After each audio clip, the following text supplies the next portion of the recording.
Oh boy, my favorite show. Boring. We need to be mad. We need to be angry. We're thinking too much around here, guys. How dare you?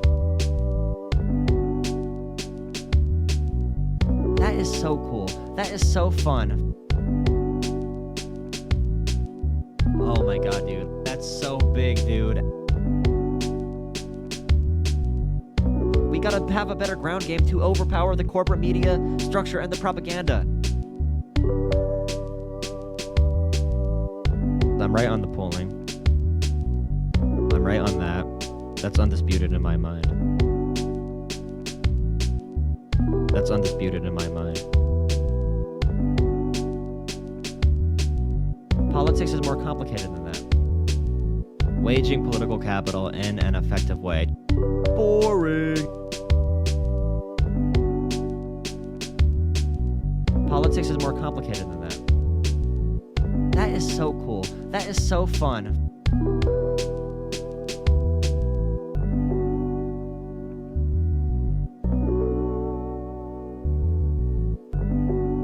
Oh boy, my favorite show.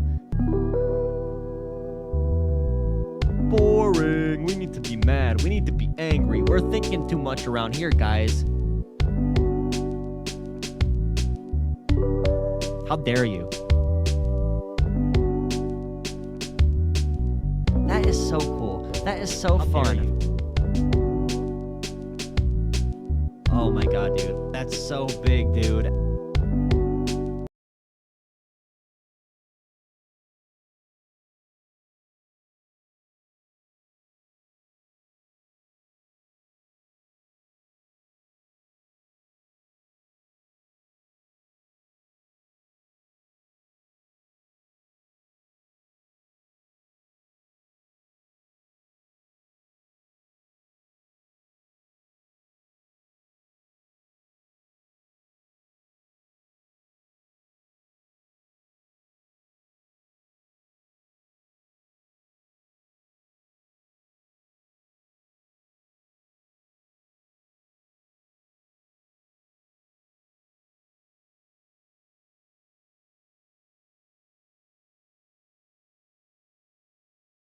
Hello. Oh yeah, what's up?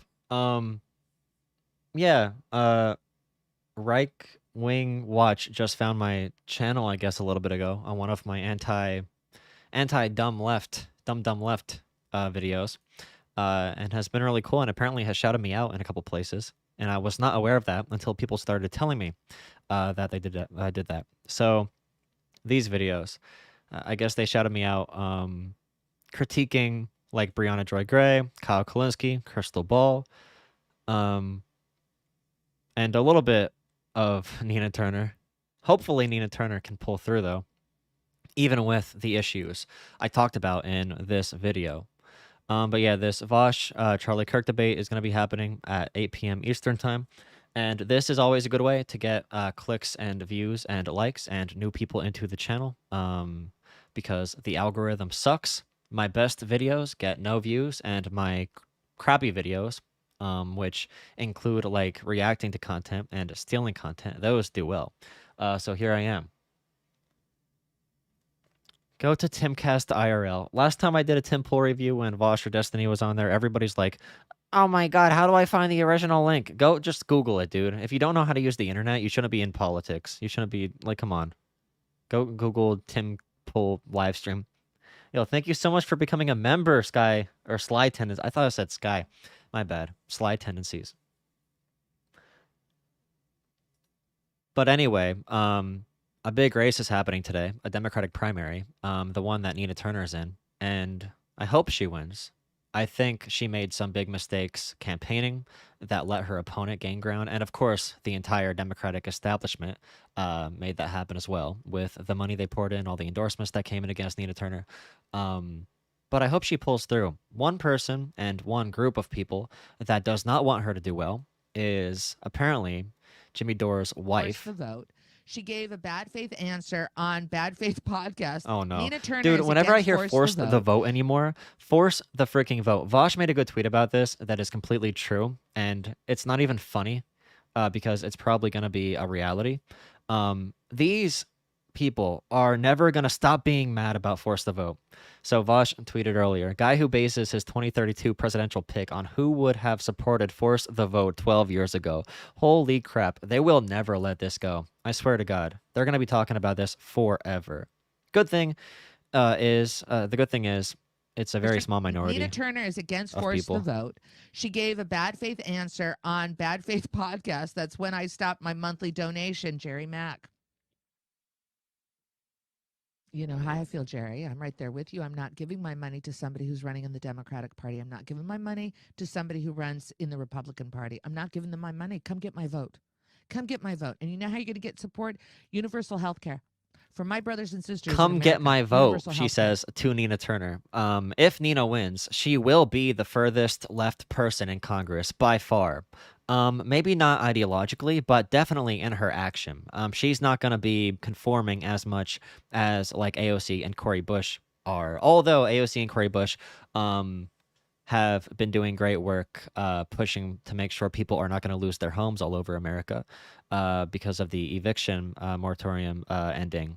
Cori Bush was out there with, I think AOC came after Cori Bush started this entire thing. Then Bernie Sanders came, and it became an entire thing. And they really started putting pressure on Democrats to do something about it. Nancy Pelosi was blaming the CDC. The White House was blaming everybody else as well. AOC was going on like MSNBC, talking about how Democrats can be doing something right now to make sure people don't lose their houses and everything. So AOC going on MSNBC, that was a really good thing, a really positive thing. And that's why you have people like that in Congress. You don't have them in Congress to do a bunch of dumb vanity projects for you that are going to make you feel good emotionally because you're mad at the world. Being a nihilist isn't a real model to live life by. It's not going to help anybody, and especially when you're a rich content creator that doesn't have to feel the impact of anything that happens in real politics. You get to just grandstand about this bullshit. Nina Turner, she's running as a Democrat, so I'm not going to donate to her. Dude, it's literally people who support force the vote, all of them have been unsuccessful moving real politics. And, all the people that are like against force the vote are all the people who have actually won. So it's a bunch of people on the outside who have lost, being mad at people whose strategy has been helping people for a while now. And it's really funny to see that dynamic repeating over and over and over again. And of course, we saw that. By the way, does anybody know if this was faked? That Jimmy Dore's wife donated $1,000 to a Republican candidate that was running against Medicare for All sponsor. I don't know if that was true or not, but I did see that. I don't know if anybody has any verification on that, but it's really funny where this all falls. And Nina Turner, this is a chance to get somebody great in there against who they would deem definitely as an establishment corrupt crony or whatever, and they're not going to be there to help. They had those fake Medicare for All marches all across the country, which had like 20 participants. It was another contest to see who can get their butt kissed more. They could speak in front of a bunch of cameras, get social media clout. Jackson Hinkle, that person that debated Vaush on Assad, he's a part of that crowd. By the way, Jackson Hinkle, if anybody knows who that is, the person who debated Vaush, I knew him when he started his channel because I made a lot of Jimmy Dore, Kyle Kalinske type content. So like Jackson Hinkle, if I go there, he had only 1,000 subs when I DM'd him the first time to like work with him. But it's really funny to see where people end up. It's a really easy job to be a progressive when things are going good. It's easy to be a progressive when you're in a Democratic primary and you can all support one guy, and it seems really simple, and it's a really cartoonish version of what politics actually is. It's really easy to agree with a lot of these people. I was friends with a lot of like Jimmy Dore types until I changed my politics to a more pragmatic lens. Caring about actually helping people. I met some people who have been in the game for a long time. I'm looking at what works, and I take what works. I don't take what doesn't work. It doesn't matter what appeases your own emotions. It matters what actually gets things done to help people materially. I should watch Nick Fuentes' reaction instead. Yes, everybody watch Nick Fuentes, my favorite content creator. I love him. There was another funny video that Kyle Kalinske put up while we're waiting for 8 o'clock to come. I think everybody can get a laugh out of this one.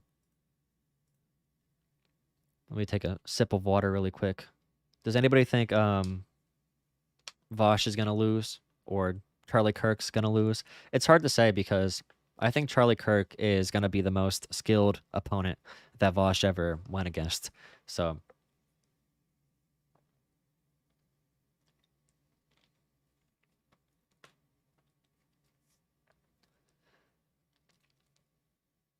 I know people are going to say, why care about this at all, this Charlie Kirk VAUSH debate? But in reality, the entire Republican Party is using Charlie Kirk's position here as a political model, fear-mongering about socialism and critical race theory and lying about it. And a lot of what VAUSH can respond with is going to be very useful for me, even. You know, when VAUSH debates a really niche internet topic, I can't really use much of that. Sure, you can take some rhetorical styles and use it to make your rhetoric better.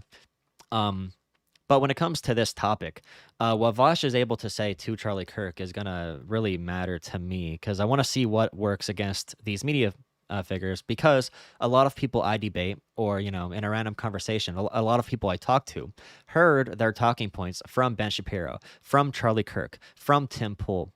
So hearing VAUSH's tactics here, and you don't have to be as calculated as VAUSH. I know VAUSH probably sits up at night and he's like, how can I be more rhetorically effective against this person? How do I make the right calculations? You don't have to be like that, but just knowing what you can say to block people's thought patterns from going down a bad path, that can really matter. Charlie Kirk, like I said, is going to be probably the most skilled debate opponent that VAUSH is ever going to go against and definitely ever has gone against as far as it comes from the right. Charlie Kirk actually debates people, which, although he's a terrible human being and he lies, at least he does that. I mean, Ben Shapiro doesn't debate people. Charlie Kirk, he's out there against Sam Cedar, out there against Kyle Kalinske. At least he actually does it, but that means he's actually good at it as well. And Charlie Kirk was going to be a part of Trump's what was it? The 1776 commission. So this guy is close to real power. The idea that a random internet streamer, market socialist, weirdo, internet personality, you know, bread tube, whatever you want to call VAUSH, other than the other stuff that the populists, progressives that hate him call him. Whatever you want to label VAUSH as, the idea that he can debate Charlie Kirk, somebody who was in the room with the Trumps and the Kushners and all these people, you know, from the last administration. This is a big deal, in my opinion. Although some people may think that it's not. Are you suggesting Jimmy Dore should control his wife? Her name is spelled very uniquely and she's only in those districts. So she did donate to the Republican. That's wild. But, that's crazy. Part of the force the vote thing that I hate is a lot of the people pushing force the vote.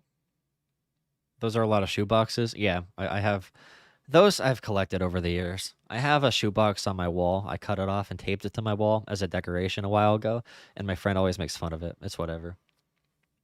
I think it looks good. So my channel has been very diverse lately. Very diverse. The content has been so varied, and I'm covering a lot of things.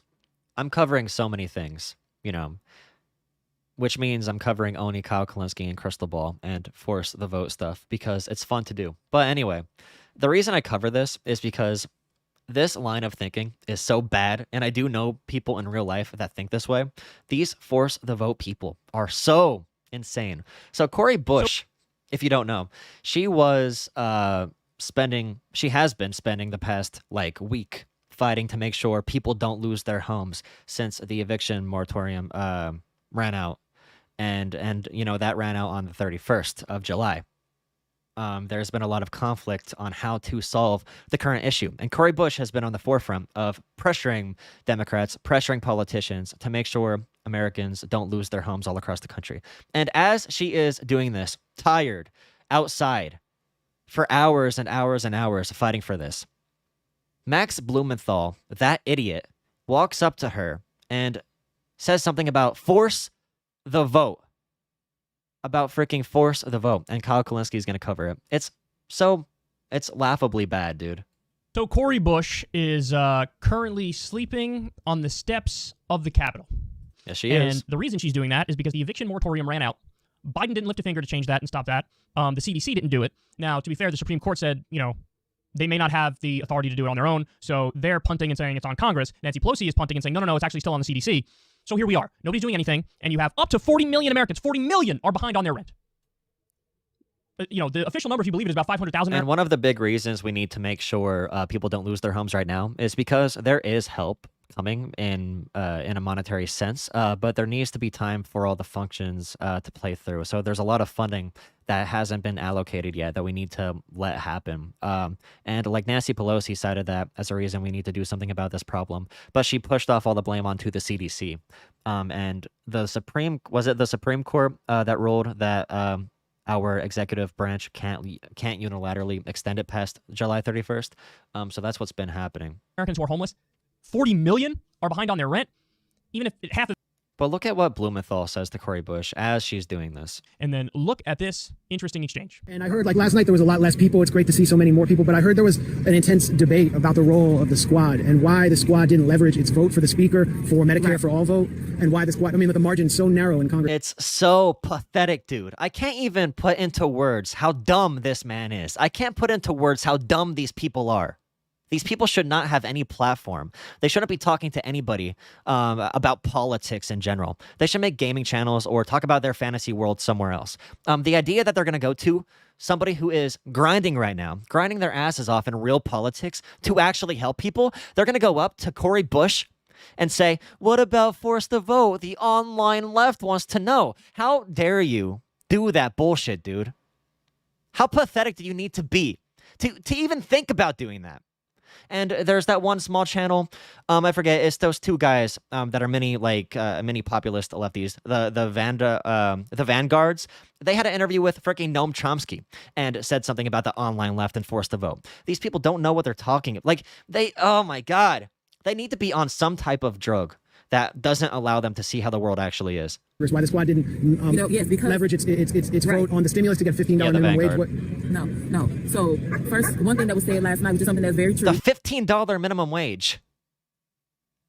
Dude, they bring that up all the time, and I keep on responding. Democrats in the Senate didn't want to do it. You don't throw away political power on things that not only were not going to work, but also were not possible, and it would not have resulted in any good political externalities for us. You just don't do that. You don't do what makes your emotions feel better. You do what's going to actually help people, and that's going to build your foundation to help people in the future. And I wish we would have talked about that this was where your conversation was going, because we're talking about the rally for tonight. And I really would love to keep the conversation on what's happening. I feel like it's all related to healthcare and it absolutely is, but this is the thing. What was said last night is that this bill, Medicare for All, is not, there's no person on the squad whose bill that is. That is Bernie Sanders' bill in the Senate. It is Pamela Jayapal's bill in the House. It is not our bill. We cannot make that bill come to the floor. There is nothing that we can do legally to get the bill to the floor. We have. But Pelosi could have brought the bill to the floor. We're good here. Thank you. They don't care about this entire political process here. They don't care about how things work in government. They think, if Democrats don't want the $15 minimum wage in the Senate, just make them do it. It's that simple. Just make them do it. Go to Joe Manchin's district. Go to his state and tell everybody that voted for Joe Manchin that Joe Manchin sucks. Which, by the way, wouldn't work, because if you go under Joe Manchin's nose, Joe Manchin wouldn't vote for the reconciliation packages at all. That's one thing about real politics people want to ignore during these conversations. She's talking about how it's Bernie Sanders's and Pramila Jayapal's bill. I think I said that right. Maybe I said it wrong. I don't know how to say her name correctly. But it's their bills. They're not going to do a big thing to disrupt the entire party when the people who wrote the bills don't even want to do that step because they don't think it'll work. Because they know it won't work. You're not going to be obstructionist for something that's not concrete. and that isn't super popular and being demanded right now within the party. There's not enough political power behind that move to do it. I mean, I'm sorry, I went through all these arguments 5 million times in my Force the Vote debates. It's on my channel as the pinned video if anybody wants to watch it. It's me versus like a Kyle Kalinske clone. He even says the same words and he uses the same mannerisms and everything. We're fine at this. Why can't she answer the question? We're here to talk about the eviction. But I feel like it's all about healthcare. Thank you. Really appreciate it. No, we're talking about people losing their homes. If you're in a Democratic state that has expanded Medicaid, you probably have some form of health care. That's another thing they ignore. When they're talking about Medicare for all is being demanded right now, that isn't exactly true. Most of the country does have some form of health care. A lot of the people that don't have health care, that are poor, are in extremely red states, and they are Republicans in many states. The numbers simply aren't there for a lot of these things. If you're in Pennsylvania, for example, and you're poor, you can apply for Medicaid. You're going to get Medicaid. You're going to be able to go to the doctor if you really need to. That is a thing. There aren't people literally dying on the streets in huge quantities that are like going to storm Washington demanding universal health care. They have the system set in a way where people are content with it. So it's a lot more complicated. It's complicated to the extent where you can't just barrel through it with anger and emotion. Why is that? I can't ask about Medicare for all. The Congresswoman has slept 1 hour. She's done a lot of labor. Okay, I'm trying to get people out here too. I'm trying to do the same thing. Welcome back, DJ. Haven't seen you in a while. By the way, please consider dropping a like on the stream so my video gets boosted in the algorithm for this VAUSH versus Tim Pool debate review. You all are doing. But why can't she could just answer it and then I go away? I'm not trying to like attack her or anything. I'm not trying to smear her. We're happy to give you a contact and you can. But why is that issue? One thing I can see happening in America, by the way, a compromise healthcare solution would be like Australia. So everybody buys into Medicare. Everybody is on Medicare, unless if you opt out of it. So everybody needs to pay into Medicare. You don't have a choice. But if you have a lot of money and you want to opt out of Medicare and go for a private plan, you can get a rebate back from the government. So it's a two-tiered healthcare system. There's hospitals that accept Medicare, and then there's hospitals that accept like private insurance. So it's multi-payer to an extent where there's two tiers. The American public option as written wouldn't do that exactly. But like right now, for example, if they expanded the current form of Medicare to everybody, and then people had a choice to buy onto Medicare Advantage, I think that'd be a system that's sort of a compromise that allows a role for private insurance. Rich people still have a better coverage base. But also everybody that's poor is guaranteed some level of healthcare. And that's much better than what's happening in the US today. Even if Medicare for all, if Medicare for all becomes a super popular policy, we know how things happen in government. So even if you enter with an idealistic policy that's going to cover everybody for dental, vision, and family care and for elderly homes and everything, even if you have that policy, it's going to get chopped up like on the Senate floor through the House and whatever. So I know Bernie Sanders thought, for example, it was possible to do it through budget reconciliation. I'm not sure if that would hold up to do Medicare for all through budget reconciliation. That's what Bernie Sanders ran on when he was debating. They said, how are you going to get Medicare for all done? He said, we're going to do it through budget reconciliation. I don't know if that's a reality. But when it comes to the political process, it does get complicated. But there are many different forms of universal health care to try. But I have my reservations about the current public option that like Pete Buttigieg, right? Pete Buttigieg ran on. The Medicare for all vote. So like she was wrapping up her, but she was wrapping up her, I know, she was wrapping up her answer. Then I was going to say, thank you. Everybody come out. I appreciate But why didn't you let her just wrap up her answer? I really appreciate you. We're happy to give you a contact. You can feel free to reach out. Thanks so much. All right, thanks. No, Amanda, thank you for liking.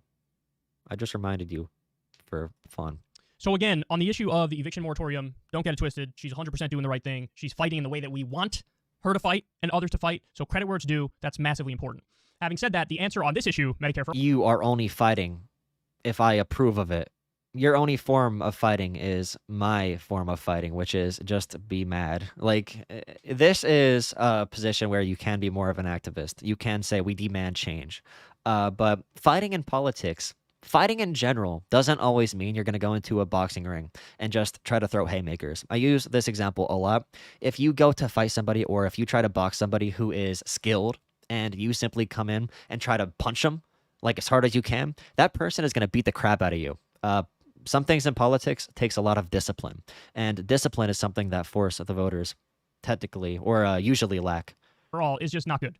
Basically what she's saying is this isn't our bill, so we can't do anything about it. But that means... By the way, taking her words right there, she is trying to answer that question, but she's probably tired. You know, there's a little bit of other, there's a more of a narrative happening here. Like, she's been sleeping in front of the cat. Like, he literally just talked about what she's been doing. She isn't ready to have a force the vote debate with an idiot reporter. Like, she's not ready to do that at this time. Like, dude, what? Means you just don't understand what the ask was.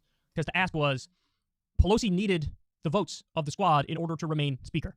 So the idea was, hey, withhold your vote from Pelosi unless Pelosi agrees to bring the Medicare for All bill. Yeah, well, Sly Tennessee said, do what I want or you don't really care. To the floor for a vote. And they didn't do that. Now, is it the case that, like, there is literally no possible response to that, to the question from Max? No. In fact, we had these debates and these discussions very publicly at the time, and the counter position to what my position is and what many on the left were saying, the counter position is, the reason we didn't do it is because we don't think it would help the cause of Medicare for All. We think it would hurt the cause of Medicare for All because we know that the bill isn't going to pass. We know we don't have the votes. It would be a big defeat. Dude, so many Democratic voters look at progressives as, like, childish activists that can't actually get anything done. Imagine if the squad would have held up the entire process to get Pelosi the speaker position. So they hold up that entire process. So Democratic voters are already mad because, you know, like 75% of Democratic voters still like Pelosi, even if voters in general don't. 75% of Democratic voters do. So they hold up that entire process. And then to show for it, they lose a vote in the House by like 150 to like 350.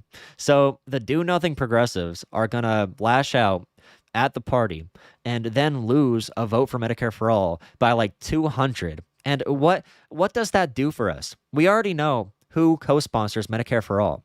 If we really wanted to pick out who supports Medicare for All for real, or who supports universal healthcare for real, because Medicare for All is essentially universal healthcare. If you support that, you probably just support universal healthcare, even if you don't support Medicare for All exactly. You know, if you already co-sponsor, and it's going to fail no matter what. And I heard Sam Cedar say this. I said this in all my debates. You can just do a fake vote. You can just vote yes on Medicare for. You can just vote. If they bring it up to a vote, if they force a vote, you can literally just vote for it. It won't matter because it won't pass. We already know who doesn't support it. Like, it's so dumb in so many ways, on so many different levels. And if you would have told me when I was having my prime debates about this topic that we'd still be talking about it in August, and that Cori Bush is sleeping in front of the Capitol to make sure the eviction moratorium doesn't leave millions on the streets, and a reporter was going to ask her about, dude, if you would have told me that, I'd be in disbelief. For Medicare for All, and we think that would set us back. That effectively would have been the argument. You could have made that argument, or you could have made the argument that we're wasting a lot of political capital to effectively get nothing done. So in other words, if you have the squad completely and utterly burn the bridge. Black American made. There are 5 tenets of CRT. Or these are the 5 tenets. I don't think VAUSH and Charlie Kirk are going to go into the specific tenets. It's going to be more of a rhetorical battle, which is mostly what you're going to face in media, or even if you talk to somebody.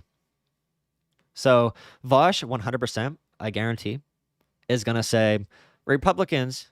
Every Republican that says critical race theory is using it to talk about anything to do with race. So if we talk about MLK, is that critical race theory? To what extent is critical race theory no longer critical race theory? Like, with Pelosi, and, you know, piss her off, and then you don't get anything for it because Medicare for All doesn't become law, then in the long run, that's actually going to hurt more than it helps, because then Pelosi will turn around and try to do retribution and revenge against the squad and have other ways of undermining them and hurting them in their... It's not even undermining the squad, but even specific pieces of legislation, like reconciliation packages or whatever you want to pick. When you try to change something about that, you're like, I want some more money in this area because of this reason, for this political, I want this policy implemented. Maybe a party leader says, I'm not going to vote for that, or I'm going to block that. You know, there's a lot of politics that does have to do with relationships in government. Even if you think every single politician is corrupt and evil and has big money interests, and even if they really do, personal relationships and stuff matter. Looking at every politician as either not corrupt and I like them, or corrupt and I don't like them, that isn't how you do politics. That's not going to be a working strategy. Priorities. So those are the arguments that you could have made, which, even though I don't agree with those arguments, they're coherent and they're logically consistent. And you can make an argument for those positions. Whether or not you and I agree with it is irrelevant. Those arguments you're able to make those arguments. But she didn't make that argument. She basically said that it's not our bill, so we couldn't do anything about it, which just shows that she didn't really understand what the ask was. Again, the ask was, Pelosi needed your votes in order to be speaker. So what if you said, you're not going to get our vote unless you bring Medicare for all to the floor for a vote? Now, she may have it's very possible Pelosi would have heard that and said, okay, fine, and then allowed the vote on it, and then it would have failed big time, and then Pelosi would have been like, see, why'd you even bother to do it? But that gets to the theory behind why we were advocating for the squad to do this is, let's hear it. In my opinion, based on my reading of history, it shows that like women's suffrage, for example, it was a good example of they voted on it 3 times. Pain. It became, Dude, I hate when they pick random historical examples that they don't understand and they try to just like swap it out to what's happening today. The women's rights movement was happening for like 80 years before anything actually passed. Like even before the civil rights movement, before any bills got even thought of in the 50s, a lot was happening technically in government to make something like that more possible. Like these things take a long time. You can't just pound them through. You don't just like, you talk about force to vote. You go down every single point for why it cannot possibly work. You go down every single point for why it can't work. So your only option is you need to opt out to another historical fight for rights, situation in which something like this may have sort of worked in a way. Like, oh, everything says this cannot work. But remember back in the 1870s, women got rights. Do you think they got rights by not forcing them? Like, dude, what? Law of the land. And it failed a bunch of times. And at no point when it failed did that kill the issue. If anything, in the long run, it mobilized more people and brought them to the cause. And so the idea was, if you have Congress run by Democrats, the better party, if they're slapping down universal health care in the middle of a pandemic, then that'll mobilize more people and out. No one would have cared, really. They already know the Democrats don't support universal health care. They voted for a Congress that doesn't support universal health. Like they voted for a president that doesn't support universal health care. Reach more people and get more people interested in politics. Although some people did think Joe Biden supported it.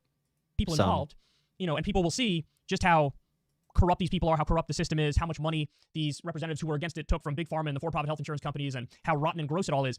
And that'll outrage people, get them more mobilized, get them more involved. I mean, dude, that just isn't how people look at politics. Like we are not on the cusp of a revolution. I'm sorry, buddy. Timcast IRL. This video's over if I post it. Goodbye. This channel, right? Yeah, here's his streaming channel. Dude, GOP reps refuse to wear masks. This is literally Nazi Germany. Oh my, I was going off on Facebook in the comment sections, dude. I said, here, I'll read it for you. Yeah, Blumenthal, yeah. They all are involved in some shady stuff. Okay, so somebody compared wearing masks to the Holocaust on Facebook, so I had to respond. The guy said, when does the media start referring to Cuomo as Hitler? By the way, Cuomo, that investigation came out, it's like guaranteed that he sexually assaulted, like double digits women. And he still will not resign. Still will not. How gross is that? Let me see if I still have the screenshot. But I said back to the guy, I sent like 4 paragraphs back to the guy that compared masking to the Holocaust. I can't find it though. It reminds me of a kid screaming in a store because he didn't get the new toy he wanted. The strategy is dead in the water and guaranteed way to lose. A funny thing too about like Kyle Kalinske and stuff, I always see him talking about like getting in the streets. We have to get out there and fight. We gotta be real. We gotta really care about these issues. What, when, where, and how has Kyle Kalinske ever did anything close, or has he ever done anything close to that? Like, has Kyle Kalinske ever been in a march? Has he ever like been out there in the field? I know he always says, I was a part of the Justice Democrats. I made a video about that before because he was a signal booster for the Justice Democrats. He wasn't involved in the intricate workings of how it actually functioned. In fact, he left before they actually did anything. their entire platform. He says he wrote their platform, but they just copy and pasted it from Bernie Sanders' campaign site. So, like, I don't know, dude. It's funny to me how he can call a bunch of sitting congresswomen, freshman congresswomen, weak, soulless non-fighters from his office chair behind his studio that was paid for by a crowd-funded source, which is cool. It's great. But he did get $100,000 donated to him or whatever to build a studio. It's just weird to me that he can say all this about saying about Bernie Sanders when he said Bernie is either dumb or doesn't care, because Bernie wasn't like saying F you Biden on the debate stage. Kalinske literally said that Biden or that Bernie Sanders either doesn't care enough or he's too dumb. Kyle Kalinske is the person that understands politics. Oh baby. 7 minutes. How exciting. Haven't seen him in any of the marches. Oh yeah, that Cuomo thing, dude. Oh my. It's bad. It's really bad. He's introverted, dude. Dude, if you think universal healthcare is that big of a deal and your excuse is I'm introverted, do you know how many people I know that are like socially introverted and socially anxious that go to protests? Like, I mean, I guess if he literally has panic attacks, I don't know that, but maybe he freaks out in large groups of people. That might be an issue. Oh.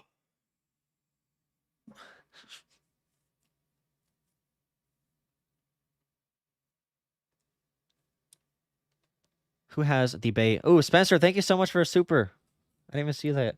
Oh, is that new? I saw it on the screen first. Here, let me take this away. Take this off. Okay, there you go.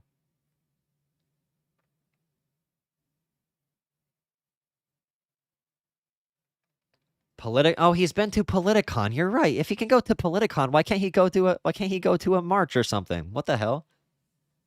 I wasn't even thinking about that. All the talk, none of the walk. Oh no. So sad.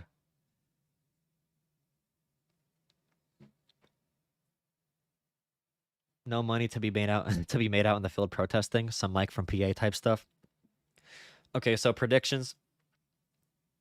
My predictions for this debate. I don't know who is gonna do better. I'm rooting for VAUSH. VAUSH will be correct, but being correct doesn't matter that much in politics. It matters that the correct people are able to win, so they can use their correctness in a good way, and they can make sure other people don't believe lies. So VAUSH, his goal here is basically to say CRT is only taught in colleges. So why are you so mad about this? Stop fear-mongering as if it's taught to kids. He's going to say to Charlie Kirk, why do you say CRT for everything that has to do with race? Is teaching about MLK a race? Or critical race theory? Is teaching about the civil rights movement critical race theory?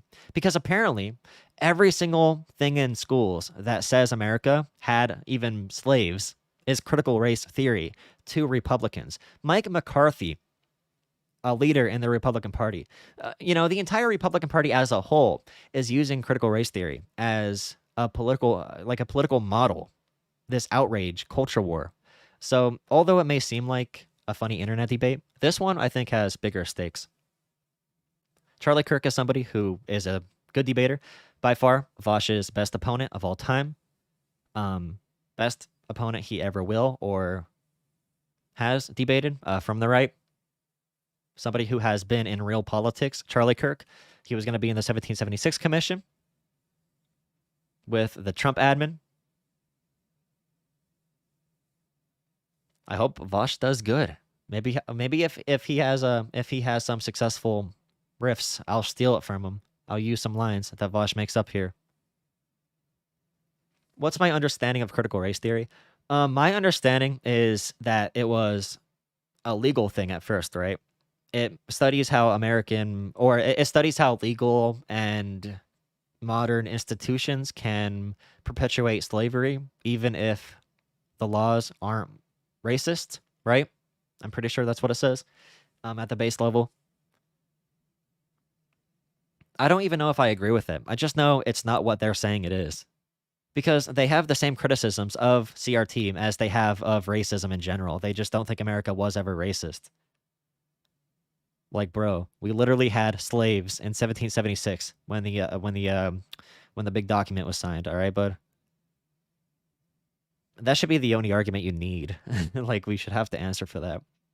My favorite approach is and you don't want to be too wordy. You don't want to have too many words, but I have like 50 data points memorized. And when I'm talking to like a poor white person and they're asking about like racism or critical race theory or whatever, I usually try to say, caring about race issues should be part of you caring about poor people. Because often I hear like, hey, why do you only want to help black people? I'm poor. I have issues. Why don't you want to help me? They feel like they're being left out. A lot of these poor white people that are like afraid of this. So I usually try to come back around to a class thing a little bit, touch on class to an extent, bring up a lot of numbers about black poverty, black employment, the history of slavery. One thing that gets people is when I say to them like, hey, do you know that your grandfather was like 27 when MLK got assassinated? That was pretty near to us. That wasn't that long ago, my guy. I'm sorry. That wasn't that long ago. Racism doesn't just end because it was made illegal. Cockeyed Rooster, what's up? Spencer, thank you. More money from your favorite beta male. I'm not going to talk too much during this. I'm not going to talk too much during this review, so everybody can hear everything. But I am going to maybe chime in a little bit. Sometimes I'm going to take some notes so I can do a post review on it. And hopefully VAUSH does well. Whether you like VAUSH or not, you should be rooting on him to do well. We want this representative of not only critical race theory, but also socialism. We want that to do well against Charlie KIRK. I'm kind of scared. The host is against him. The opponent's against him. He's going into enemy territory. But like I said on Twitter, VAUSH undeniably has amazing skill and talent as a public speaker. I don't think he always uses that to the best of goodness. Critical race theory. Oh boy. The biggest threat to America, or is it at least a threat to America? Well, there's a lot of questions around that. Obviously, you guys know my position on this to a certain degree, but there's a lot of other issues we need to talk about. One of the biggest stories right now is that New York has imposed we'll call it I don't want to say limited, but it's a vaccine mandate for indoor activities, entertainment, performances. And Bill de Blasio said the goal here is to encourage people, mostly young people, to get the vaccine. That means if you want to go to the movie theaters, if you want to engage in normal activities like at bars, you have to have a vaccine passport. They start off with current proof. events. They call it Key to NYC. Now, why do I bring up critical race theory? Well, for one, you know the title of this video. We're going to have conversation, a political debate or discussion about this. But there is a question some people have brought up due to the low level of vaccination among the black community and how that will disproportionately affect people and whether or not this will be truly equitable. But today, the bigger thing we're doing is not just about the news. It's about a conversation with two prominent individuals in politics. We've got Charlie KIRK, who I'm sure most of you know. Do you want to just briefly introduce yourself? Charlie KIRK, honored to be here. We're going to have some fun. Do you describe yourself politically in any way? Like, I guess you could say I'm on the right. Conservative? Yeah, more than that. And then- conservative and love the country. Right on. Then, of course, we have VAUSH. Jonah. Howdy. Yeah, I'm VAUSH. I'm a YouTuber. And I guess I call myself a libertarian socialist. I like some parts of the country. I'm a big fan of some parts of it. Some other parts I think could use some improvement. Right on. Now, we've got Ian here, as per usual. Hi, everyone. I'm going to be in the chat today watching your super chats. So keep sending them in, and I'll be clipping them so that we can get to it at the end of the show. Hi. And I'm very excited. So I'm just going to interject here. I'm excited for this conversation. I'm going to be switching like a crazy person. And hopefully tonight goes really well and we all learn something new. And before we jump in, head over to timcast.com, become a member to get to get an ad-free experience and exclusive access to members-only segments of this show. And I guess VAUSH is looking I pretty wasn't good. initially planning on, but I guess everyone's cool to do His a hair's member better segment this after time. the show, and we'll find something fun to talk about. So, you know, we'll see how it plays out. So make sure you become a member. Make sure you like this video, subscribe to this channel, share it with your friends. If you think this conversation is important, I'm sure there are many right-wing individuals like, get him, Charlie, crush VAUSH. And there's a lot of left-wing people being like, VAUSH is going to own. Oh, well, share it with your friends and let's have a good conversation. And I suppose we can start with one of two things. Obviously, I brought up critical race theory, but also the vaccine issue. I'm not sure if you guys have a preference for what you were. We can talk about the vaccine. Why don't we talk about what's going on with vaccine passports? Sure. We've seen in Sydney, for instance, they issued a lockdown. Or I should say enough people ignored it. They went out in the streets, and then this resulted in news articles saying chaos in Sydney. People aren't, they're not following the rules. The vaccination rate in Australia is ridiculously low. I think it's 18%, really, really low. Well, then they called in police, and there were big protests. Now they've actually deployed military. So I'm curious if either of you wants to jump in with your thoughts on mandates. What would happen if they came here, if you're for or against them? Look, there are elements of mandates that I can agree with. We've already set standards for other things like the MMR vaccine, very basic standard vaccines that we expect everyone to get before they can go to school, travel. And I think for the most part that's worked. We've eradicated plagues from the world. I think we should be proud of that. With regards to COVID, since this is an ongoing pandemic, we need to focus on approaches that are effective and that don't ostracize or exacerbate tensions. With regard to the Australian situation, it's not something I'm extensively familiar with, but generally speaking, I don't think that cracking down on protests is going to be an effective way to incentivize people to get vaccinated. What's happening in New York might be, but my main issue with it is that I'm not entirely sure how they expect people to still have their vaccination card. I know that there's been some confusion from the beginning as to whether or not you should keep that. I know people have thrown theirs away. They made it too big for wallets. It just felt a little bit haphazardly planned from the forego, so that's unfortunate. Maybe they can find other ways to incentivize it, like for example in schools where they have a direct access to government records where they wouldn't have to use those little cards. You know, that might be a little bit better. I guess we'll have to see. Well, I'm not saying you believe this, but some people on the left, I never want to hear about the discussion of voter ID ever again. Because now you can force people to identify their medical history to try to get into a restaurant in New York City. Yeah, look, I'm not getting the vaccine, so I'm part of the 100 million people that are unvaccinated. And it's an experimental vaccine. The FDA and CDC has said that in January. It's questionably effective. Lindsey Graham just came down with COVID. You had a ship in the United Kingdom, 100% vaccinated ship that came down with COVID. VAUSH better get him here. It's more like a treatment than a vaccine. I'll leave that conversation to Dr. Brett Weinstein and the people that really understand how that works. But yeah, this is medical apartheid. This is trying to create a two-tiered system where if you don't make the proper medical decisions, you're not able to go to Broadway shows or go into restaurants, even when the efficacy of this vaccine is questionable at best. We see that in Israel, an 85% vaccinated country that's about to lock down again. And most of the new cases are from vaccinated patients, not unvaccinated patients in Israel.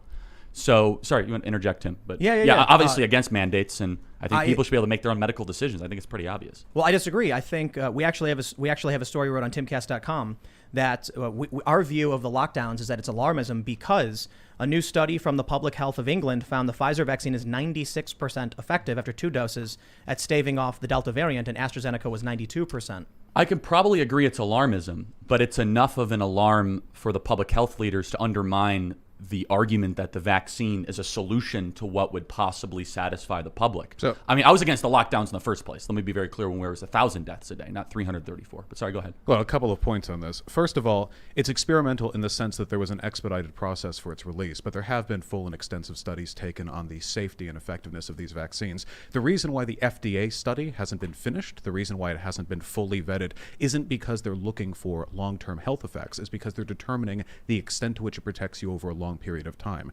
Ergo, the fact of the matter is, by all available data, this is undeniably much safer to get the vaccine. I mean, by orders of magnitude. Well, let me ask you a question. Well, wait, a couple things, because you said a few things there. There are some instances where areas have more people being infected if they're already vaccinated. But if you take a look at, like, this is like data mining.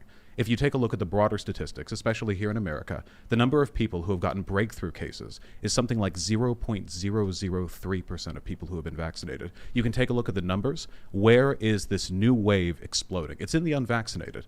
In spite of the fact that fewer and fewer people are remaining unvaccinated, the vaccinated stay relatively healthy. And not only do they get infected way less often, they also suffer far fewer severe symptoms. Their hospitalization rates have plummeted, and their deaths are incredibly low compared to people who are unvaccinated. This is by all means an effective vaccine. What's your opinion of Johnson & Johnson, the FDA saying that it might cause a rare nerve disease? That's something that, first of all, when you take a look at that, you have to recognize that even if that was the case, which the FDA says it is. Right. Well, they're looking into it, of course. It does they issued an official warning that it could issue a rare nerve disease. That's a big deal. Could issue, of course. They're looking into it, and that is something to look into and to be concerned about. What's your opinion of VAERS, the Vaccine Adverse Event Reporting System? Hold on. I'm just curious because let's do the Gillian has no good points. So of course, stuff like that can happen. Now, even if that claim is the case, it would remain the fact that unless the extent of that potential nerve damage is just apocalyptically severe, that the effects of getting COVID would still be far, far worse than the potential side effects of that vaccine. However, if you were to say, let's say worst case, Johnson & Johnson, it's not viable, that gets pulled, we see what the consequences are, that doesn't really speak against the greater viability of the vaccines. I got Pfizer, for example. Bad answer. We're talking hundreds of millions of people who have either been protected against the vaccine in part, or if they get it, against the virus, or if they get it, their effects, their symptoms are much, much, much more manageable. So I just want to just play into the irony here that I'm the one criticizing the pharmaceutical companies and you're the one defending. I just think I think it's delicious. Hold on. That's an extremely dishonest talking point. You're peddling the Pfizer vaccine. You're saying it's so effective. So many people have taken it. But I'm the one saying, hold on, maybe AstraZeneca, Moderna, Johnson & Johnson, and Pfizer. Let's talk about the points he's made. And no, I was just enjoying the irony. The thing is, it's not really like irony if you understand the issue at hand. See, my praise doesn't go to the pharmaceutical companies or their CEOs. It goes to the tireless workers who spent months and months and months developing these vaccines. Who's getting rich from this vaccine? Well, hold on. Have I at any point praised the distribution or profiteering system? Who do you think gets rich Pfizer? from vaccine mandates? The workers or the Pfizer CEO? Nobody's talking about who gets rich. This is a toothless... Isn't that your whole shtick? This is a toothless critique that you could... Let's try and go back and forth. Man. This is a toothless critique that you could apply to literally anything that you don't like. Everything in this country is manufactured to the profit of CEOs. We don't mandate it, and so you can't go to restaurants if you don't get one of four major pharmaceutical medicines. Wait, I just want to say, if that's your criticism... That's one of many. Then you should... So if that's the criticism you want to focus on, I'm in favor of nationalizing the pharmaceutical industry. I'm willing to take it that far. But whether or not that's on the table, and I can't just make that happen, when we're talking strictly about the effectiveness of the vaccine, it seems to be effective. That's not a praise of the capitalist industry behind it. No, I was just enjoying the irony. That's all. Not irony. Well, it's totally ironic because I'm the one saying that they might be lying to us, and you're the one that's saying it's super effective. Wait, what Which lie? Usually, if we were wearing our traditional uniforms, right versus left, it would be the other way around. That's all I'm saying. The only comment I'm making is what do you have to say about VAERS, though? Vaccine. What do you have to say about the Vaccine Adverse Event Reporting System that says, well, over 7,000 people experienced death after getting the vaccine? Does that worry you?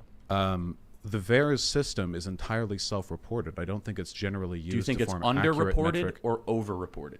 With VAERS, it's almost impossible to say. You know what VAERS is, right? Can you tell me what VAERS is? Yeah, VAERS is a government website that physicians or individuals can submit complaints or concerns after an adverse event report from a vaccine. Since you cannot win in court against a vaccine production company, then they go through some process where the government then can distribute some form of remedy if you had an adverse event reaction. Right. That's what VAERS is. And researchers like it because if you take a vaccine or you get some other procedure, any medical drug done, you can report the effects there, and it can be a way of gathering sort of aggregate data concerning the effects of these potential treatments. The problem is researchers don't use this as a bulletproof way of determining the outcome or effect of anything because they're literally just unvetted online submissions that anybody can put in. So I agree.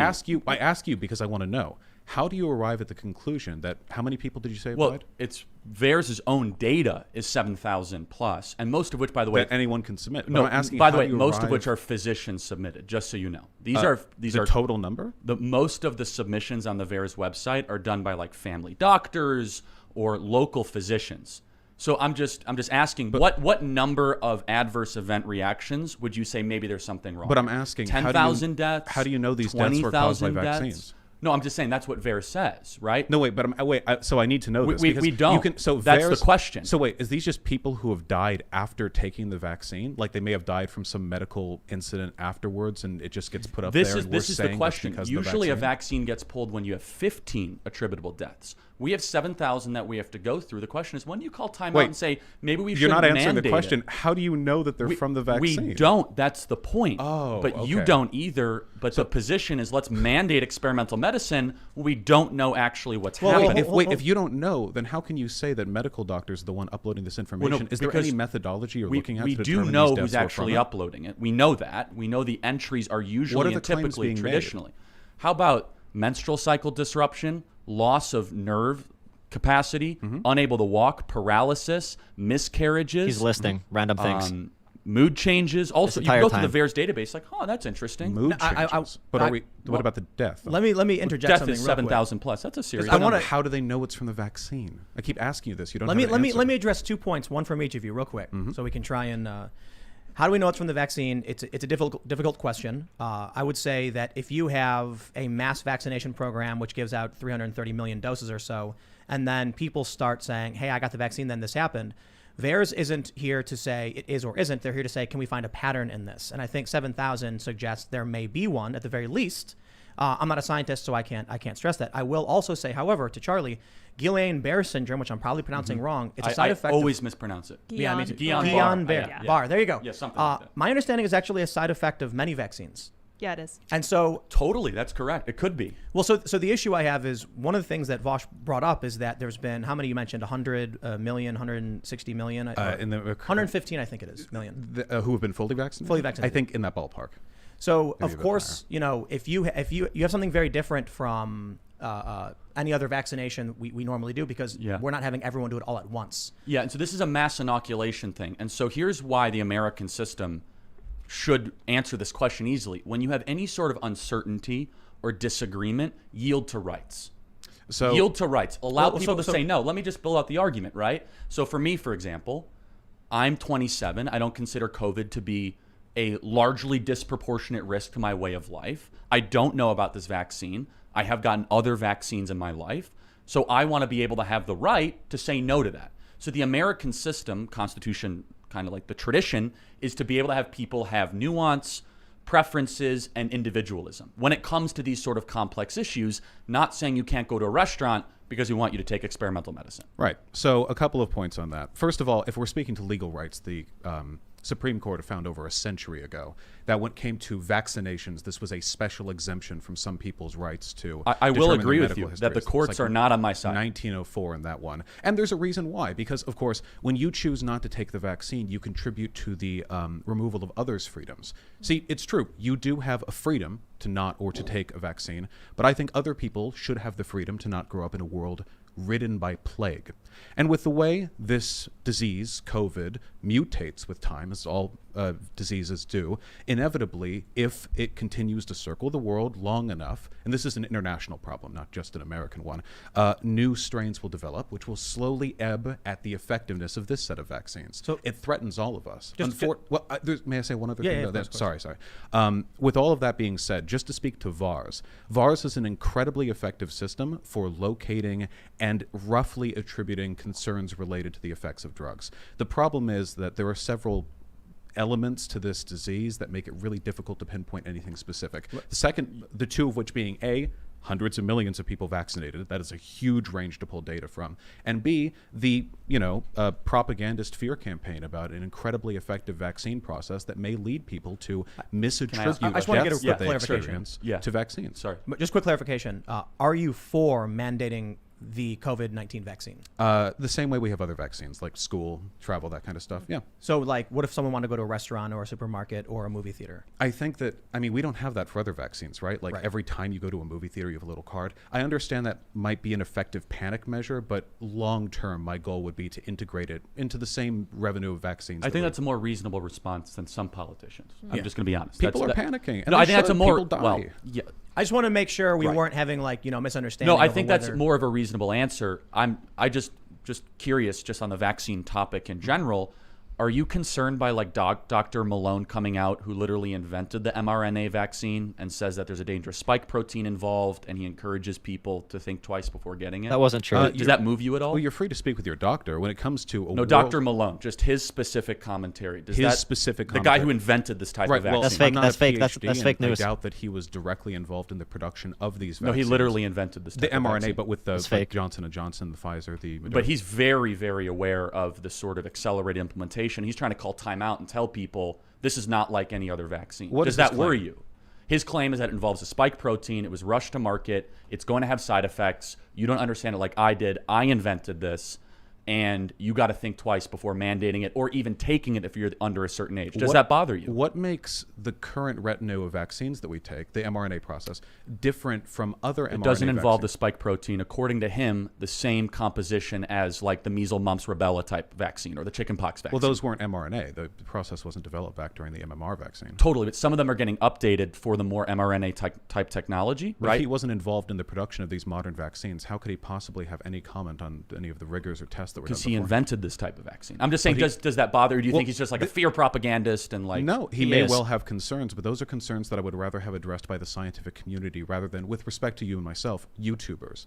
Well, no, I agree. So, but the question is which scientists, right? So there's a lot of scientists speaking out against this. Dr. Brett Weinstein, Dr. Malone. What right? is Dr. Brett Weinstein's He's an specialty? evolutionary biologist, so he knows a little bit about how That's not virology. cellular No, function works. that is not virology. let- that is a completely spurious So let me association. just, do you trust Fauci more or Dr. Brett Weinstein? It's not about Fauci. It's about Fauci. He's a virologist who's been Wait, wrong wait. about everything. It's about the let's- global. Well, hold on. He's smiling with glee here. It's the global medical community in this regard. Who are, So- you mean like hold the, on, you mean like really- the WHO? Like So- no, I'm not. Hold like, on. Wait, put please, a name please. behind it. He's, though. Wait, he's very excited to interrupt me. Yeah, let's- No, let's- I just want to say it's not just about the WHO. We're talking about a unified effort on the part of virtually every country on Earth to get a hold of the vaccines that us Americans are privileged to have. This isn't just some. This isn't some like pharmaceutical Dr. Fauci push that wasn't broadly supported by any of the relevant experts in the mRNA field, which is not huge because it's a very new development.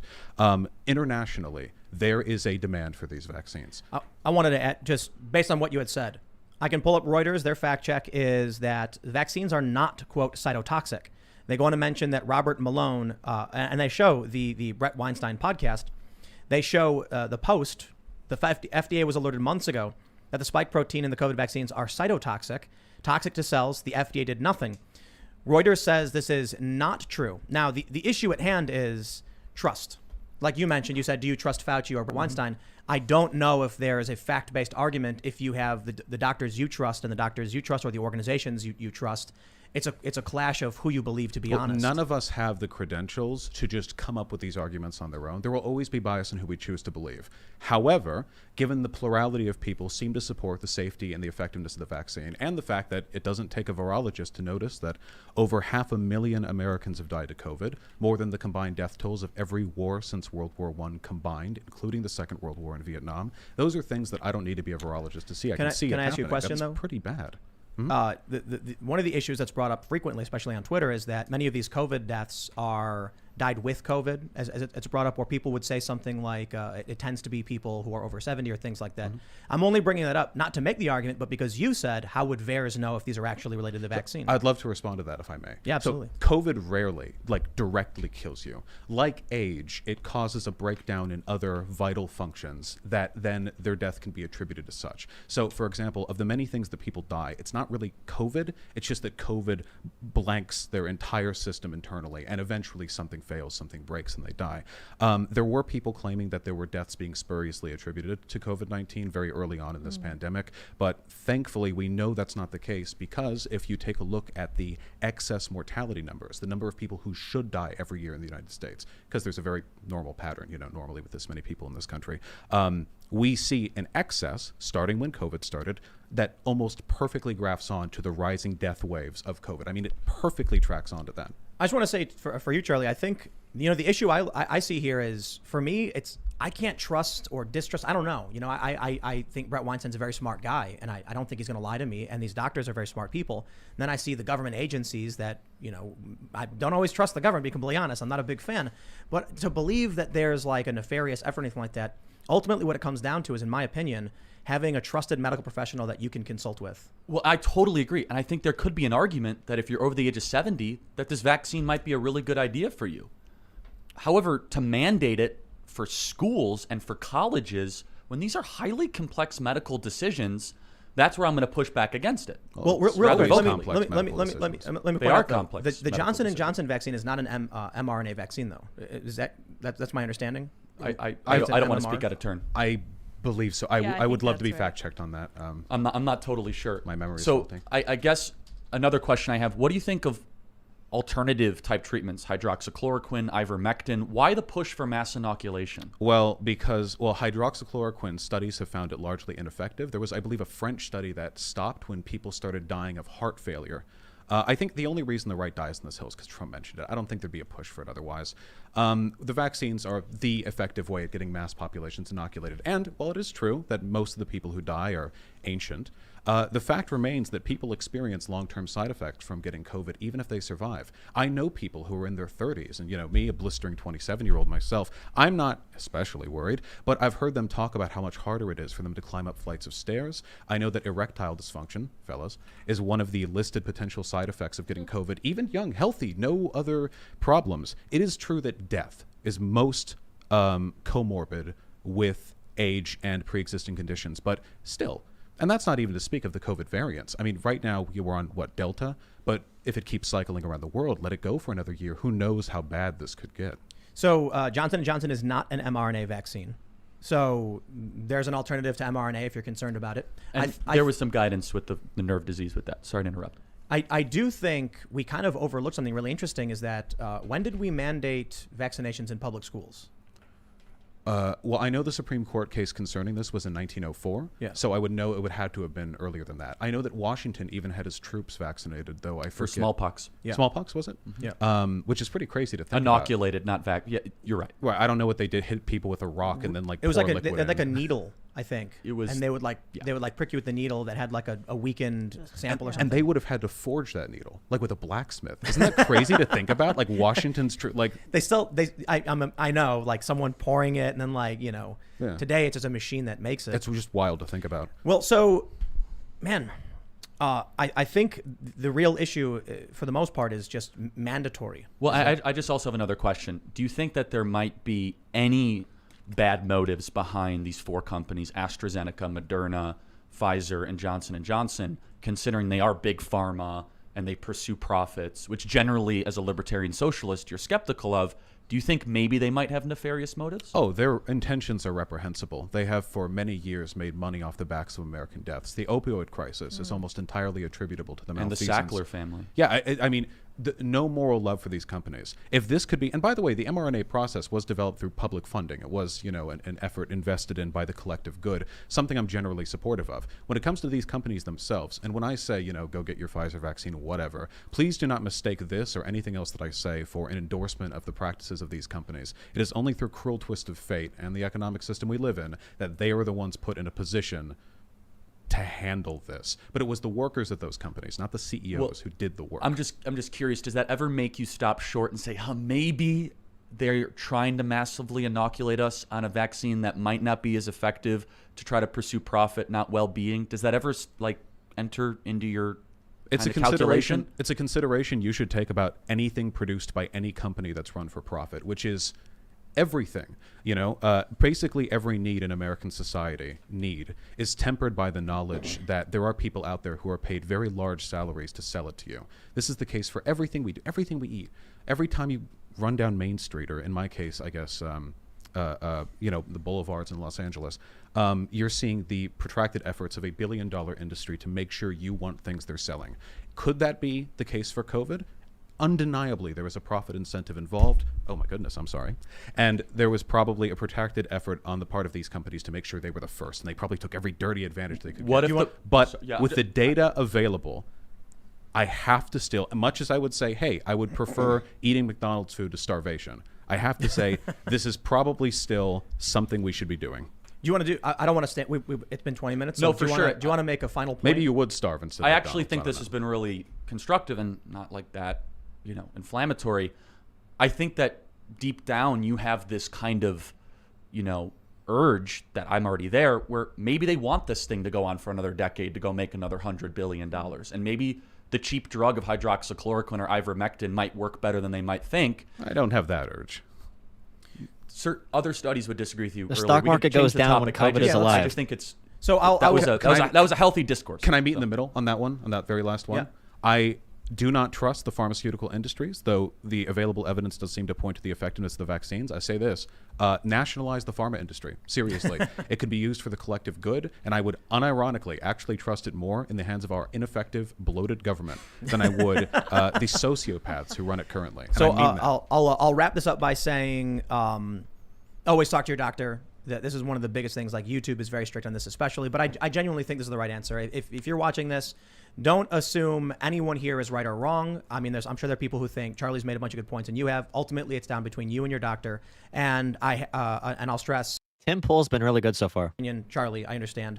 Hydroxychloroquine and ivermectin haven't been approved by the FDA, and so that's just another. We're just asking questions whether it works or not. So that's why I think it's really important, because I think there are. I got to be honest. In regards to ivermectin, people have been eating horse paste that they sell.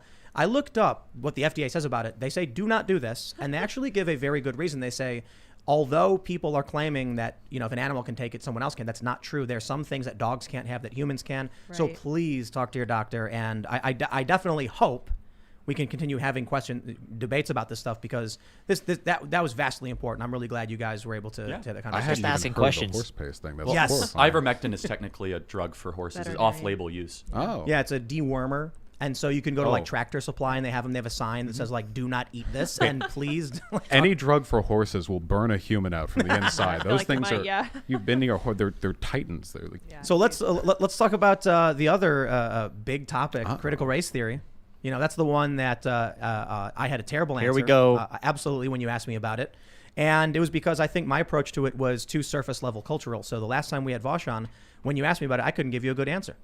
And I think we can talk about what's happening in schools, the things they're teaching children. And I don't know if either of you has an opinion and wants to start off with. Floor is yours. Yeah, so there are two CRTs. There's the critical race theory that I know of, which is a highly esoteric, essentially elective class that you can take in some law schools that teaches you a variety of incredibly eclectic legal theories that some of which I like and some of which I think I disagree with. And then there's the critical race theory that people like Christopher Rufo have been trying to push, a sort of catch-all term to describe all anti-racism. We see these anti-CRT bills being put through straight legislators, and a lot of them don't even mention critical race theory. They mention stuff that's been boilerplate anti-racist theory for like 2 centuries. That stuff really concerns me. If I think that academia is to an extent sacred. Of course, all the good things in our society now were born in the halls of academia. The Enlightenment, our democracy, the fair trial that we enjoy if we're arrested, these were things that were originally considered to be the crackpot initiatives of academics, and only through the respect of those ideas have we arrived at what we have today. So if there are problems within academia, I would have them solved in academia, not through the big hand of government reaching in and censoring everyone who says something that disagrees with some political party. So a point of clarification, you don't believe that critical race theory is in schools? I think that maybe there are ideas which overlap with critical race theory, but there's always going to be overlap between academic ideas. I mean, I drank water, so did Hitler, one of those type situations. I think you're coming at it from in good faith, where you're technically correct here that the super academic way of defining critical race theory is not being taught to 4th graders, right? With that I'd being hope so. It'd be pretty with tough that for being them. said, there are it's almost like saying, we're not teaching advanced geometry to 4th graders, but we are teaching them, very basic math, right? We'll get them the Euclidean geometry. So the very basics of this are definitely in schools. And there's many examples of this, right?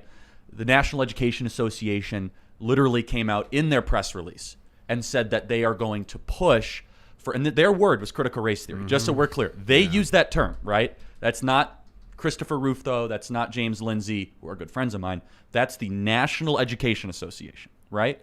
And I think they might even be talking about something different than the Delgado theory of critical race theory, right? And so what I want to try to do here, Tim, is we can talk about critical race theory as an academic theory, Or we could use a filler term like wokeism, which is more like racial justice, which I actually think would probably be, we can call it racial justice and meet in the middle. Right? I really feel like there are probably 4-digit number of people in America who are studied on actual critical race theory, not including myself. And by the way. I'm not even prepared to do that. But I'm happy to talk about racial justice education and wokeism, which I think is what the discourse is centered on. Well, I think you guys actually agree in essence that the academic critical race theory there's overlap with a component in schools, but what we often hear is someone will say critical race theory is being taught to my kids, and then someone will say cite one author of critical race theory that we've brought up in school. And the issue is we refer to it as I believe it's called critical race praxis. Mm-hmm. So this is something different than critical race theory. It's being implemented in education, but that's why you said wokeism. And I just think that discussion is so unhelpful when Joy Reid and Christopher Rufo are screaming at each other, and Joy Reid is saying like it's not being taught anywhere. Christopher Rufo, so yes, it is. When in reality they're both right. They're just talking about two completely different things. Yeah, you know what I'm saying? No, I do. And Christopher Rufo has admitted this is like a kind of tactic. Critical race theory does sound spooky. I get a little shiver when I say it. Whereas stuff like anti-racist theory or structural racism maybe compel a little bit more thought when discussed on. It's kind of a moral panic that, in principle, I really disagree with. But if you want to talk, we can call it wokeism if you want. That's probably a more accurate term. Yeah. I will just say, to the point about Christopher Rufo, white supremacist is also used as a catch-all term in the other direction. If we're talking, in academia, the term white supremacist is virtually never used. It's sort of a common parlance. What I will say, though, to give credit to Christopher Rufo is that this is all kind of downstream from the conversation that Marcuse and Delgado started. Yeah, well, it really is. Well, let's talk about it then. But just one thing, though, since we're operating under the blanket wokeism, which is a really broad term, let's talk about specific ideas, because I'm sure there are some of them that I can provide a good defense for, and some of them I might how about disagree with. black only dormitories? Generally not a fan. I think that I don't think they're explicitly harmful in the same way that traditional segregation is, but I also think that it incentivizes bad types of socialization, where the way that you get a reprieve from the faults of society is to find comfort in people of your own race. Maybe that incentivizes some bad stuff. In my university, we had safe spaces, but you know what they were? They were chilled, coffee break rooms behind Where'd you go? Latin. I went to Humboldt State. Okay. And right behind there, and anyone could go in there, whatever. Just the only thing that they asked was that you not be a dick. But as long as you met that qualification, that was fine. That, to me, that's a good safe space. Maybe that works, So just happy to go through more. Go for it, please. Hit me. I think this is actually really helpful. So how about reparations for slavery? I think I'm pretty in favor of that, yeah. Okay. Make the argument. It's just an owed debt. We said 40 acres and a mule. We never paid it.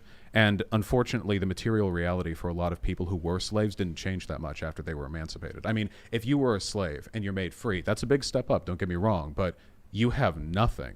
Nothing. And because of the way generational wealth transfers from father to son or mother to anyone to their children, caught me there.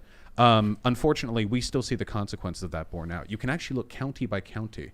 Where were slaves kept? Which were the plantation counties? And you see, this group of black neighborhoods, that's where they settled after slavery ended. It's really immediate stuff, and it's a debt owed that this nation never paid. I don't necessarily agree on reparations, but I think we need to clarify what that ultimately means. But I will say I've long held the same position. I actually worked on a documentary. There's an issue of people who were enslaved, then they were released, and they were not given any means to actually develop and grow. And so there's a generational wealth gap between people based on race for these historical reasons. The challenge I see, I suppose, is we've done a lot to amend the laws and change them. For instance, redlining and blockbusting have become illegal, and now we're dealing with an ultimately, I believe, is a class issue. Of course, racism still exists. But anyway, I digress on that point. What I wanted to get to is specifically on reparations. What do you view reparations as? More importantly. So this is a big divide. Some people think cash payments. I'm not a big fan of that. It doesn't fix the problem, for one.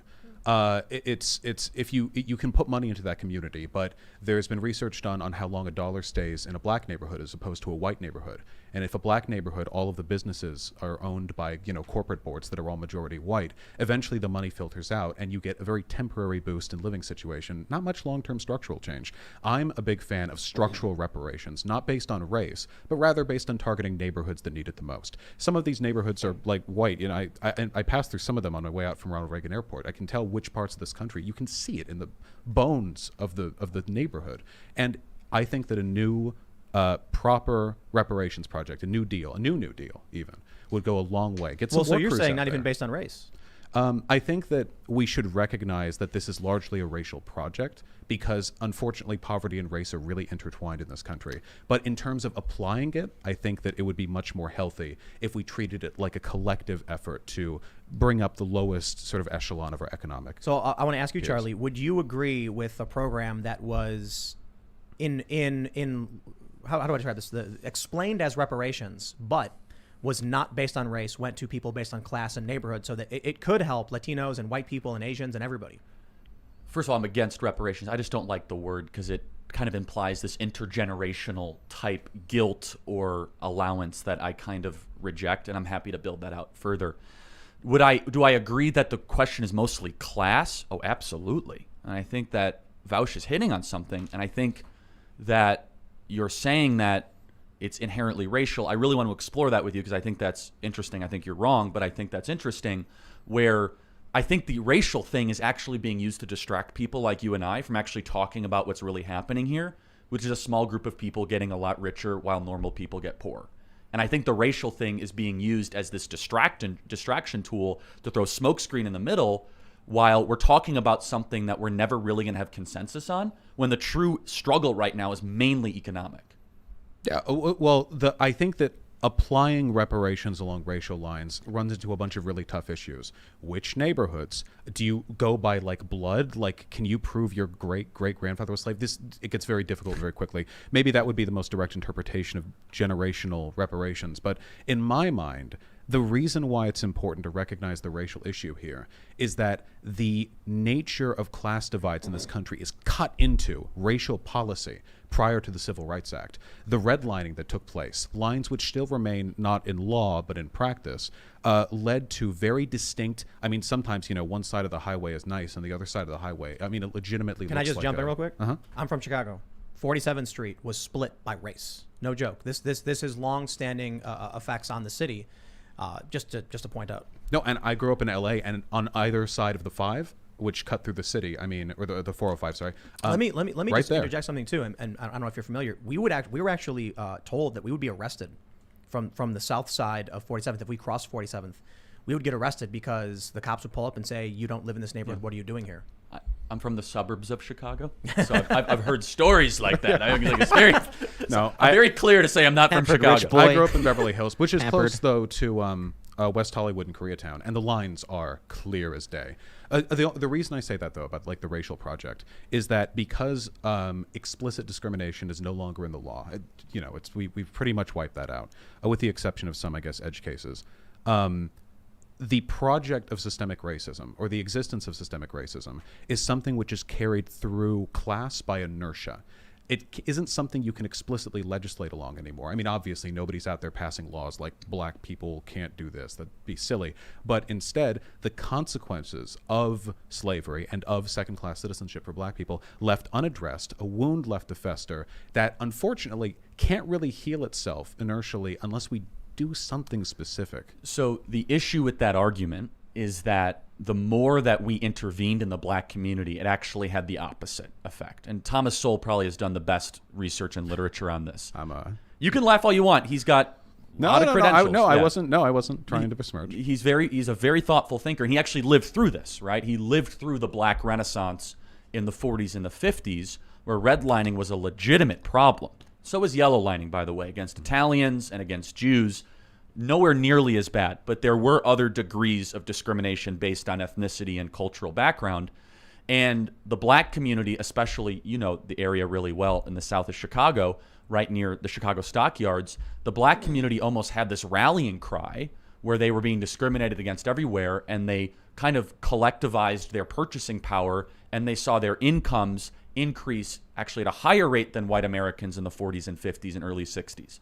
you've heard this argument many times, and you probably, disagree with it, but it's just true, is that the moment that we all of a sudden de-emphasized fathers being in the home and subsidized fatherlessness, we saw all these other trends increase. So in the right before the Civil Rights Act passed, about 24% of black children were born without a father.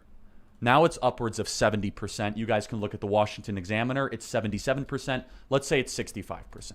So something has to explain that 40-point increase. May I? Yeah, just let me finish. Oh, sure. Yeah, and it's not necessarily that America got more racist. It could be the cocaine thing, which, is a common issue. It could be, operations of all these things. But a 40-point increase, I would point to a culture of fatherlessness, really bad government-run public schools, and then subsidizing behavior that isn't good. So there are a few things that I can agree with you on. Go First get 'em, of buddy. all, having two people in your house to raise you is pretty much essential. You absolutely Glad need we to. agree. This is undeniable. While I don't believe in shaming single parents, even if their single parentedness is a I agree product with of that. bad decision making, it's still good. You need it's in this economy, one parent, honestly. Yeah. But with that being said, there has been research shown that the rate of black fatherlessness is somewhat over-exaggerated, in large part because that number only applies to married fathers, so husbands raising their children. It turns out when you account for unmarried black couples taking care of their kids, the numbers actually rise to those just below white couples. I think there was an article on that. I don't know if I remember, saw it in Vice, but it tracks back to some really big study that was done back in 2016. So that's one point. But you are right. There are perverse incentives. For example, many welfare stipulations cut off with a shared income, which is only a few $1,000s per year higher than the necessary cutoff for the single income. Meaning that if you're a single mom, you can apply for the welfare just fine. But then if you get married or otherwise file jointly, you go above the cap for welfare. This is a horribly designed program, undeniably, and it incentivizes bad, destructive behavior. The best thing that we can do, we restructure the welfare system in this country. Welfare is good for us. It is. I don't benefit from it. No, I don't think either of you benefit from it, I'm guessing. But we do collectively downstream from the increased economic potential of people who now have the money to afford daycare, proper childcare, get an education. In the long run, people in this country being richer enriches all of us. It's a mutual project. So we work on that. We find out what works and what doesn't, which welfare programs function, which don't, which types of economic revitalization function and which don't. And I legitimately believe that if we applied this country has the bones to be just a permanent economic beacon on the hill, just like a shining example to the rest of the world. I agree with a lot of that. The bigger issue with the racial thing is that when you put some of these factors in even to present data, it doesn't pan out on racial lines, right? And this is where I think you'll agree, because you just said two parents in the home is a good thing, which we totally agree on. I think that's the ideal. Everything shows that is something that we should, push for. Three parents, maybe. Getting even better. Oh, yeah. 50%. Yeah, polyamorous relationships. Yeah. Not a fan. Based. But I will say that if you look at the data from the government, that a white child being raised by a single mother is less likely to succeed by 10 independently picked metrics than a black child being raised by a mother and a father. And so maybe it's less about the skin color and more about the removal of parents and specifically fathers in the homes. Now, if you want to talk about a domestic Marshall Plan to go put fathers back in the home regardless of skin color, I will sign up for that in a second. With the right welfare, the right systems, I think people will tend to their own families. But that would then all of a sudden de-emphasize what you said earlier, where it says it needs to be on racial lines, where I say, no, it needs to be on nuclear family lines. Well, no, I think that the neighborhood revitalization should just be on like a sort of class assessment. I think that when we recognize this problem, though, there are so many trends when it comes to poverty that involve the discussion of race, and there are some which do not. There are some types of poverty, some effects that are just ubiquitous and equally felt. But with regards to, say, black people, the fact that they couldn't get loans to purchase homes for a very long time. I mean, there were people living who couldn't do this. The fact that they didn't benefit from the Marshall Plan, if I remember correctly, after World War II. Well, Marshall Plan was Europe. You're talking about the GI Bill. Oh, sorry, the GI Bill. My apologies. Let me just point out all these white guys sitting here having debate over the black community, huh? I just think kidding. that there is a lot of economic inequality. A lot of it's tied to race, but we don't need to turn this into some weird blood quantum issue where we go tracking down every black American and holding them under a microscope to see whether they get benefits. Now, we just need to tend to our own. This is where I want to. We kind of got off critical race theory very quickly. I forgot about that. I want to bring it back. We're our agreeing way own. too much, Tim. All right. No, because this is one of the issues I see. Right, you see these conversations around. I don't know how you describe it because it's a variety of things. Wokeism is typically a catch-all term for some kind of ideology that involves anti-racism, which involves critical race theory, critical race praxis. And you're seeing in schools specific curriculums where they say to kids like, we had a book here. Mm-hmm. We had a book brought to us by one of these parents who's been going to these schools. And it was an anti-racist curriculum workbook where it asked it asked children why they thought that black children felt bad about their skin color. Now, I take issue with those things. They had another book where it was a little girl yelling at her mother saying, "You're lying to me about race." And then there was a whiteness contract with a devil tail coming out of it. Okay, I saw that one. Yeah, these are in schools. Yeah, okay. So the whiteness devil tail thing, I saw that. That's indefensible. Yeah. I'm not going to stand at that. With regards to that, what was it? Why do you think black folk feel bad about their skin? And I'll be careful because I don't have the book in front of me. It was something to this effect. It was a bunch of questions where it would ask you things like that and then ask you to answer. You know, what have you done to make someone based on their skin color behave or whatever and things of that nature? I think these are conversations that are worth having. I wonder, with regards to what you're saying, do you know what grade level these were at? I think she mentioned the woman. It was Asra. Azra. I think 4th grade. Yeah, that's what I heard. But I got to be honest, like the anti-racist one didn't have any pictures or anything. It was just questions. And I think she mentioned it was in a 3rd grade. The what was it called? What was the book called about the whiteness contract? The one you said was indefensible. That one was like a little girl who looked to be about like 8 years old. So yeah, I saw that online. Can I ask a question? Mm-hmm. So let's go to just piece, yeah, sure. issue by issue. Ibram X. Kendi, who's kind of one of the, archangels of the wokeism movement. Beloved figure in the minds of conservatives and liberals alike. So Ibram X. Kendi, and I'm paraphrasing, and you guys could pick up the quote, is that we need discrimination today because there was discrimination yesterday. That's the essence of the quote, right, Tim? Yeah, he said the only solution for past discrimination is present discrimination, and the only solution for present discrimination is future discrimination. So I find that to be reprehensible. What say you? I think it's misguided in large part because I don't believe if there was some God who could just distribute all resources in a perfectly ordained way and did so at the snap of a finger, then maybe that would be a decent argument. In the real world, we have to go through politics, and any kind of discriminatory treatment under any circumstances, no matter how well intentioned, is going to have adverse effects. So with regard to what he said, there is a very charitable interpretation, and that charitable interpretation is discriminatory practices in the past necessitate favorable practices today, a way of bringing people up. My reparations argument, I mean, the poor in this country have always had it bad, at least worse than they could otherwise. That is essentially a version of that argument. Preferable treatment towards the poor. We do this with welfare because there are systemic barriers keeping them from full participation. Along racial lines, I don't even know what that would look like. I don't even know how that would look good. I'm not a big fan of affirmative He wrote an action. amendment, right, called the Anti-Racist Amendment to the Constitution. It's not being considered anytime soon, where it would be preference. You'll see, Biden will get it. Yeah, based on skin color, that there would be some sort of accommodation based just by the melanin content in your skin. Yeah, there is one thing I want to say, though, and this is common in upper academia, and I know Ibram sometimes gets brought into non-academic discussions, which I don't consider myself an academic, so I'm including myself in that. But sometimes I think these are fun to discuss, these ideas. What I noticed, at least in some of the classes that I took, the higher-end classes, was that sometimes when you were presented ideas, they were presented not to have you agree with them, but rather to incentivize the greatest discussion. For example, I wasn't an economist, but I did learn about Karl Marx. Now, not many professors are actual Marxists, unfortunately. So when Marx was brought up in that context, it wasn't like, here's what you need to know, here's what you should believe. It was more, here are some ideas, radical and agreeable. What do you think about them? And when I look at what Kendi has written, I don't often agree with some of the more radical propositions, but I do enjoy the process. And I don't think that's something which should warrant the state intervening to cut out those discussions. I think that's a great brutish response. That's a great segue, if I could go. So the next question then is, should we be teaching first and second and third graders to be hyper-conscious aware of race all the time? I think that's destructive. I think it goes against the American promise of e pluribus unum, of caring more about character than skin color. And yes, Martin Luther King Jr. was a mixed bag when it came to this stuff. He's a cool guy. But he was a very radical socialist in some regard, but he really hit it perfectly when he said that this was the ideal of the American system. Do you see any downsides to getting 3-year-olds just caring, not 3-year-olds, third graders caring about the color of people's skin all the time?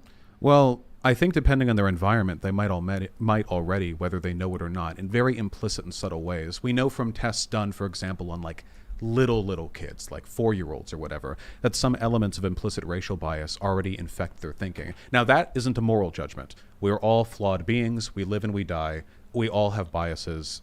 That is just a part of life.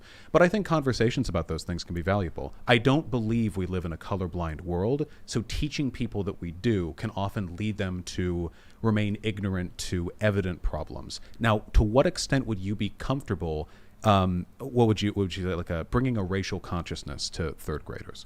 For me, very little to none. As don't care about it, de-emphasize it, look at the spirit, the soul, the conduct, and the character of the human being. Their skin color means nothing. Not saying that you should start to emphasize, organize what people look like, because therefore it means something that we're going to tell you. A great example is that this is the textbook definition of stereotyping, right? Is that if you see a black person, you don't know their history. You don't know if they're the son of a Nigerian billionaire.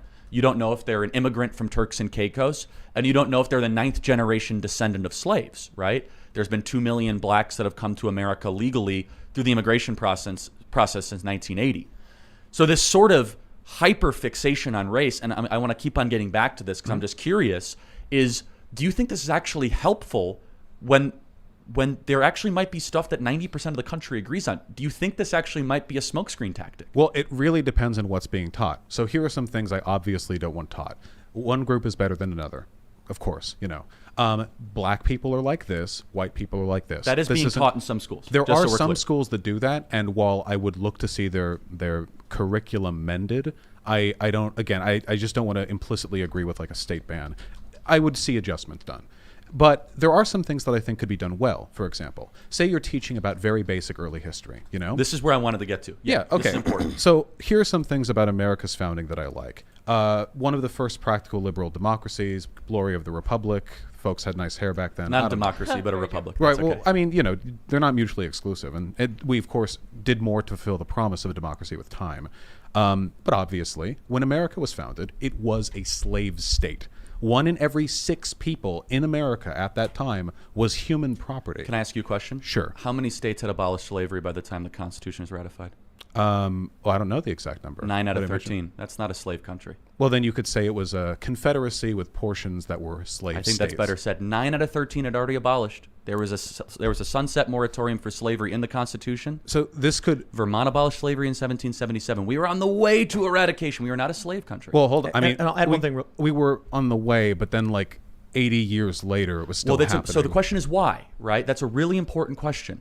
And Economics, I imagine. Well, yeah, so Cotton Gin and John C. Calhoun. Happy to go through that. But yeah, there was actually a grievance in the Declaration of Independence, specifically that the Crown had enslaved people. The first draft. Yeah, in the first draft from Thomas Jefferson, the Crown had enslaved people who had done nothing to offend the Crown, brought them to the states, and then were then offering them the freedom that was stolen from them to wage war against the colonists who had grievances. It's an effective strategy. The Union did it too. They promised the slaves when they moved southward. Yeah.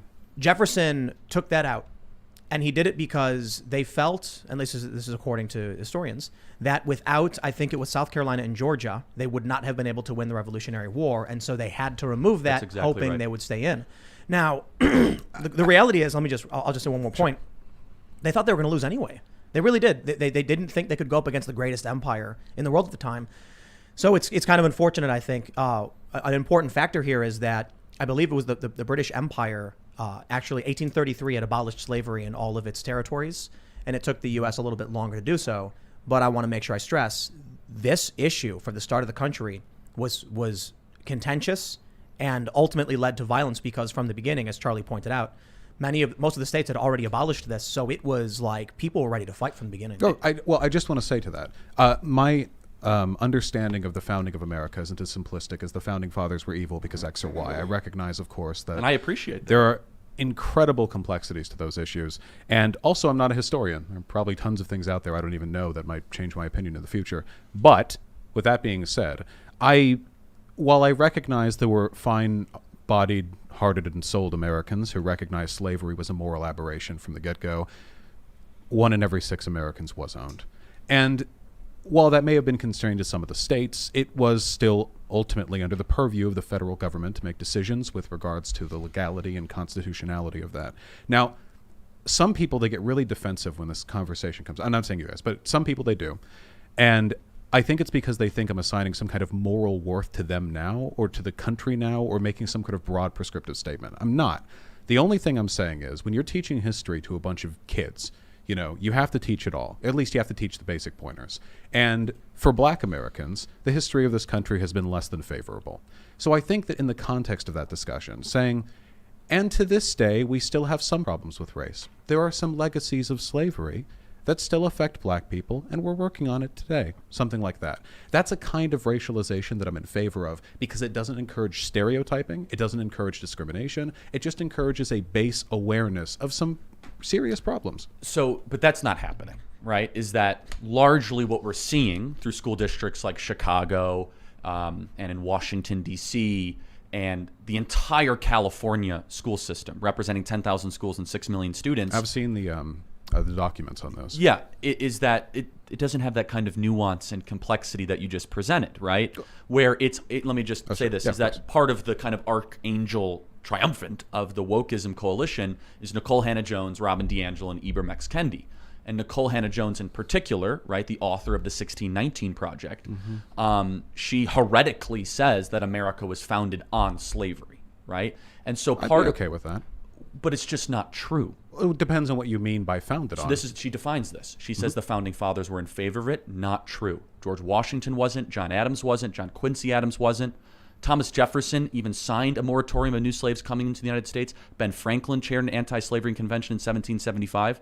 None of these guys were writing expositionally of how wonderful slavery was. Well, this isn't being taught to third graders, right? The 1619 Project's a little New York op-ed. No, it's not. See, that's where you're wrong. The 1619 Project's being implemented as school district curriculum in thousands of school districts across the country. That's true. Well, across the country. It's not just like a podcast. This is curriculum. Right, there are principles of the 1619 Project that I think are defensible. First of all, we as Americans tend to think of the founding of our country as its legal founding, you know? But the legal founding of the United States didn't really mean much for a slave. I mean, it really didn't matter that much for the peasantry of the time, no matter what. See, that's where I disagree. So when was the first state to abolish slavery? Vermont in 1777. Why? Well, I mean, for the because slaves they were who lived inspired by the Declaration of Independence. Things started to change in that year. Right, but the slaves that then continued to be slaves would have been in the states that didn't make that choice, right? Which were largely in southern states. So, yeah. Well, that's what I mean. I didn't mean to miss out on the particulars there. The only point that I'm making is that depending on whose lineage you follow, depending on the narrative that you tell, this is a very postmodern idea. And I would like to consider myself charitable to postmodernism, the idea that there are many ways you can describe the human experience. Which I think we all believe to some extent. Depending on who you follow, you get very different ideas on what America is, when America was founded, not in a legal sense, but in a conceptual sense, and who today holds the birthrights to which they were entitled. And these conversations should be had. They're worthwhile conversations to have. I've seen some of the curriculums in these schools. I find some of them a little bit objectionable. But to be perfectly clear, I've found school curriculums objectionable for ages. About half of Americans believe in the lost cause myth, the idea that the North started the a civil war and it was over like states' rights or whatever. That's believed by a large number of Americans. There are textbooks put out by Pearson in Texas that have there is some truth to that, by the way, just so we're clear. I'm happy to go through Civil War history. Well, I just want to say I have long had problems with many of the ways children are taught concepts in this country. That's fair. None of them have made me want to get my state legislators to just outright ban all of these ideas. Well, so let me. I'll make 2 points. First, the 1619 Project is in schools. Newsweek reports U.S. schools have openly taught the 1619 Project for months. This is back in September. We've got Education Next. The 1619 Project enters classrooms. We have the Pulitzer Center, the 1619 Project curriculum. Here you will find resources for teaching 1619 in your schools. And I don't know if I have one more source. teach right? PragerU then we in move schools. to the. Do they read the full thing in class? That's crazy. It's pretty dense reading, you know. They It do is. They do it. And then lawmakers push to ban 1619 from schools. So it's there. It is. And so let me tell you why people like myself are pushing for the bans of the 1619 project. Is that first of all, it's just not true. It is not even charitably, in the most charitable reading, to use a word that you used, even remotely fair to the ethos or the founding of the country. It doesn't go to original source documents. It doesn't go to quotations, and it meanders through generalizations and very heavy emphasis on emotion. Can I ask something though, really Sure, quick? go ahead. Is this not being presented as an alternate perspective, as opposed to replacing the entirety of our curriculum? No, it is. And this is an important thing, which is what is education, right? So is education where we're supposed to, for 3rd, 4th, and 5th, and 6th graders, open up every single bad idea that's ever been discovered and have kids choose? Or are we trying to lead them towards something? Lead them towards having better developed character? Lead them towards trying to find objective truth? Moral. We want to make them moral. I agree. And so the question is, what is good? What is evil? Well, we don't know a line is crooked unless we have a straight line to compare it to. Well, you know what I think on this, don't you? I actually don't. The narrative we've told about the founding of this country has for a long time been deeply whitewashed. We talk about the founding fathers like they're heroes, and there is heroism in their lives, no denying that. And we often gloss over many of the horrors of this country. There are things that we've done, for example, that we would use as an incentive to forever despise other countries that nobody's even taught about. Like one I read recently, for example, was that we did mass chemical bathings, and I believe it was sterilizations of Hispanic people at the beginning of the 20th century, moving up past the southern border, because there were like these militias forming in towns near the border. And they just did it because they had the de facto support of the local government as a way of discouraging their movement up. Now, the numbers involved in that are significant. And I feel like, well, that's maybe not great for 4th graders. There could be more work done to talk about the faults with this country, in addition to eulogizing its The question is, largely what's white the leaders. goal, though, right? Is the goal to try to have young people graduate by the time of high school to be skeptical, apprehensive, and not very proud of the country, or eventually tell a true and patriotic story where you have people graduating that are thankful and have gratitude? Oh, That's the purpose of education when it comes through. Gratitude is not the purpose of education. Well, I think gratitude's a moral necessity. No, you should be grateful for the people in your life, but I will never be grateful to the state. I'm not that much of a collectivist. Well, not a state. Are you not thankful that you live in America? I'm thankful of the things that make my life easier. I was born white to well-off parents, and today I enjoy many of the benefits of having really responsible and attentive Are you parents. thankful you have constitutional rights that are protected by government, given True. to you by God? But do you know how those constitutional rights came about?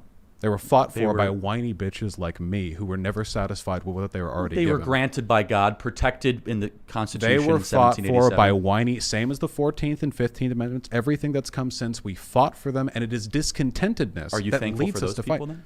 I'm thankful for their efforts, as am Okay. I Well, for there's some gratitude. Sure, I'm grateful to them. But patriotism, I'm grateful to what people in America do. But America's a concept. It's been used to do a lot of good and a lot of harm. It's a home.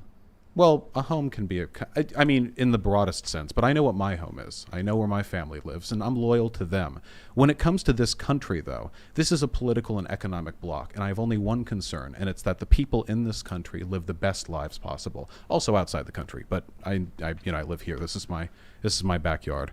And when I want people graduating, from high school, I don't want them to feel this sense of contentedness. Contentedness is the death of activism for all that's good. And activists have always been, you're an activist in your own way, as am I, have always been the forerunners for good. They've done a lot of damage too. Sure, they have, but we make the world move. And I want to get kids interested in the flaws in this country, because that teaches them to grow up and care about them so hard they fix them. This is a great piece of disagreement. We have clarity, not agreement, which is obviously what we want, where I think that we should try to be developing and graduating kids with strong character that want to appreciate and protect a country, and to try to be active against forces that wish to deconstruct it.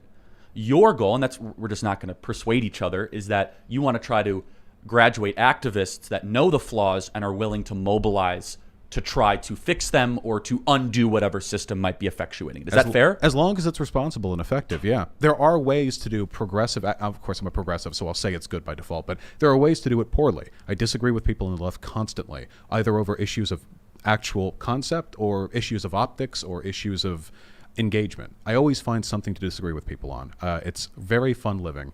But with all that being said, I have to wonder, is it not the prerogative, and I'm not assigning this to you, of tyrants to make sure that the children who graduate from their schools find no fault in the nations they're taught to love? See, I never said no fault, but you could be thankful for something, and you can have a holistic view of something and understand that there were stumbles and there were missteps, while also being pretty freaking proud of that something. How exceptional this project What is. if there are current problems, like today, you know? We should talk about those. Like we already talked about fatherlessness, government overreach. Tim, you want to interject? Oh, no, I think it's interesting to me. You're from the suburbs of Chicago. You grew up in Beverly Hills. Somebody commented, I think it was on Twitter, they said that when they went to school, they weren't taught about Black Wall Street or the Tulsa bombings and things like that. And that's proof, or that shows that our schools are not teaching. And I was like, I was taught all those things. You know, So in was Chicago, we were taught about the Trail of Tears. We were taught about westward expansion. We were taught about the violation of treaties. I was taught a lot as well. Yeah, we were taught a lot about that. When we learn history, what we're really learning is a story. I think it's called historiography. Obviously, when we're just looking at the facts of history, I mean, what is it, data and sheets, you know, wrote transcriptions of things people have said. Nobody teaches that. You teach the story. And the story we've told for a long time has bowled over a lot of problems I think we should work to fix. Do we want people to be thankful? Sure. I don't want to... So we agree on that. Good. I don't want to stop teaching kids that there are undeniable things they should be happy for. For example, every day that I worked before I was a YouTuber, you know, I thanked union activists back during the turn of the 20th century who gave us the 5-day work week, the 40-hour work week, who ensured that we had proper standards for lunch breaks and what have you in this. And they fought and they were whiny, and I'm sure a lot of them had really bad ideas besides the worker activism. But we all benefited from that. Do you ever think that as an activist, as a progressive, a libertarian socialist, is there ever a point where the activism actually does much more harm than good, and the preservation of what already exists actually should be desirable? I would say that's the case with black separatists. There are some people in this country, not all of them are black, of course, but who believe that the racial problems between white and black Americans are irreparable, and that the best solution would be for black Americans to leave, or at the very least to form separate enclaves within this country. And that's nothing new, just so you know. I don't think it's very old. I think that's. I don't think that's what Charlie asked. He asked you if there. Do you want to rephrase? Yeah.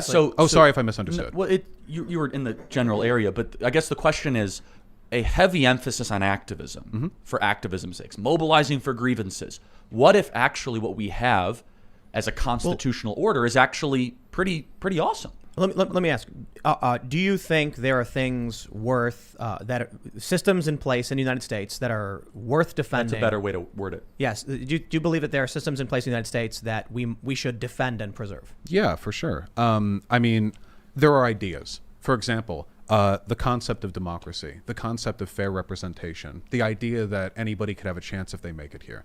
These are ideas that I think are almost sacrosanct. I mean, I think they're almost existentially worthwhile. Now, to what extent does this country live up to those promises? In some ways, it does so better than most other countries, sometimes any other country.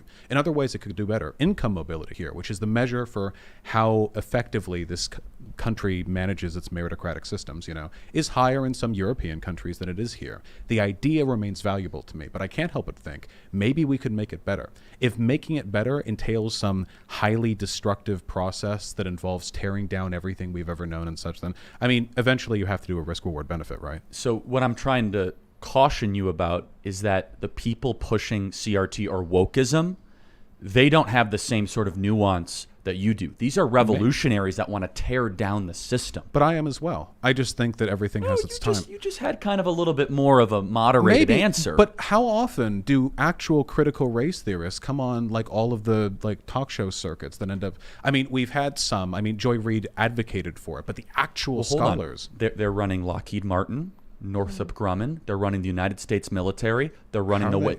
They're assigning these ideas again. Wokeism. Let's use that. With Robin DiAngelo, the federal White training. fragility. Right. I'm It's running the United States military. not a big fan we of did her it, guys. largely because I think her language incites a lot of negative discourse. I think that it's bad for publication. Maybe good in an So academic not setting. good to teach generals that. Like for some random people at like a business? Absolutely not. No. No, The big- generals in the military. Oh, yeah, sure. No. Because that's what's happening. Well, the big problem that I have, but keep in mind, that's not wokeists running these things. What happens is this, and put pretty simply, the majority of Americans broadly are progressive on these issues. Support BLM, all these sort of broad cultural markers. So corporations. If Destiny said that, Destiny's answer is stupid. It doesn't matter if they're going to be talking about CRT in a couple months. It's going to be the exact same conversations about race with a different label about it. How is it hard to understand? I hope he didn't say that because that's a fucking dumb thing to say. And other large entities think we need to avoid a cancellation. We need to appeal to the business interests of this country. We need to do something to ingratiate ourselves to the majority opinion. So oftentimes, and they've done this for decades, by the way, is they find some consultants. Same they conversation, pay them $300,000 different label. Like Robin DiAngelo. Like Robin DiAngelo, to come on over there. And Robin DiAngelo's job, first and foremost, is to convince everyone who hires her that she was worth that money. So is she going to come over there and write like a PowerPoint like, don't be racist, like, come on, be cool. No, she has to go all out. And what you get are these cringy, like the Coca-Cola PowerPoint. Yeah. Where you get, look, some of the things there are defensible. Does systemic racism exist? Sure. Should we be aware of the concept of like implicit bias? Yeah, fine. That's good. That's just normal human things, I think. But some of the language in there really made it seem like she wanted white people to feel a little bit bad. And I don't want white people to feel bad. I don't want anyone to feel guilty over who they are. What percentage of this country do you think supports Black Lives Matter? Well, I know that at its peak after George Floyd's murder, it was something like 71%. I think since then it's trended downwards. Is it gone below 50? Yes. And, wow. well, it depends on where you go. I use Civics. They have 237,458 responses from April 1st, 2018 to August 2nd, 2021. I think they do a pretty good job, but there's always, I know, a challenge with polls and whether they, their system. The peak support was 53% after the death of George Floyd, and opposition actually declined fairly steadily. There was no major spike in opposition. There was a major spike in support after the death of George Floyd. However, there was a rapid escalation of opposition. According to Civics, current support for Black Lives Matter is 45% and opposition is 42%. Those numbers are really different from us. I might have looked at Pew Research. I couldn't tell about the methodology, which is more valid. Well, and it's actually, CRT, the filler word, is very unpopular. So I would look at it differently. I think these corporations have been infiltrated by highly motivated activists, which you said the education system, the goal should be to create activists that have really bad ideas. And I think they're putting America on a trajectory that I think you are even concerned about. Because you said that there are some sacrosanct ideas, right? The sacrosanct ideas are general fair representation. Wokeism does not believe in that. Well, no, that's not true. I would say, I don't know what you mean by wokeism, but I think that there are plenty of progressives. You defined it, which is that the idea of judging people based on skin color, discrimination. I would say that what I've advocated for represents the supermajority of progressive opinions, and what we're largely seeing is a couple of really bad examples being brought to the limelight because they're most objectionable. Sure. To be fair, though, you might have these very, very well thought out views of things. You could say, oh, that's indefensible. Of course, I don't want to be unreasonable.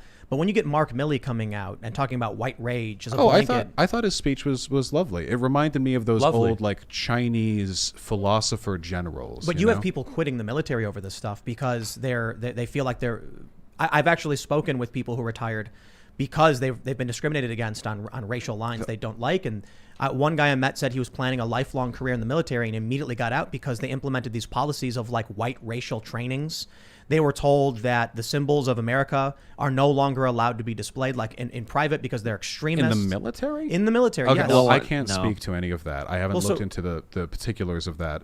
The only thing I want to say is that it feels like with Robin DiAngelo, we've seen this pattern for decades now. I don't think it has anything to do with infiltration. I think it's the big ups, the CEOs, the project managers, whatever. They know there's some broader political, social, cultural trend happening, and they think, who's someone we could get? And if you look up racial sensitivity training on Google or anywhere else, some names are going to pop up, and we know which one comes up first, and they just hire that person because they've got money and they need to spend it before the end of the quarter so their budget doesn't get cut. Do you think that it should be... How's the right way to phrase this? if a corporation were to tell, say, white employees that they had inherent characteristics based on their race, or that they should undergo some kind of course or class based on their race, should businesses be allowed to do that? You mean legally or like morally? Both. You know. I suppose legally if they want to. I can understand people being upset over it. I don't think there's anything wrong with racial sensitivity training and concept. The problem is that it's almost always done by this consultant class of like upper middle class, like WASPs who are really, really intent on getting their own milquetoast veil of progressivism pushed down the throats of whoever they can have paid to listen to them. If it's a good course, everyone should be able to hear it. Wouldn't that violate the Civil Rights Act, though? It might. I guess that I would defer entirely to law. If it turns out to be unconstitutional, then he had it. I just want to say, though, that while we are fixating on bad behaviors here, and there's nothing wrong with that, I do maintain my insistence that I think the vast majority of progressives would agree with what I have to say. Though, keep in mind, there are always going to be a mix of good and bad ideas with good social movements. Even the Civil Rights Act, or the Civil Rights Movement, which we all know and love today, you know, can't deny it. There were plenty of people acting there whose ideas I disagreed with. Malcolm X, when he had his black separatist phase, though he amended that before he died. There are even ideas of Martin Luther King's that I maybe could question if I spoke with him. He wrote a book after the Civil Rights Act. Where do we go from here? Chaos or something? Chaos or something good? And he said a lot of stuff about the responsibility for white people to not make amends, but to educate themselves on the experience of black suffering so that we no longer just integrate. We truly assimilate. We know we're a collective bond. There's always going to be some disagreement. Is the movement valid? To me, a movement which recognizes the racial discrimination, the systemic racism that exists, that there are problems we have yet to overcome, this is a movement worth defending. I just want to make some data points real quick, and then Charlie, you can come in. Man. So first, the one thing I wanted to highlight, let me actually pull this up, is that net support, which is support versus opposition. Before George Floyd died for Black Lives Matter in this country was 16% net support. As of today, according to Civics, it's 3%. That brings it all the way back to 2018, to August 16th. Now, one of the things I think is really important to note is the severe tribalism and hyperpolarization in this country. So if we look at support for Black Lives Matter among Democrats, 86%. Support or opposition for Black Lives Matter among Republicans, 86% opposition. Mirror image. You take a look at independents. We're more alike than we may think, huh? Right. You take a look at the independents, though, people who don't align, and I would say, what is the date around May 1st, there was an inversion, and now the majority of independents oppose Black Lives Matter, 44% to 39%. That's not surprising to me, given that there's been very little in the way of optical. I'm sorry, you haven't spoken in a while. I apologize. No, I just wanted to make those data points just to clarify some things. I wanted this to be more of a discussion than a debate, so I think it's actually really helpful. Are you concerned when certain judges or people running for DA say that accommodations on sentencing should be made on race? Does that bother you? Who said that? I've never heard that before. Well, people in law schools have been saying it. Well, I mean, students have always Kim been. Fox in Chicago People has have been saying it, heavily dude. implied that communities of color need to be accommodated for in sentencing. You know, people. And they've all but done this by just getting rid of the bail laws that we've seen. I know a guy. Altogether, Well, right? I mean- Decriminalizing shoplifting, all that, please. Oh, I'm totally okay with that. We Okay. lock way too many people up, just flat out. That's not even. So like murder out the next day. No, not murder. You Well, said that's- shoplifting. Well, I'm just saying, just the bail reform laws in New Mexico and California have been a disaster. Go Well, ahead. I can't speak to the. Oh, sorry. Now, here's actually a really great point. It's a tough one for me. I agree. I think we lock way too many people up. I err on the side of liberty, innocent until proven guilty. To take a working class individual who is accused of shoplifting before he's even been proven of guilt, lock him up for several months, he loses his job. However, what do we see in San Francisco? Mm-hmm. Wave of shoplifting, businesses shutting down because when you don't stop the crime, you get, I guess, a lot of crime. Yeah, it's a tough issue. I wanted to let you guys. I think we'll totally disagree on this. You first. Maybe. Well, I've read a lot on recidivism. We have a fairly high recidivism rate in this country because really the thing that causes crime more than anything else, it's not actually poverty, it's income inequality. When poor people and rich people share the same space, it leads to a lot of problems. All poor people together in a neighborhood, what is there to steal? Poor people and rich people together in a neighborhood, There you go. You have very clean targets. And what's more, there are other forms of criminality that only really fully express themselves in the types of neighborhoods that have a really strong mix of wealthy and poor. I can see that because, again, from where I grew up, I lived on the border of a lot of low-income communities. Now, Beverly Hills, safest place you could be. 3 a.m., you want to take a jog, go for it. Seriously. Not anymore. Maybe. Oh, I haven't been there in like You'd 5 be years. surprised, man. I'll say this. Good luck walking Rodeo Drive now. Well, okay, first on, I don't want to walk Rodeo Drive during the daylight, okay? Well, I agree. But after Garcon has had his work in L.A., it's a disaster. Violent crime is down since the 90s. We've had a bit of an up since it's COVID. up but massive in the last year. Oh, well, COVID's led to a lot of really weird exigent factors. Well, but defunding the police. We haven't defunded the police anywhere. Minneapolis? Maybe in a couple places. A lot of places. Hold on a second. That's not true. Minneapolis, Portland, Seattle, they've all cut. Here's one police place. 260 departments, I think it was reported last year, had stripped their funding from Sorry, departments. when you said defund, I thought I meant like the anarchist vision of like community policing. When it comes to police funds being stripped, there is a conversation to be had about the relationship between that and crime. But the crime increase seems to be all countrywide, so I don't know if I'd be leaning more towards that being a COVID thing and people being restless and angry and, I don't know, aggressive. The thing that I'm trying to say, though, is when I grew up in Beverly Hills, really, really safe, free from violent crime, I could walk half a mile, though, and the area between rich and poor were the areas where people had barred windows. Every time. So when it comes to criminality, there are things that we can address very fundamentally that will help everyone. I'm sure there are restructures to bail laws that we could do. I don't know the particulars. It's not my field. I've also read stuff on recidivism. Apparently, murder actually has a very low default recidivist rate because usually it's done under a very specific set of heated conditions that don't actually speak to a person's character, which makes you wonder a lot about like moral worth and what really drives a person to do that sort of thing. I think it's something we should look at critically, though I don't have any really strong database arguments. The last thing I want to say, because it's the first point that you brought up, is racial responses to the criminal justice system. Yeah, I didn't forget. I'm actually going to triple down on this one, okay? Not only do I think that we should aggressively look at the ways our sentencing laws affect and discriminate between black and white people and Hispanic and Asian, I think we should do the same between men and women.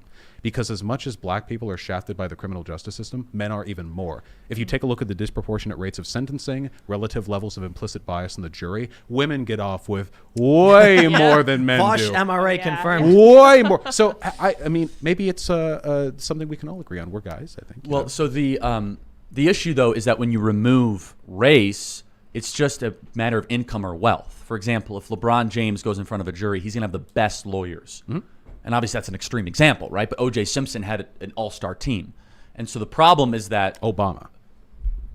He would also have good lawyers. O.J. Simpson? Oh, yeah. No, sorry. I was going to say, you didn't have Obama as a lawyer. No. Let me just say, Kardashian and Dershowitz. I would just like to interject that Obama extrajudicially assassinated people, and nobody did anything about it. So now that's black privilege. But that's a joke. Don't.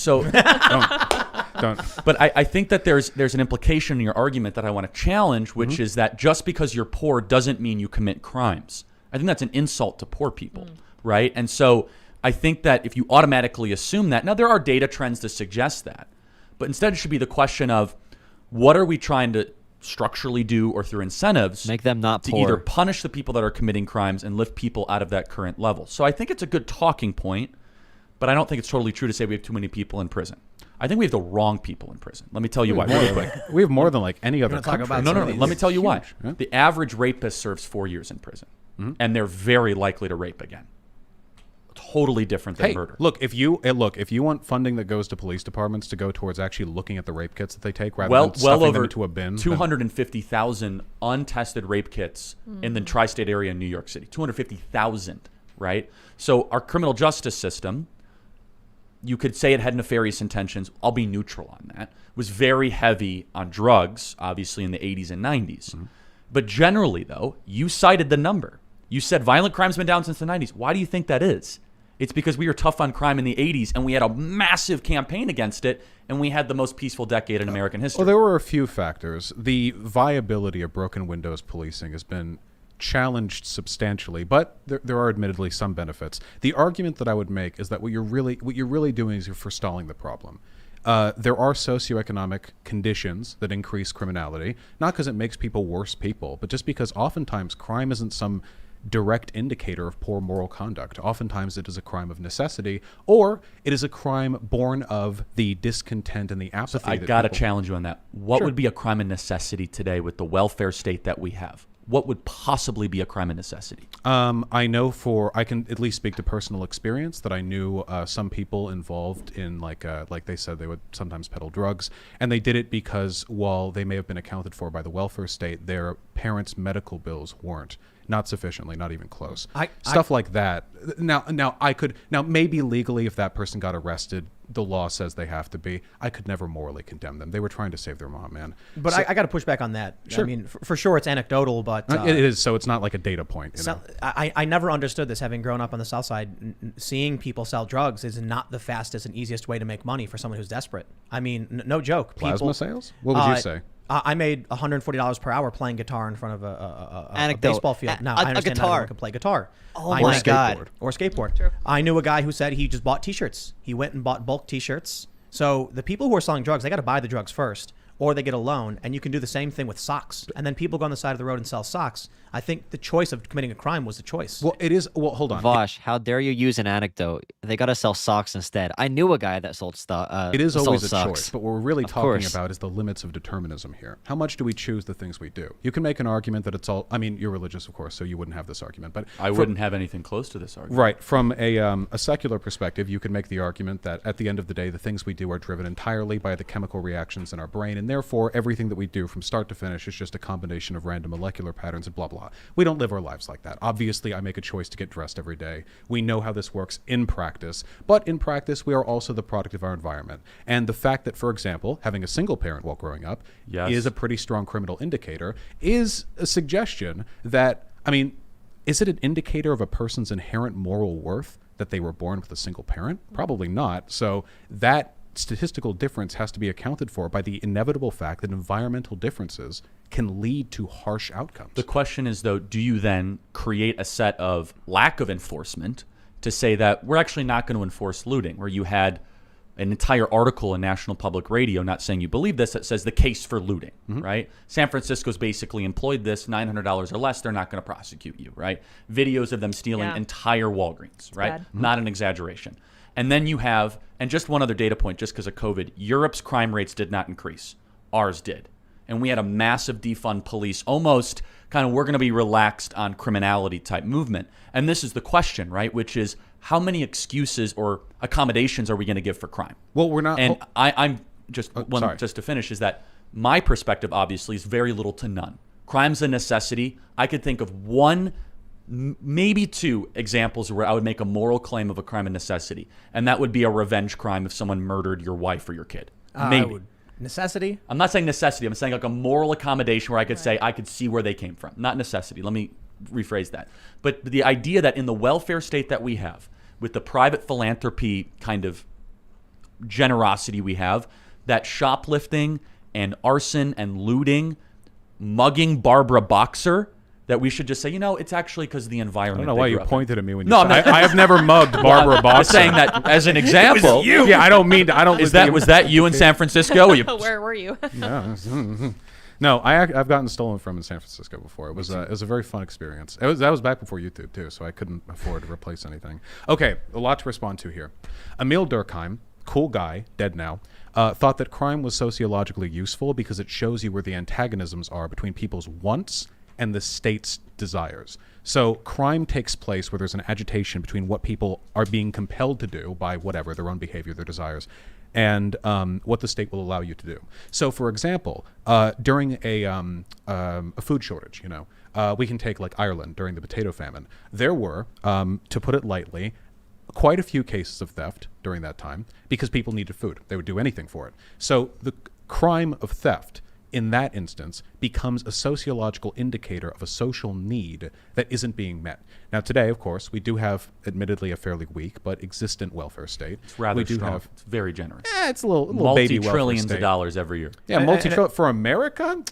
I will say you can get $70,000 in value a year. That's plenty. I want a UBI. We can go way harder. We do have UBI. We just implemented it with the stimulus. No, we don't. No, well, wait, hold on. Yes, the child tax credits with people got cash checks. We have UBI now. Well, it's not a long-standing program. I'll admit that, but we've tried UBI and crime went up. Well, hold on. Wait. Hold on. Wait. I need to reject the We spurious. send checks. People commit crimes. Huh. Hold on. This is a spurious correlation, okay? First of all, you will not be able to find any analysis that attributes the increase in crime to people getting their stimulus checks. No, I'm saying it's the opposite. The argument you're making is that if people have a sociological need, they won't commit the crime. So people got money and they still committed crimes. Yeah, but it doesn't always like correspond one-to-one like that. The reason why people needed money is because they weren't getting any money from their jobs because they couldn't work their jobs. So people were still in a worse position. Well, they also got unemployment. Remember, very generous unemployment. The unemployment started plus pretty generous. $600 to $800. Right, I think it was a week or a month. Right, it was very still generous. currently that run through, and not bonus. everyone is applicable for unemployment. There are a lot of conditions there that can make that difficult. No, to they were apply very for. generous. They didn't Well, turn hold on, anyone down wait. during the lockdown. We're being very spurious with our. Well, we're very correlations wonky. right now. I'm sorry, I interrupted you. I'm just Oh God, where was I? something about some dead guy about how crime is helpful. I love dead white guys. I actually don't know if Durkheim was white. So I'm not pro-crime, not pro-criminal here. I'm pro-leniency only insofar as I believe it helps to lower our recidivism. Sometimes it finds that it does. For example, you're in prison for 20 years. What do you know? You know the inside of a jail cell. The environment in prison is very bad at encouraging people to get their life together when they get out. And that's why so many people, they get out of prison, they have 6 months on the street before they're back in. Sometimes it's because they want to go back in. Prison's all they know. They did a movie about that. Sorry. Shawshank Redemption. And it was a good movie. It's a great movie. Yeah, which only serves my point. But with regards to like being lax on crime or whatever, there are a couple of things I think we should all agree to, okay? First of all, well, maybe we wouldn't. Drugs is bad. We need to stop locking people up for weed, just flat out. I think that drugs in general should be treated like a medical issue. Portugal did that. They decriminalized all drugs. So there's conflicting data on Portugal, but fine. It's pretty promising. So you take like heroin. Nobody wants to be on heroin, okay? If you're on heroin, in the fleeting moments you have in between your little sessions, you know something's up. So you treat that like a medical issue. Say, hey, we have government offices. You want to come by? That helps. Far fewer overdose deaths. And those people, they go ahead, they become socially productive. Bam. No crime. They contribute to the economy. It just works better than locking them up. I wanted to say something you mentioned with UBI, you mentioned with the unemployment, the stimulus.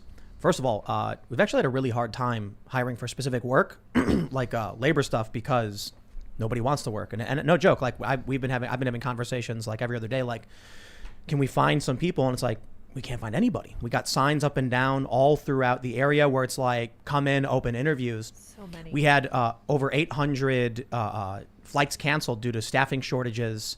And now we're facing fuel shortages because there's a trucker shortage.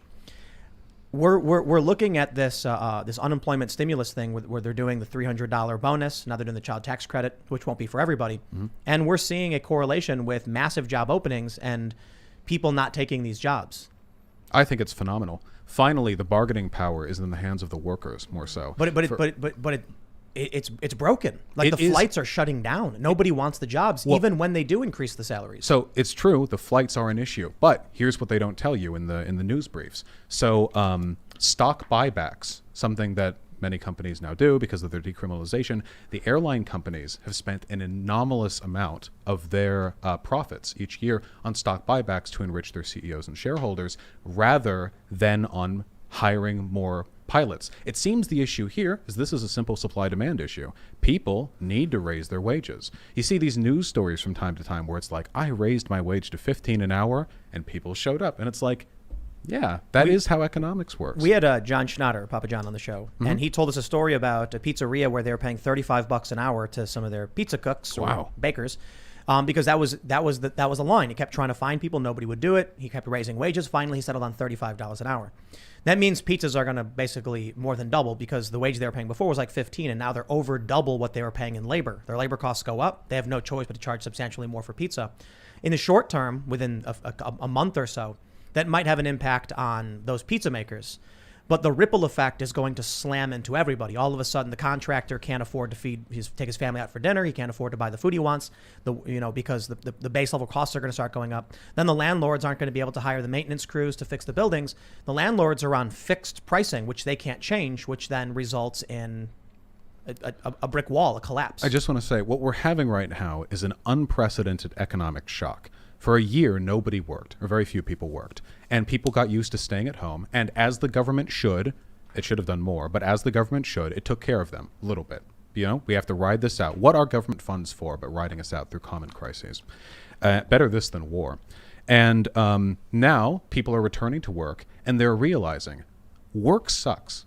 Work sucks everywhere. But in this country, compared to maybe some of our equally developed contemporaries, work really sucks. The work culture, our rate of overproductivity, Americans more than any other developed country, by the way, we push our workers hard. And you have favorable employment numbers, but you don't have favorable underemployment numbers. There are a lot of people who have jobs, but they have like 2 to 3 part-time jobs. They don't get their schedule for the next month until like 2 weeks before the end of the current one. They're constantly worrying about whether or not they're going to make their shifts line up to get enough hours to get the money they need to pay down their student debt along with their rent and everything.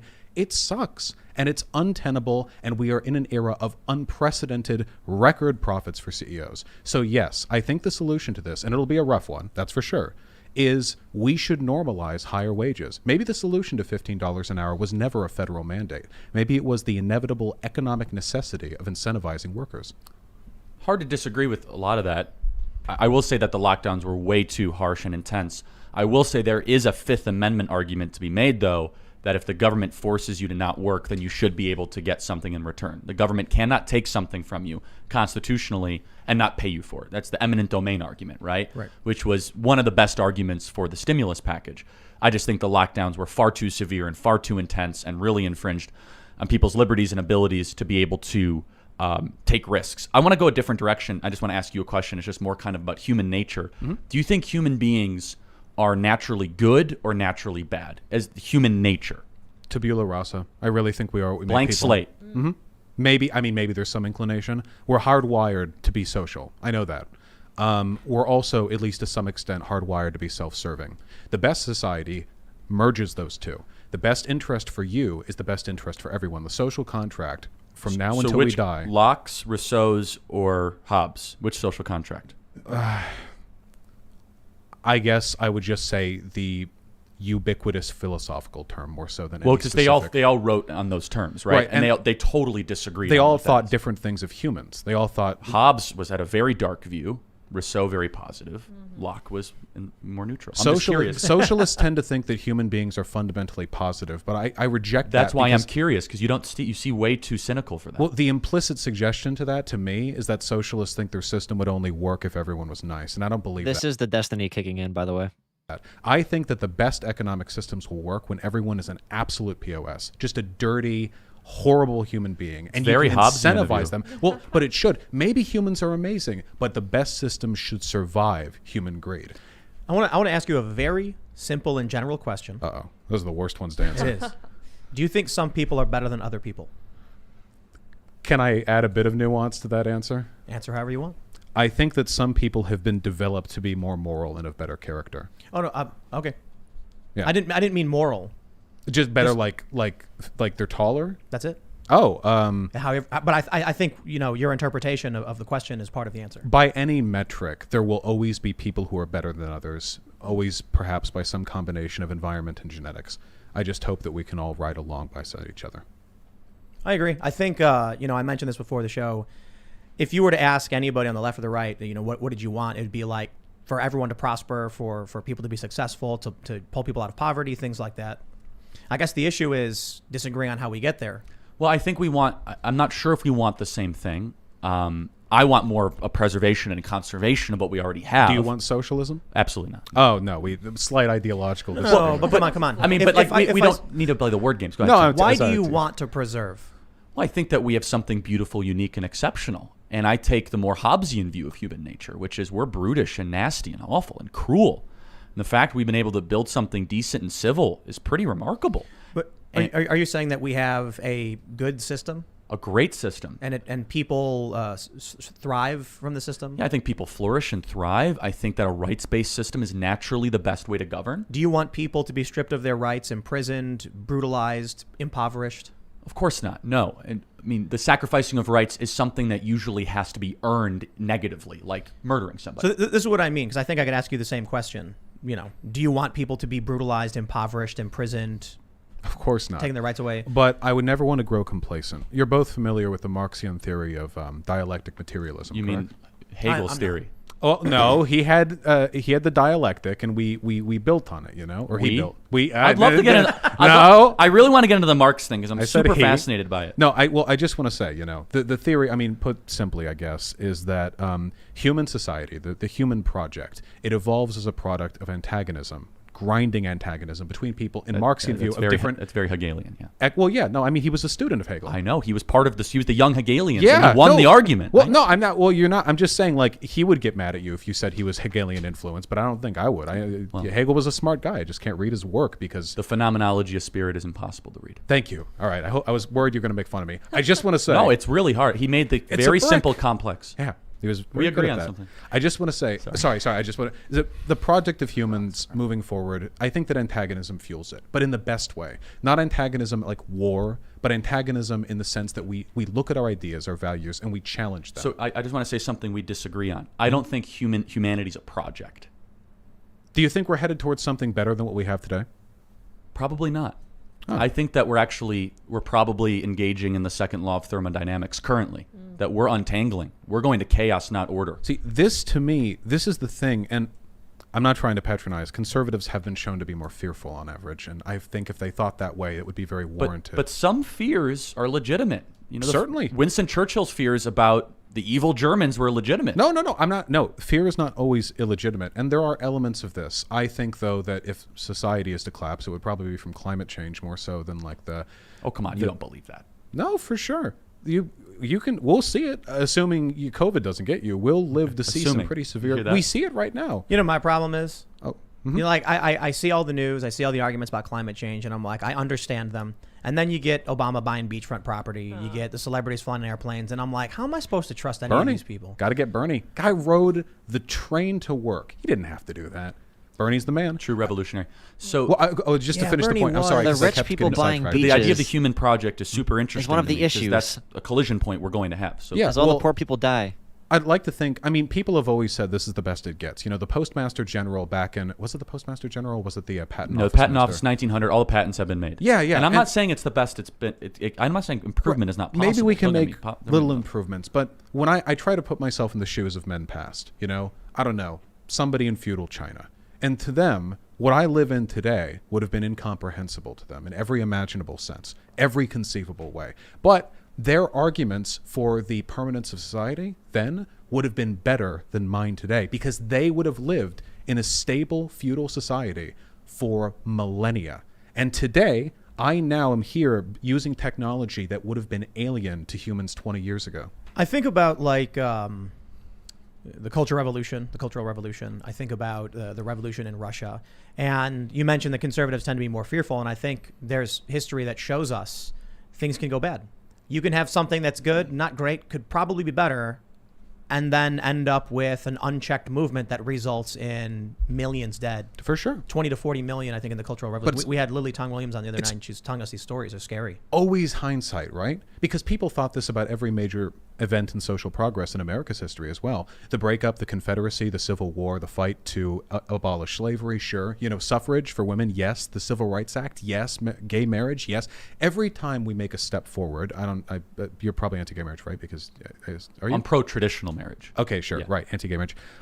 Pro-tradition, yeah. Gotcha. Every time, one man, one woman. Yeah. Every time we take a step forward, well, we agreed on the 3-parent household before. I disagreed on polyamory. Actually, 50% more efficient than the previous method, and that's not actually a study, and 10 times more chaotic and way more perverse. I'm not actually citing anything. It's possibly not a linear growth pattern with parents in the household. It's actually exponential. It just goes up forever. Yeah, that's very. Albert Einstein had 12 parents. By the time you hit 12 parents, should the children just a god? By the way, just a little. It's like the warp very Ubermensch, but continue, yeah. Sorry. It always feels like everyone argues, like this is the best it gets, and any future steps would be treacherous. But then we always make that next step. I don't know if America's going to be around forever. We're a young country, and countries far older than ours have fallen in the lifetime of America. So I can't look at what we have today, or the people that I live with, or the values that I believe in, and assign to them a feeling of permanence. But I can say this. I fear stagnation. And every country that has ever set itself upon stagnation has always died. Every time. Every country always seeks to better itself. And maybe that road to betterment leads to ruin, but the path of stagnation is always ruinous. I agree. our culture has stagnated severely. One thing I always bring up is like Christmas music written in the 50s. We still play it nonstop over and over again. Thank you. Movies have become repetitive, redundant, reboots. It's devolved from where we had these interesting pieces of art to just regurgitated crap over and over again. Can I just take some exception with your argument? First of all, Certainly. there is this kind of revisionist belief that somehow conservatives in the traditional sense were against some of those social movements, which is just not true. Now, I'm not saying you'd be a Confederate, and I'm not even getting to the party switching thing, but there is a direct lineage between hyper-focusing on racial politics in the 1860s and the 1920s and some of the people on the American left that are just completely obsessed with American, racial politics. It's equality versus hierarchy, right? But what do you mean by that? Well, back then, the slave owners wouldn't have been like, I'm really obsessed with race. Well, equality. Now, it's obsession with race can be pernicious in many ways, but I think there's a pretty big difference between being obsessed with the idea of racial equality and being obsessed with I think racial it's domination. equally as pernicious, just they don't have the power to implement it. But we kind of already did that. Do you whole think discussion. I'd do that? Like You? No, I don't think you would. I mean, I don't know you well enough. You seem rather decent. I try my best. But like I wouldn't give power to Nicole Hannah-Jones. I don't know who that is.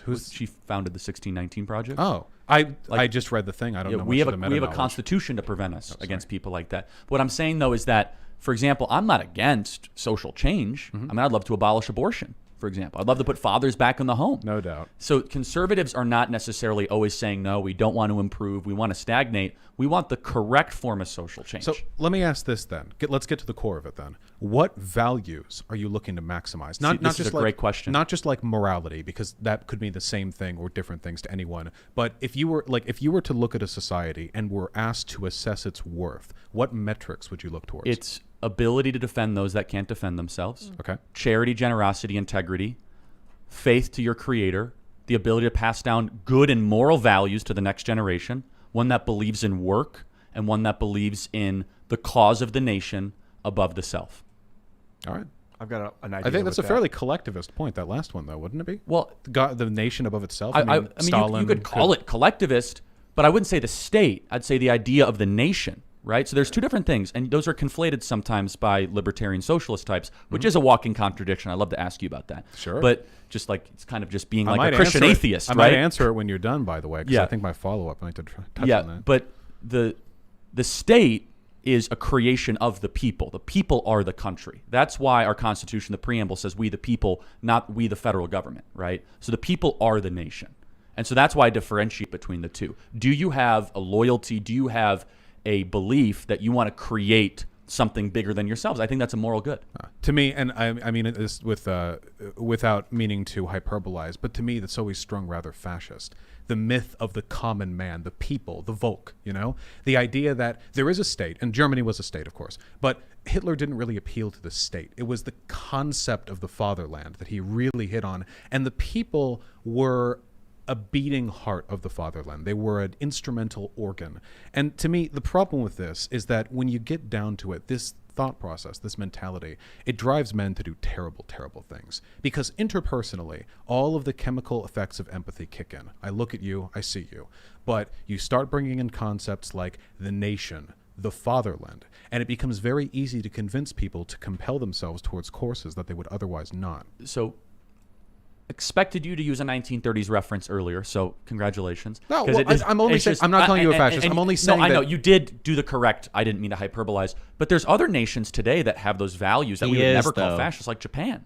Japan has very strict immigration. Well, I think Korea is actually a better example, to be honest. I really don't like either of those countries for the reasons that I've described. You don't like Korea? I think they're both deeply conservative countries. I agree with you. Right. They're wonderful. And I think they do so in part because there's a degree of anti-individualism in the subservience they all expect of the common good. Now, it's funny. I feel like our roles are being reversed a little bit here. Isn't that interesting? The common good isn't something I appeal to. For me, the value I want to maximize. No, I just appeal to the good. The good, sure. The which good is two different things. Is freedom. That's what I care about most. And that's what libertarian socialism is about. There are many types of freedoms, positive and negative. If I might indulge very briefly, like, is a man thrown to a lawless desert without food, water, or clothing free? Really asking. So probably no. I agree. He's free to die. But that's an extreme example, Sure. not applicable in modern wealthy America. No, or but- any Western nation. But it's a philosophical base. It's also a Rousseauian argument. Man's born free, and he, spends the rest of his life in chains. It's Right. just anti-commercial in nature. Well, no, but it's a base philosophical argument because it's true they're lawless. There's nothing preventing him from doing anything in that environment, but he has no ability to act on But his do you know what he desires. does have? Consciousness. Well, sure. So that's a natural rights doctrine that I will defend. Well, I mean, I like consciousness too. The only point that I'm getting at is when it comes to people's freedom and the ability for people to protect their freedom, this is what I care about. It's what Marx cared about. If you actually read what he wrote, and I've read Das Kapital, I've read the Manifesto, Then and guess what? He was right about some things. then you know. But not everything. He didn't And he talk was really wrong about equality. He didn't write on equality. He wrote on freedom because he believed that society was a very complex, interlocking network of systems that in some ways liberated men and in other ways enslaved them. But do you know what he got wrong? He got wrong that sometimes people can be free for other devices that they are not able to regulate. They could be free not from alcoholism, drug addiction, some sort of any other sort of perverse addiction. The idea of freedom is a very libertarian. But I view of agree with freedom. that, though. No, I So know you do. The greatest I society. say that. Okay, go ahead. Oh, sorry. Just the greatest society is one where a man is born and there are as few things as possible preventing him from doing whatever he wants for the rest of his I life. totally disagree. So long as, of course, he doesn't deprive others of the ability to do the same. So I think that's a miserable society. Freedom? No, that's not freedom. That's licentiousness or degeneracy. That's chaos. What is degeneracy?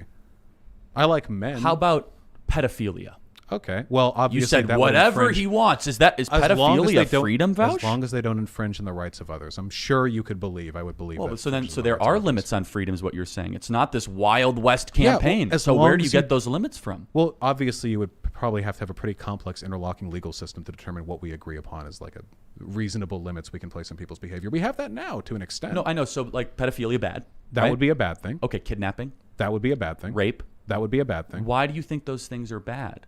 I think they're bad because you're stripping other people of the ability to do that which they will. With all those examples, you're inflicting harm on a person. How about dealing drugs? I think that dealing drugs is a person's freedom, as is taking a But person's. you're taking What some- about dealing drugs to kids? Dealing drugs to kids. I think I would disagree with that, probably because I think there's something exceptional about addictive substances and children. That being said, I think a lot of stuff would apply to children specifically. Contract law. Kids can't sign contracts, So but there's nothing wrong do you see with what I'm getting at? contracts. Eventually, you do agree that a conservative framework is necessary. But I don't think that's a conservative framework because there are other things I care about that you would always disagree with, like collective ownership of the means of production. Yeah, I totally disagree. Which, I think private property and freedom are linked together. which Here's- would give workers the most freedom possible. We've definitely gone along because it was just But so, this has so been it was helpful, fantastic. right? It was It fantastic. feels like it's been 5 minutes. Oh yeah, I know. We I can know, keep right, going. right. And Ian, you've collected a bunch Jesus, of great. like 50, yeah, at least. So right. I'm going to use the restroom. Is that okay? Take it away.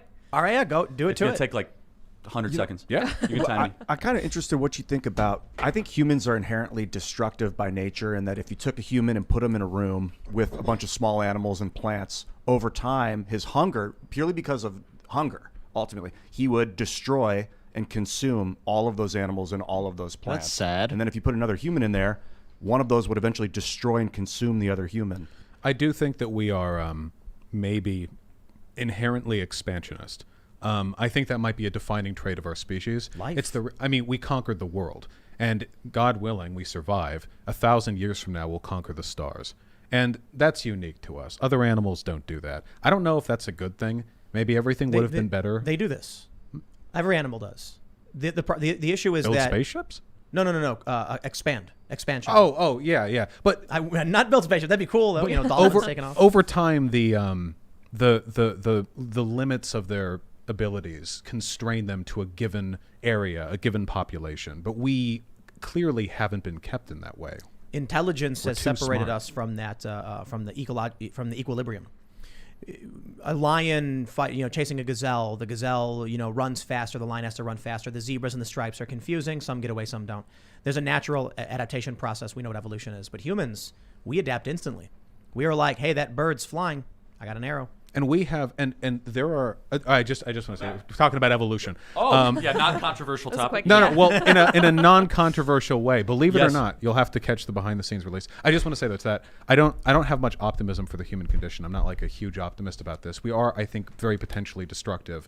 I just think that we also experience or we're better receptive to reward incentives than any other thing. Ian's got a bunch of questions. Yes. So for everybody who's super chatted, we were having Ian, we mentioned in the beginning, go through and try and find really good questions. A lot of people are saying really awesome things. I want to read one that's not a question real quickly. It's from Adam Schrader, who said, so far this whole conversation reminds me of friendly bar discussions 10 years ago. I miss that world. Thank you, Vaush and Charlie, for being excellent. Thank you, Tim, for steel manning. You all have leader demeanors. I know a lot of people disagree with each other, especially in the chat. Not everyone gets along, but these are. I think it's a fantastic conversation. Thank you, Tim. Thank you, Charlie. Ian's got some questions. Let me bring them to you. And then afterwards, if we still have time permitting, I would like to do the member segment and then personally be more involved than I've been for the most part. Sorry, we've been. Well, no, that was kind of the point. Back to arm wrestling. There's a million things. I'm like, and I did interject. You guys know I did. Just toggle to the right to go through all of them. Thanks, Ian. Yeah. Okay. Ian. These are some pretty good ones. So you just said press. Okay, there we go. So Ian's pulled some super chats. M asks, please ask each guest if they agree or disagree with the statement. Abortion breaks the non-aggression principle and why. I mean, obviously, yeah. I think abortion is immoral, and we should do our best to eradicate it. I don't really believe in the NAP. I understand people's discomfort with abortion. I think that unfortunately it's a legal necessity as a byproduct of some very compelling personhood arguments I've heard in the past, which I would have to read up on again before reciting. Can I ask a question? When do you think life begins? I don't know what life is. So how about your life? You have life right now. When did your life begin? I don't remember the first 6 months of my life. I genuinely don't Looking know. at the development of a human life, when would you say that begins? I know when human bodies develop. The genuine answer that I have is that I think that it's always going to be dictated somewhat by intuition. The intuitive answer from me is life begins at birth. That's my intuitive. If you asked me, like, that's what feels right, but I'm sympathetic to other perspectives. What about when DNA is formed? Well, that would be a conception, right? Or at least right after. Well, that's not what, obviously that's not the metric that I would look at. How about heartbeat? That's 6 weeks? No. As early as 6 weeks, could be as early as, as late as 6 weeks, early as 25 days. Yeah. Okay, yeah, no.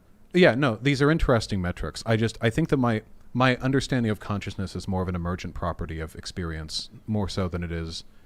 I would have to reread. It's been a while since I've read up on this. You know what I love is you said, when do you think life begins? That was your question. I love how framing changes everything. Watch, ask me now.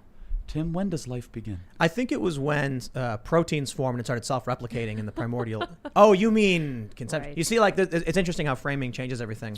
To me, it's more, I guess, for me, because like any cell in our body is alive. There is life and DNA in any bit of skin off my fingertip. I wasn't meaning to poke at you or anything. I was just, like, I know. The framing is I would only say to me, when does a life worthy of protection begin? That's a difficult question. That's a better way to word it. To me, that has to be a legal question because protection has to be arbitered by an entity, and it can't be. And for me, that would probably be at birth. I've heard people make convincing philosophical arguments that there are times after birth when you're not even a person, and I've heard people make convincing arguments for conception. But if you're talking about a legal entity, the birth thing seems to be the line that's the easiest to distinguish.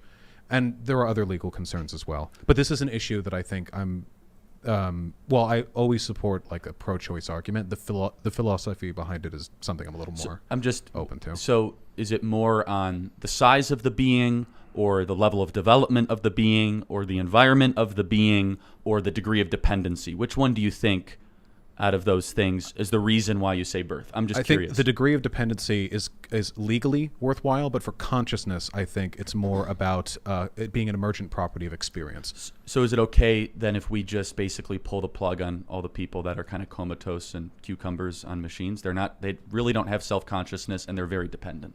Well, I mean, legally we do believe that, because if you have it's very tricky in the courts. It is, but it's not the same as murdering a person. If there's conservatorship over a person who's brain dead, there are instances where you will be allowed to pull the plug. You can't do so without an arbiter, though. You can't just call in and say, just pull the plug. That is murder. You can just yank it, of course. You have to get approval and assess. process. Yeah. But it does indicate that legally and morally there is ambiguity with regards to the relationship. No, but it shows that there is an arbiter, though. That you have to go through a system of checks. I didn't mean to derail Tim. I want to make sure we can get to as many questions as possible. Yeah. That was great. That was great. Camilla Mamani says, WTF, a libertarian socialist is like a meat eater vegan. Libertarianism was actually a left-leaning ideology. It was co-opted in the early 20th centuries by capitalists. But actually before that, libertarianism was exclusively in the purview of socialists. And I believe what they believed, that freedom is the greatest human good as long as it doesn't infringe upon others, and that the best way to achieve that freedom is through democracy. We have political democracy, flawed as it is. Economic democracy is something we should also strive for. I'll tell you this. Left libertarian quadrant is the hardest quadrant to be in. You have the only persuasion tactics. The only, if you're a left libertarian, which exists, you're basically saying, I like socialism. Now I have to convince people that it's the right thing and they'll agree with me. And people just won't. People won't. I find left libertarians less threatening to the American way of life. Oh, thank you. Because you have a general distaste for authoritarianism. Well, for what it's worth. The right has money. They're like, well, you won't agree with me, but I can give you money. And they're like, the left does too. Sorry, go ahead. No, just want to say, for what it's worth, there are some people who call themselves socialists who I actually think would agree probably more with you than with me. Like people who support China, for example. China's not socialist. It's a rampant capitalist state. It's a cronyist state is really what it is. Right. Well, I mean, whatever you want to call it, it's certainly not what I want, you know. So there are people who would defend that, and I can't help but think, like, okay, these are conservative, what would you call them, traditionalist social positions, and you defend, you know, a strong state with a strong common will towards the betterment of the state and a free market. I don't know, you know, maybe that'll be what would they call that, the Red Brown Alliance? No, I'm joking. In a way. So I've got a question for Charlie. Sure. I'm not sure. I'm not familiar. Are you familiar with Alden's theory? No. You're not? Oh, okay. Then I guess I won't answer that question then. All right. Then the next question would be for both of you is, what is the single biggest political issue for each of you? And Charlie, if you want to answer first. Yeah, I mean, that's a great question. Political I'm sorry, issue? for 2022. Oh, like, I could take that any way, I guess, right? You know, what should Republicans run on, I guess? Or like, just what is the biggest issue?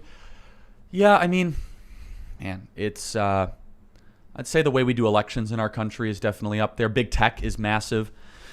Immigration is huge. But I think even something more fundamental that I was trying, I think we almost achieved it tonight, which is that we're about to tear this country apart. Mm-hmm. And I think dialogue is something that is so beautiful and is so complex and almost spiritual in nature that if we don't have dialogue with people that you fundamentally disagree with, then there's really not a middle ground until you start ripping each other apart. And I'm really afraid of that. What's your, what's the biggest issue of 2022? I agree that the political rift is almost insurmountable seeming. The last time we had one this bad was pre-Civil War, and we didn't really fix it. We just had a civil war, and people were still mad after. So I hope that doesn't happen. I don't think we're going to have a civil war, by the way. There are some people. I think that at the end of the day, there's a big difference between the problems we're told to care about and the problems we're willing to fight about. And I'm not entirely sure if I know where those lines are, but I know there's a difference. With regards to what I'd care about, for me, it has to be climate change. I know a lot of people roll their eyes at this stuff, but like you can take a look at the polar ice caps. You can take a look at the weather disasters we've been having, increasing both in frequency and intensity. This isn't look, think of it this way, okay? I believe in American industry, all right? It's a little too late for us to be first comers, but if we really wanted to, we could subsidize the hell out of green energy. You think we're doing it now? Triple that, okay? Really lay the groundwork. In 20 years, we'll be selling the rest of the world the energy they'll need to survive. You know what really breaks my heart is the video I made before the actual Green New Deal, talking about how we needed a Green New Deal, and then AOC's Green New Deal was like equity and college and healthcare, and then the botched FAQ, and I was like, I'm talking about why are we spending money on war when we could be researching green technologies and more efficient energy, thorium salt reactors, things like that, get fusion to ignite. Instead, we get this like racial equity garbage bill. I do like the Green New Deal, but I had this problem too with that teachers union board, the one that affirmed CRT, said they're going to the National Education Association. Yeah, it was also a union, or maybe it was NEA. Yeah. That's what it is. It's the largest teacher union in the country. Because and first of all, what they said wasn't CRT, but I'll take that up They with them. did use the words. They did, and still they got that wrong. So if I ever argue with praxis. them, they mean what we've been talking, wokeism. Yeah, I just, man, it's because the theory is cool, you know. You wouldn't agree with it, but it's interesting. I want to say something about this really I quick. do not think it's cool, and well, I think the theory is awesome. rad. It's like the theory of communism. We should have a philosophy class where you learn about critical race theory. Teaching it in practice to children is a different idea. So I actually, in response to my absolute failure in giving you the adequate response in our last conversation, conversation, did pull up Critical Race Theory by Kimberly Crenshaw and actually read what she was talking about. And I think the idea of the oppressed versus oppressor in race is a horrible thing when we're trying to get away from that. And I had a conversation with an actual racist recently, and the ideas to me are absolutely nonsensical to base things on race. Coming from an actual racist who was advocating for the same things in that book, I was like, so you're happy with this stuff? Like, well, no, because the wrong side's in charge. And then I had to explain to them, like, I do not see the world the way you do. And he says, well, that's the trouble with race mixing. And that's, and no, but that's exactly, this is what I see when I talk to people who are in favor of critical race theory's core ideology and white nationalists. They tell me the same garbage in different ways. Look, I have always been a firm supporter of the idea that the ideas should be what's criticized, not like the people who make them. Sometimes, for example, people will make fun of me because I talk on class issues and I'm from Beverly Hills, and I accept the jibing. You know, it's fine. But I think anyone can speak in this stuff. To be fair, this is idpol, and everyone does it to an extent.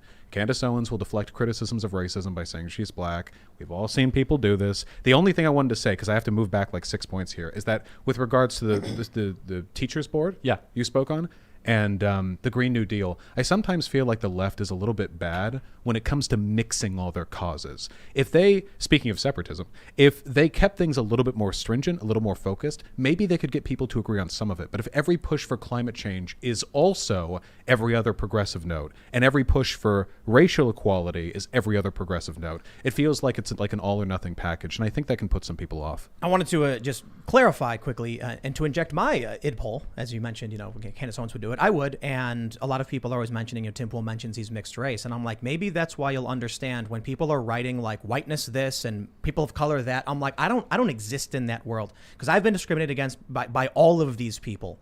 And when that person said to me, you know, the perils of mixed racing or race mixing, he's talking about me personally, saying, I don't understand the tribalist worldview of racialists and identitarians because I've never experienced what it means to be in a racial tribe. And you know what? I think he's right. And that's why I love the classical liberal view of opposition to racism, judging people based on the content of their character, not the color of their skin, because I see this world that's being built critical of whiteness. That includes me, but then it's always the negative. Every experience I've ever had, be it from white nationalists or from critical race theorists, is that you are bad for whatever reason. I do not want to live in a world where race is the predeterminate policymaker or factor on these things. And you know what? For the progressives to come out right now and claim civil rights and say we did all these things and then tell me I now face that detriment, I'm like, you know what, man, my grandparents, civil rights activists, race mixers, my actual parents also mix in races and stuff. And I'm like, I can now look at the progressives who are putting a detriment on my life and insulting me no matter what I do, and the white nationalists who vandalized my home as a child. And it's the world that you're taking credit for, that you're trying now to put a detriment for people like me. Well, it could be a matter of perception as well. I've read a lot of like academic critiques of whiteness, which isn't white people. It's a sort of that's not true at all. Well, it's an academic term to describe affectations associated with white people culturally, more so than the actual act of being But black white. and brown literally means black and brown. If there was a critique Well, of it's blackness, whiteness. what would you think of that? Well, if it was an academic term used in that way, then I would think of it the same way. But since there isn't such a term, I would have to be critical. If you look, regardless of the etymology of the term, in concept, it's meant to be like, you know the term toxic masculinity? Yeah, I've heard it once or twice. A couple times, you know. When I read stuff like that, it's interesting stuff, you know. I don't think of this all men are bad, all masculinity is bad. It's more of a salient critique of certain cultural trends. Now, the problem that I have is essentialism. Some people will take this on both the left and the right, and they'll think of it as an individual critique, which it should never be used as. If I were to say something like, imagine I'm reading MLK back in 1953, you know? MLK had some things to say about white people back during his era. He would say that, you know, the whites of this era are unconcerned with the plight of black people, except he didn't say black people. And this is a non-essentialist critique. He didn't believe in racial essentialism. He wouldn't go up to an individual white person and judge them negatively for that. But he understood that as a cultural trend, this is indeed a pattern he recognized. So massive group stereotyping. Well, massive group stereotyping that's been done by every civil rights movement to have ever existed. Maybe the issue isn't the stereotyping so much as the way it's being applied and used. If the stereotyping is, I notice there's a big difference in abolitionist thoughts between white and black people in Southern America in 1852, maybe that's the kind of stereotyping that can be used for good. Also, stereotyping by definition is assuming characteristics of an individual because of their part of a That's group. close to what MLK was saying when he said white liberals. I mean, that's You wouldn't apply it to an individual, though. I mean, I've made comments about groups, people who play League of Legends, degenerates, the lot of them. But I know people who play League of Legends, and when I talk about people who play League of Legends, I'm not talking about them. I'm talking about people who play League of Legends. So I want to ask you about the climate change thing. What do you think is a bigger threat, climate change or China? To the world or to America? To you, the world, America. I think it's still climate change. I think China's probably going to replace us as the dominant power. I'm not really happy about that because we're more democratic than what they are in terms of our political structure. If they had a better democracy, I might favor them over us because I don't really care about national allegiances. But we are more democratic than them, so... The climate change thing is an issue that will affect us all, though. The big one's going to be climate refugees. There are a lot of low-lying coastal communities that are going to be inhospitable to life in about 40 years, and they're going to move out into populated areas, and there's going to be border conflicts and war. It's going to be tough. We're not going to be able to get to every single I'm Super so Chatter sorry. question. That's No, on me. it's no big deal because I think it's more important that you guys are having these arguments. So I'm not going to interrupt you when you're actually debating the ideas. That's the point. But a lot of people did Super Chat. Just know that you guys, Super Chat's greatly appreciated. There's a whole lot of them. Yeah. We love you. So, You guys rock. but I've got one critical for you, Vosh. Hit me up. Nasho Nabo says, Vosh is a black person who grew up in majority white areas. Those conversations are very demoralizing to be a part of. I don't doubt your intentions, but it's best to speak to people affected by your ideas before trying to implement them as our white savior.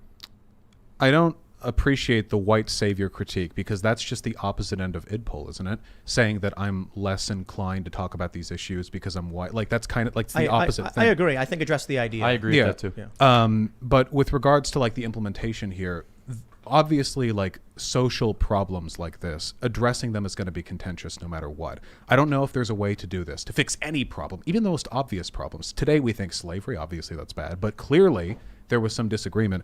With issues like this, there's going to be disagreement. I don't know if there's a perfect way to handle it. Anything is going to mix people up.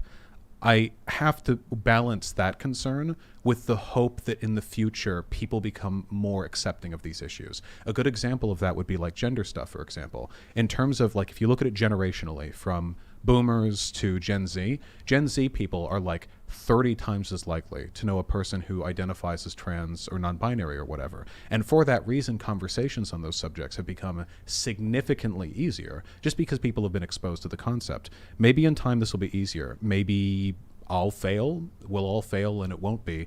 But I am sorry that these conversations are difficult. All right, let's see. Well, I got to be honest. The overwhelming majority of the Super Chats are just saying thank you for having a conversation. Those are the overwhelming majority ones that I copied. No.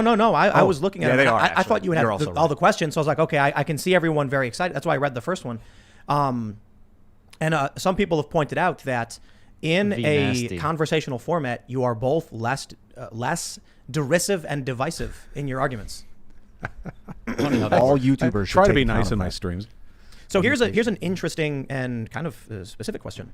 Joshua Alley asks, should courts decide cases based on rule of law and precedents, or decide each case based entirely on rationality and morality? No, go ahead. Yeah, it needs to be a balance. Precedence definitely matters, especially in the American system. And the idea of the whole third branch of government really kind of came into question with Marbury versus Madison, with the first Supreme Court Justice of the United States, John Jay, I believe, who was one of the co-authors of the Federalist Papers. Precedent is important, but it's not everything. And this is a super important thing that conservatives need to talk more about, which I think you would agree with, Vaush, is that precedents can be really bad. Dred Scott was awful precedent. It was really bad. It was 7 Democrat U.S. Supreme Court justices, 2 Democrats that said black people were not people. And that precedent was in law basically for many decades until it was eventually reversed, largely because of the Brown versus Board of Education. But precedent also is helpful so that you don't turn the courts into another legislative branch, right? So the courts are supposed to be very unique, and they're supposed to be deliberative, process-oriented, say no to more cases than they say yes to. And so the question is, where do you strike that balance?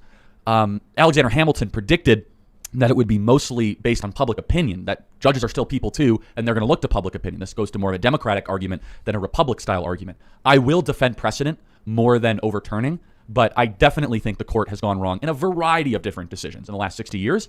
And I think that what happens is you have very activist decisions, and then they decide not to look at it again under a conservative belief of precedent. I think I would lean more towards precedent, though, as well, though maybe for a different reason. I think it's because we need accountability. The problem is if judicial decisions are entirely at the discretion of the judge, it becomes very difficult to correct legal trends through anything other than appoint better judges, which can be an incredibly long-standing process. And even then, it's a crapshoot. I mean, you don't know everyone's opinion on everything. That being said, I do think that to an extent, judges are legislators. This is actually a critical legal theory perspective, which fed into CRT. The idea that within the bounds of discretion, judges will almost always side with the political biases they have. And that's not like a dig on any side, that's just what we are. That judges who identify as liberal or conservative will overwhelmingly side with each other in the plurality of cases because our biases do inform us. I think that we have to recognize that's a reality, but we do have to constrain the process through judicial precedent, or otherwise it's just throwing darts at a wall. I just want to point out, one of the super chats noted that we were trending. Oh, is that right? And so I'm like, all right, on Twitter or on YouTube? On Twitter, but it says content creator VAUSH debates with radio talk show host Charlie KIRK on Twitch. Oh, we're not on we Twitch. on Twitch? We're not on That's Twitch. Amazon We're on propaganda. Twitch. We're on YouTube. I just thought it was funny that it was Well, at least wrong. we're trending. No, but it's like, how did you get But that it's wrong. wrong? Unless somebody's Come on, like man. screen grabbing. It's and the putting- Twitter. Hey, listen. After the Twitter trending title descriptor had to spend like 6 weeks in a row describing everything that happened with those Minecraft YouTubers, I feel like this is they're a little bit off their game. You saw that, Maybe right? somebody's No, restreaming no, it on what Twitch happened? or whatever. You know, I it's just know. copyright infringement. I'm just kidding. It No, is. I know that Shu did a stream commentating on us. Oh, really? Oh, hey, Shu. This one. Maybe that was on Twitch. I don't All right, so we got one from Dylan Perrick. He says, "Do you guys think philosophy could be taught instead of CRT, like Plato's allegory and the cave? In my opinion, stuff like this helps people better understand one another individually." I'm hugely in favor of more theoretical classes being taught to high schoolers. Philosophy, sociology, and I don't know what the modern equivalent of like finances or home ec would be, but something like that. Kids graduate, they don't know anything about anything when it comes to managing their finances, which is weird. We agree. Because Yeah. that will destroy them if they don't. Like, why don't we teach them that? Philosophy, everyone should be learned on, just flat out. That's just, I think that's a moral necessity. And when it comes to sociology, I'm not even talking like left-leaning inclinations on that. I mean like the basic ability to read like statistical information on what's going on, because for the rest of their lives they're going to be asked to vote based on political information they don't have the education to understand. Yeah, I mean, philosophy comes from a Greek word, love of wisdom, philos, sophos, and we definitely don't have that right now in our country. And yeah, I'm a big fan of teaching it. I just want to teach it correctly. I'd say a lot less Nietzsche and Kant and Hume and a lot more Aristotle and Locke and Aquinas and Augustine. And I think the problem is, though, if philosophy, if not, so Plato would say this. So Plato would say, I'm not going to teach philosophy until you could do advanced Euclidean geometry. It was his rule. Now, why would he have that rule? He's like, if you can't think rationally and be able to determine good ideas from bad ideas in the I'm not going to even get close to teaching you about the allegory of the cave or the ship or Plato's Republic or the forms. So I think there's actually something to that if you introduce philosophy too early, you can create kind of one-liner philosophers that think they understand the entire world. And it really goes to that expression, the more I know, the more I realize how little I knew when I thought I knew it all. That's the kind of that idea of daring to know. The corollary is true too. You know, the scientists who worked in the Manhattan Project, many of them said they cultivated inspiration from religion and from philosophy, completely outside the bound of physics, but it got their brain a jogging, you know? So I'd love to talk to you about religion and just like where you think that fits into a functioning We should society. definitely talk about religion. Yes. This would be really, really interesting. Why don't we do this? We'll move to the members only segment. Okay. We'll focus on religion. And for everybody who super chatted, I know I really wish I could get to every single question and comment, but when you guys, we ask a question and you guys have that debate, that's the point of this. So, you know, I try to do as many as we could. And I do thought like talking. I just thought it was better to let you guys talk instead of constantly trying to just cut off the actual discussion and the flow of things. So my apologies to everybody who super chatted. But if you go to timcast.com, become a member, we are going to now have another conversation, which I don't believe will be up by 11 p.m. this time, because debating religion, I absolutely love the religious conversations we've had on this show on Timcast IRL. So it'll be at timcast.com. Smash that like button, subscribe to this channel, share the show with your friends. And do you guys want to shout? You can follow us at Timcast IRL. You can follow me at Timcast. Do you guys want to mention any social media stuff? If you guys could subscribe to the YouTube channel and hit the bell, we'd be blessed by that. And also check out rumble.com so you don't get censored. rumbld.com. My name is VAUSH, and I'm on YouTube. That's VAUSH. I don't know. Thank you. Get your vaccination and vote Biden for more censorship to add to expand upon the Don't existing. do and Talk to make your make good decisions. Make good decisions. Yeah. Yeah, there you like go. I Talk to said. your doctor about what's right for you. Don't Yeah, take seriously. medical opinions from Yeah. people on the Of internet. course. but- Talk to your Side doctor effects about may voting for include- Biden. Oh yeah, that's right. Hey, depending on where you live, your doctor might say no. So I love you guys. Thank you for coming. This is great, man. There's a lot of super chats. People are pointing out like they don't even have, you don't even have to agree with anyone here. Just the fact that we're having conversation is like the spirit of freedom. I thought it was It's the great. first I amendment. really loved I it love when you're like freedom. naming the philosophers, and then you're like, oh, that was fun. I love that. That was fantastic. The extra segment, just wait. Oh boy. man, I'm stoked. For Yeah, religion. I'm not read up on religious theory. So Five you know. proofs of God. You better be ready to go through. All right. All right, Lydia. you Oh wanna- yeah, I'm also here in the corner. This is wonderful conversation. I agree with that super chat. I was actually at the bar earlier today and enjoying conversations that somebody just picked up with somebody else. It's like, you know what? He's right, and I love I'm it. not I a love member. being able Even to if I have this was, kind I of wouldn't be able to conversation watch and it. said about our society.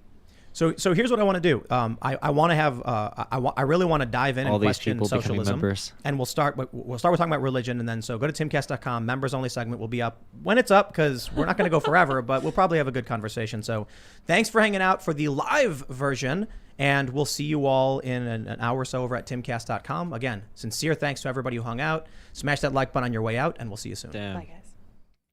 Okay, well, that's all she wrote. GG. Bye, everybody. Bye.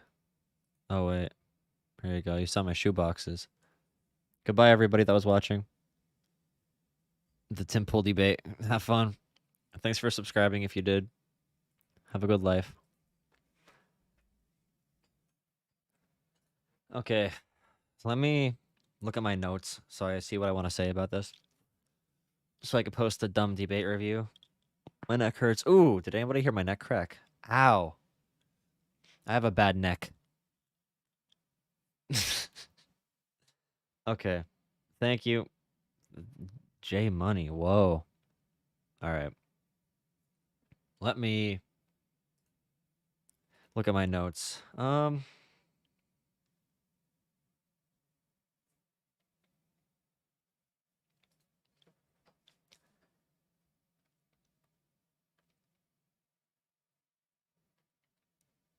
All right, so VAUSH fans, welcome to my channel. You're probably here after the Charlie Kirk VAUSH debate, hosted, moderated by Tim Pool.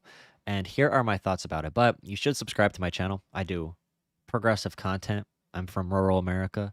I try to give an offline perspective of online topics. Yeah, subscribe, please. But anyway, VAUSH did a really good job making connections. So in real life, in politics, in anything, connections matter. So VAUSH being really friendly and cordial with Tim Pool gave him the opportunity to do this. A high-profile debate, his most high-profile debate against Charlie Kirk, a man who was going to work within the Trump admin when Trump proposed the 1776 project, patriotic education. So this is a pretty big deal that VAUSH, a small socialist, whatever, libertarian socialist YouTube creator, it's a big deal that he was able to do this against Charlie Kirk. To start off on the vaccine conversation, talking about the facts, VAUSH owned Charlie Kirk.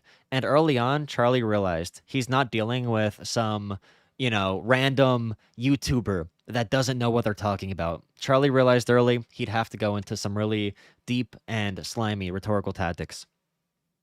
Charlie seemed weak on the vaccine stuff. VAUSH did good. Charlie was gish galloping so freaking hard. Holy crap, dude. He was trying to be smug and confident. I don't think it came off pretty well. But VAUSH held his own. He didn't seem too crazy. VAUSH did not seem too crazy. On the topic of vaccine mandates, VAUSH was able to talk about it in a really normal way. Like, we should treat COVID vaccines like we treat vaccines for other diseases. That's how we should do it. He wasn't too crazy on mandates. Let's see. When it came to trusting pharmaceutical companies or not, or big tech companies, I wish VAUSH would have said to Charlie Kirk, are you for taxing these companies more or something? What are Charlie Kirk's actual solutions for these problems? Because when it gets into vague really vague anecdote territory, it's hard for VAUSH to operate. If you noticed, Charlie Kirk was talking about really broad philosophical topics, and they were talking about their moral grounding, staying away from facts. When they moved into CRT, the discussion on CRT is going to be cultural. It's not going to be about CRT. You can pivot to like socioeconomic stuff if you want, but critical race theory was never going to be discussed, which I think is okay. Somebody said in chat that like Destiny was complaining nobody's going to talk about CRT in 6 months. That isn't true because nobody's talking about it now. The same conversations about race we have had for the past 10, 20 years, whatever, are the same conversations we're having about CRT. And the same conversations about race that we're having with the label CRT, these conversations are going to continue. So the rhetorical strategies that we use to fire back against these talking points, to fire back against these talking points, this all matters. The entire Republican Party is using fear-mongering about critical race theory as a political tactic at this point. The historical conversation, VAUSH couldn't go back and forth about historical, random historical facts that Charlie Kirk brought up. I wish in these moments that VAUSH would have pivoted right back to facts. When Charlie Kirk brought up obscure facts about like America wasn't founded on racism, this number of states or whatever, this number of, what were they called back then? Was it colonies at that point?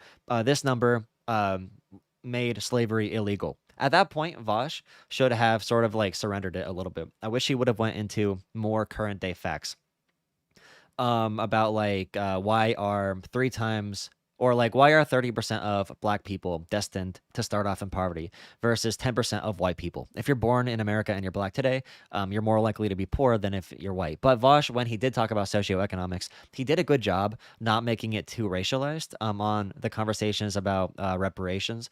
He spoke about overall class fixes to the issues instead of racialized ones, which played well off of Tim Pool, who moderated pretty well, I think. He spoke about like overall societal fixes on giving everybody a better opportunity, not just giving reparations to descendants of slaves, but also let's help poor white areas and stuff like that too. That worked well with the populist sensibilities of the two other men that were speaking. The big issue though is the conversation really derailed. And this is a big point about debates in general. If you are against a really skilled rhetorician like Charlie Kirk, you're not going to have a big slam dunk moment ever. It's going to play out like a conversation. So they would have huge disagreements about the vague topics Charlie Kirk led it to. They would agree to disagree. We're not going to switch each other's positions on this. They wouldn't get to any specific facts on anything. They would talk about like moral frameworks, and then they would vaguely agree on sort of like populist undertones. Like multiple times when VAUSH was talking about restructuring the system to work more for regular people, Charlie Kirk was like, "Yeah, I agree with a lot of that." Does Charlie Kirk agree with a lot of that? No, not at all. On the point of like education, I remember Charlie Kirk almost literally just said, "I am for the government banning any education that isn't patriotic." The literal 1776 fascist project. Ban everything bad about America. Don't let anybody know America's bad. Everybody bow down to our country. If America does anything wrong whatsoever, we can't talk about it. Don't question anything. If you need to do something for your country, you need to do it without questioning it. And VAUSH sort of went over how that leads to authoritarianism. Mother Russia is a big thing brought up in the USSR. Like the homeland in Germany is what people fought for. Fight for this country. Don't think of anything else. Be yes men. That is a fascist authoritarian thing. It's an authoritarian mentality that Charlie Kirk wants. Talking about the moral purity of our country, shutting down everything gross that he doesn't see as fit in our country. VAUSH tried pushing down on that, but I think he got a little bit too wordy in his descriptions and his prescriptions. He uses a lot of like I remember one example. I forget exactly what it was, but VAUSH said like, "I'm not that much of a collectivist." Bro, instead of saying collectivist, like you don't have to say big words, okay? I know it might sound dumb, but people watching don't want to hear big words. If you want to pound a point home, you need to talk like the people watching. Don't use big words as much. I'm sorry. He got a little bit too wordy at points, which I thought was bad. But overall, his vibe was a good one. That whole drink a beer with energy is good. VAUSH had that. You need to have that in order to reach people in any way. He's too flowery with his language. Yeah, he uses too many big words. He speaks like an academic. If you spoke like that to a working class guy in a bar, he'd probably slap you in the face. If you're going to be talking with all those big words, it might come off as sort of pretentious in certain scenarios. Although VAUSH came off really chill, just the way he talks. I wish he could he could dumb it down a little bit. And it doesn't need to be dumb. It needs to be more simple and more surface level. So that it can penetrate more into people's minds. But I think he did a good job overall. It was really good. But like I said, dude, in these internet debates, when you're debating like Charlie Kirk, you're not gonna have a big slam dunk. VAUSH got exposure. He responded good to the points that were brought up. But of course, it's a Tim Pool conversation. Anecdotes kept on being brought up. At one point, Tim Pool said to VAUSH, "You can't use anecdotes. I know a guy." Like, he literally said, "You can't use anecdotes," but then he used anecdotes right after that. At one point, Tim Pool said to VAUSH, people don't sell drugs out of desperation. They don't sell drugs out of desperation because there are quicker ways to make money than selling drugs. And Tim Pool's examples were selling socks and t-shirts that they bought and resold. I don't know what kind of t-shirts Tim Pool is selling or what kind of drugs he tried to sell. I don't know what world exists in which drugs would make less money than reselling t-shirts that you bought in bulk, I guess, from, I don't even know. People get loans to sell drugs? What? Is Tim's audience working class? It's hard to say. Many people don't have really thought out ideologies, so they're going to gravitate to whatever makes really easy sense to them. That's why I don't like using words like white privilege or big words that are academic or toxic masculinity or anything. People's vibes matter a lot. They might be attracted to your vibe more than they're attracted to your arguments. So if you come up and say, like, all white people have some inherent evil because of slavery and because of racism, you're not going to be able to get anyone on your side. You might radicalize them further to the other side. So knowing that people don't have real thought out ideologies, you need to learn what they do respond to. And we are going to look at this when I talk about the Nina Turner race. Many people think it's common sense what people will respond to. Many progressives online think they have the world figured out. What type of language are people going to respond to in a good way? But it's much more complicated than that. It's much more complicated. So there's a lot to go over with the need. I can't talk now. I'm tired. But I sat here for 4 hours saying nothing.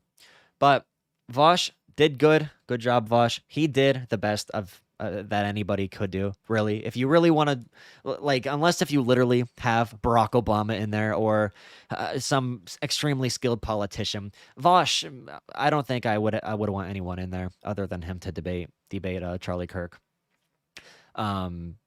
as aggressively as he did. I don't think, like, Destiny is made for that type of conversation because he doesn't care as much about the points he argues for. VAUSH really cares about his worldview in these topics, so I think that comes off well in a conversation like this. I think his really methodical approach to rhetoric works in these conversations. But like I said, keep it less complicated. Try to focus on facts more so. Don't let them go really vague with it. But he did a lot of things good that I can't really complain about.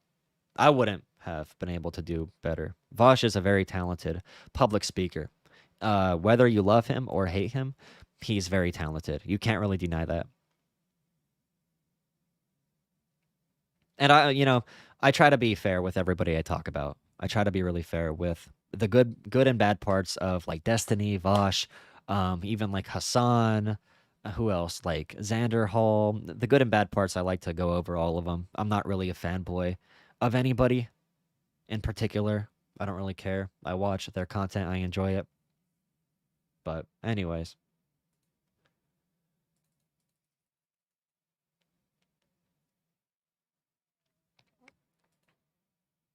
Yeah, he said if you sell music and T-shirts, you'll make as much money as selling drugs. Destiny also said he couldn't do that, and Vosh is better in that position. Yeah, that's what I mean. It's not even a skill thing at that point. If you look at Destiny's other conversation with Tim Pool, he isn't motivated to prove an ideology correct. He doesn't have like a undertone to what he's saying as much. He does look for things that he seems unless if he's talking to an online lefty. But he just doesn't care as much about like liberalism or socialism or capitalism, which makes him good in other scenarios. But against Charlie Kirk, oh boy, you gotta really care about, you gotta be confident about what you're coming with. And you need to care enough to really defend your values at that point. It's not as much of a debate as it is a rhetorical battle to see which side can look better. It's a popularity contest. Who can speak better? Who can get the applause more? Who can come off cooler? Who can come off with a better vibe? And I think Vosh really cares about doing that, and he's great at doing that.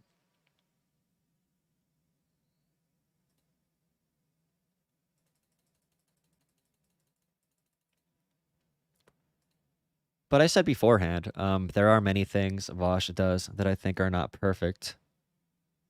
His abilities are used in bad ways sometimes.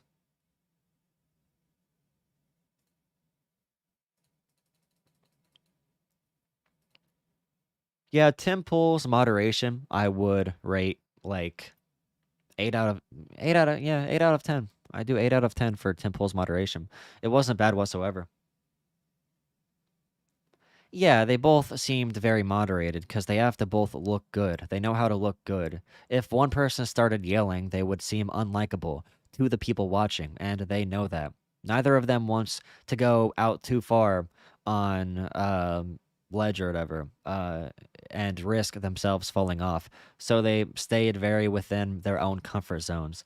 That's why Charlie Kirk was so quick to shut down certain conversations to start new ones. First off, he wanted the Gish Gallop, but also he's pivoting back to an area where he feels more comfortable. He doesn't want to talk to Vosh about the specific numbers of like income inequality between white and black people or like rich and poor people. He doesn't want to talk about what he actually wants to do.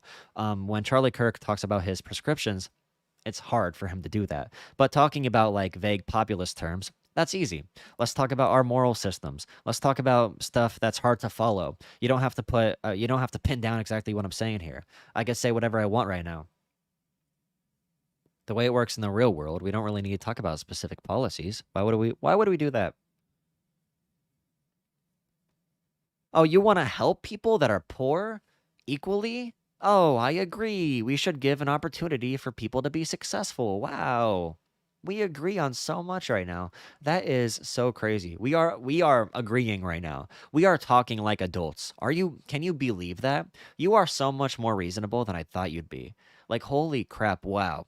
We are having a good conversation right here. I wanted this to be more of a conversation than a debate. Wow, dude. Yeah, exactly. The little guy matters. Oh, I disagree a little bit on this point, but I mostly agree. Oh, yeah, I'm very agreeable apparently. After all we've seen, by the way, of Charlie Kirk and Vosh separately, they come together and it results in this. Wow. But I mean, Charlie Kirk was sort of like this with Kyle Kalinske too. Laid back, like, oh man, we agree on so much. We agree on too much. That is Charlie Kirk's strategy. I'm telling you, I wish Vosh would have said, you hate these companies so much, want to tax them more? Or how do you want to hold them accountable? You think, like, dude, because you kind of reveal that Charlie Kirk isn't really a capitalist. He's something different. He's a different type of animal. We aren't having a Democrat and a Republican argue, or a liberal and a conservative argue. This debate was between a socialist and a fascist. That's what it was.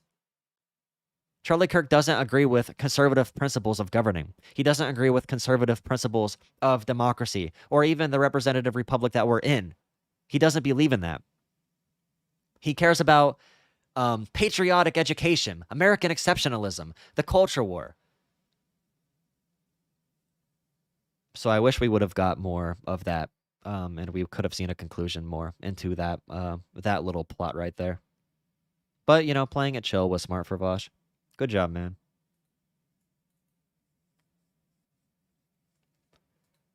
That's why you hate the fetishizing of discussion. Yeah, Joe Rogan fans do that a lot. Or like when Neil deGrasse Tyson talks to Ben Shapiro, like, oh my God, I haven't seen two grown men have a conversation without screaming in ages. This is such good intellectual, uh, I don't even know, sportsmanship. What does that say about the greater society, though? If people really are astounded when they see two men just talking, is it because it's easier on their heads, their brains? It's easier to understand, so it hurts their heads less when they're watching it. I mean, they don't have to be confronted with anything because they're more. Yeah, I don't even know.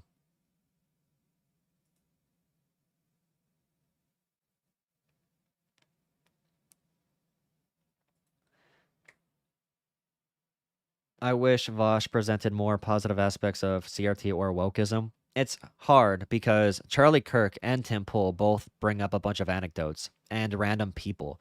So Vosh isn't really defending progressivism or anti-racism. Vosh is being forced to try and defend a bunch of random people who he probably doesn't agree with. So like Robin DiAngelo or the people who wrote the 1619 Project. Like Robin DiAngelo, I cannot stand her. She cares about her own name and her own wallet. She is an enemy to racial progress in America. But Vosh is forced to sort of defend her, or say, oh, I don't agree with what she says. That's a minority. But her image is going to be casted across everybody who says they are anti-racist. So it's hard for Vosh because every 2 seconds, Charlie Kirk has another list of examples for Vosh to respond to. And it's hard to respond to each individual one. And Vosh is good at this in a Gish Gallop, picking out one point and responding. He did a good job, but it's difficult to have a dunk or to make a great point. He defended it well, but there wasn't any room for progress on that topic to really force what he believes on his side. You know, this is a random school in this random state that decided to teach one aspect of the 1619 Project. Oh boy, how do I defend that? Do you have to defend every school that teaches PragerU? Like, how can I even talk about that? Take the most extreme examples and paint the whole opposition with a broad stroke. He needs to say that's capitalism, bro. It is. People enjoy seeing speakers trying to listen to the other speakers instead of waiting to state a talking point. But they're not making points in general. And usually in these conversations, they're like just jerking each other off. They're not really making any claims or anything. They're not getting anywhere. It's like, okay, we are going to talk here in a very cordial manner for 2 hours. And then we're going to go in our daily political lives and talk about society completely falling apart. And we are both going to help do that. Well, Charlie Kirk's going to help do that by making sure things are more chaotic in society. Like, oh, we have a great conversation right now. But when it comes down to it, the reason we have democracy, a government, courts, and all this is because a debate is heated. When you really disagree, like Charlie Kirk talking about how we need to reinforce the nuclear family and patriotic education. Great, we can have a very nice conversation about that. Cool. But then what happens when you try to make sure American history is censored if it doesn't look good? Or if you try to prevent gay marriage? Or if you say polygamy or whatever is outlawed? Or any of these things? Or maybe teachers are going to go to jail if they teach this thing about racism. Or they might lose their teaching license. That kind of stuff.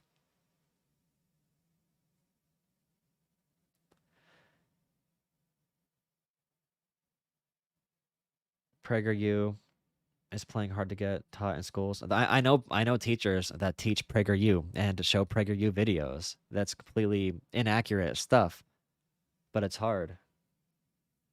It's all difficult, you know? But yeah, people enjoy seeing people speak in that manner because they aren't being confronted with real life. They're watching a cartoon. They're watching entertainment. They're not watching a debate, which debates are entertainment, but they're watching like a ASMR session for their brains. Like, okay, I am 14 and this feels deep to me. And that's how most people are. I guess we got to talk about Nina Turner real quick. Nina Turner lost. I don't know what the final results are. Let me see. Dave. This guy was putting up. How do I find this? Dave Wasserman? He was the guy doing updates. I need to make a video. Okay.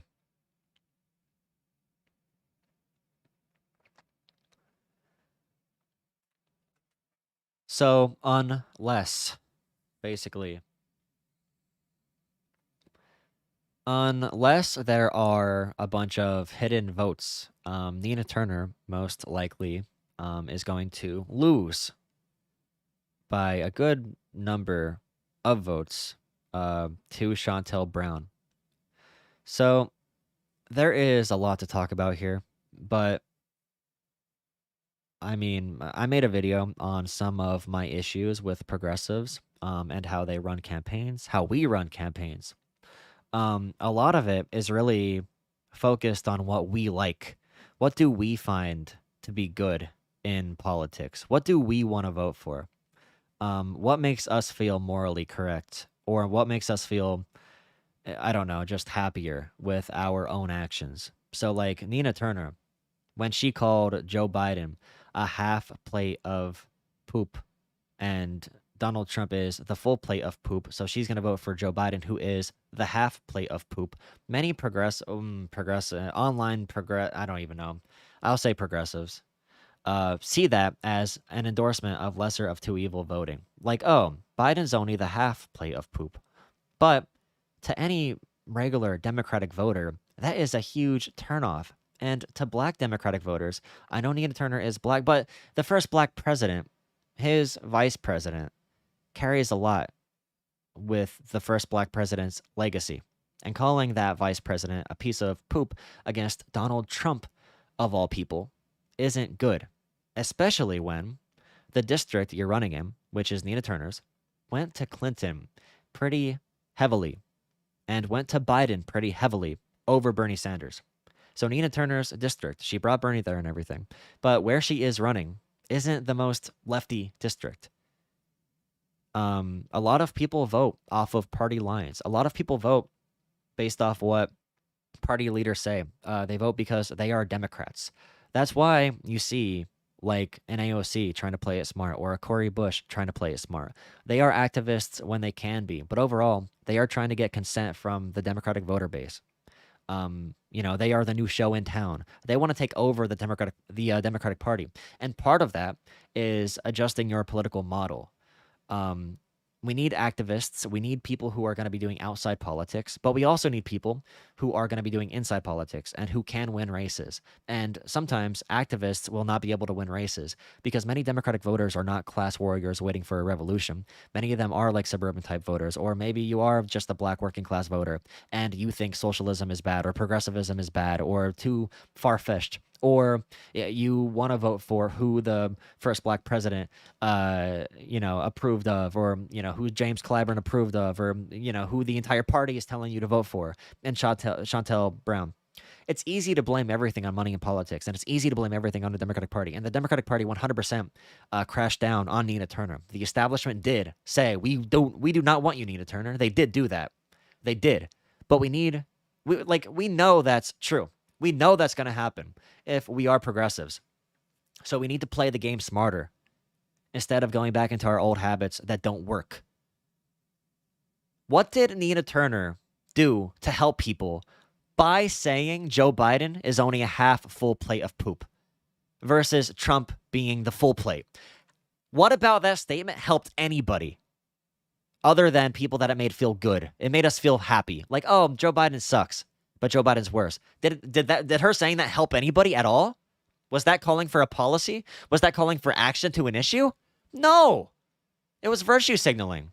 You can say that about freaking every presidential race, that the worst guy is like a half plate of shit. You can say that about any race. She wasn't talking about anything that had to do with policy with that statement. That statement was not good. That was a terrible statement. And that is, although all the money came in against Nina Turner, that is the statement that they ran on the ads. She gave them a layup. We can't give the establishment easy wins based off bullshit like that. And it does matter because we do need to help people and we do need more progressives to win. And that's why it's so annoying. Because she is a great person. She is devoting her entire life to helping people. But she's not going to be a congresswoman now. So she's going to be staying on the outside. And we need more people on the inside at this point in history. It's freaking hard, and it does hurt. I wish I can go out there and say, working class of the world, we need to unite. I think Bernie's political strategy is the one that I want to keep on portraying. But we need a combination that focuses on class issues, but also doesn't turn away voters. That goes against the Democratic Party, but also says we are the Democratic Party. It can be done. It can be done. But we need to find out how to do it effectively. Nina Turner had such a huge lead. Nina Turner had the ground game. Nina Turner had so much. But people vote for weird reasons. There are so many weird reasons that people vote for. And I can't blame them for some of them. Like, if you literally vote what the party says, then sure. But some voters literally do just not like... They just don't like the vibe progressives give off sometimes. Progressives seem like people who won't get anything done. And that's why I didn't like Force the Vote and that stuff. Because it seems like we do a lot of talk, but we don't get a lot done. As far as the National House goes, I've already spoken before how much I think activists are very important in this entire process. But I also like to differentiate. Your job is different on the inside and outside. And like right now with millions of people losing their homes, that is a time to say, right now we need to stand up and force our government to do something to prevent this from happening. And I think that's great that like AOC and Cori Bush are doing that. But like I said, what Nina Turner did wasn't activism. If you criticize the Democratic, what she did by saying Joe Biden is a half plate of poop versus Donald Trump being the full plate of poop. That particular thing wasn't activism. You can criticize the Democratic Party and do it in a smart way, and there is a dumb way to do it. So, for example, if you come out and just say, like, Joe Biden is an evil, dangerous, corrupt, war criminal, evil man who deserves to be put to death. If you say that, you're living in a different reality from 90% of Democrats or like 80% of Democrats. But if you say, here are some issues I had with Joe Biden. Here are things we need to do. If you play on people's empathy and sympathies and you're able to connect to them on that level, here are my issues with the party. Maybe you're not going to be able to go on a Jimmy Dore rant all the time, but that wasn't going to work either. That was going to put you backwards. That puts us backwards. A step to the side is better than a step back when you're making like criticisms on news media or something. I don't know. I'm done ranting about this. Whatever. Progressives, we got to be able to win. We're gonna have hurdles that other political ideologies don't have for obvious reasons, but we need to be able to beat those. We can't make it easy for them to, influence races, but it is what it is.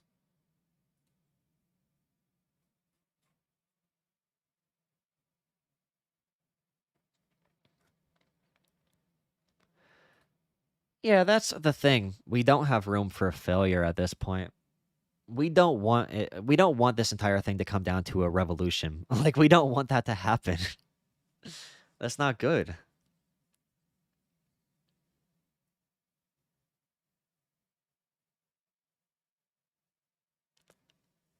You know what? My favorite comment. Losing is a full plate of poop. Even with our historical evaluation of Joe Biden, you cannot, and this is a fact, no matter how much I think Joe Biden is lackluster, you cannot name a president in American history that was met with similar political conditions who got more done. LBJ had the entire government controlled by Democrats. FDR had immense unilateral power he was able to use to do things like the New Deal. You just can't. I don't know, dude. I don't care. And I said this when I was voting or talking about voting Biden, when I went from Kyle Kalinske to reality. I was saying, like, hypothetically, all that matters about a politician is what happens to people as a result. If Joe Biden literally, I don't know, if he did some crazy crime 10 years ago in I don't even want to say pragmatic, but in a sense for how people are affected, what Biden did in his past that people hate doesn't really change how he is acting now. You know what I mean? Or how him being president impacts the world. Politicians are tools. They aren't made to be like personally like identified with. Although, you know, AOC is the best of all time, and Bernie Sanders is also the best of all time. Like I do that, but I don't tie my emotions to like what I do in politics. You know what I mean? You can like politicians, but just know what they are at some point. Whether I like Bernie Sanders or don't like Bernie Sanders, that shouldn't be my concern while voting for him. That could be my concern for like supporting him really hard or not, but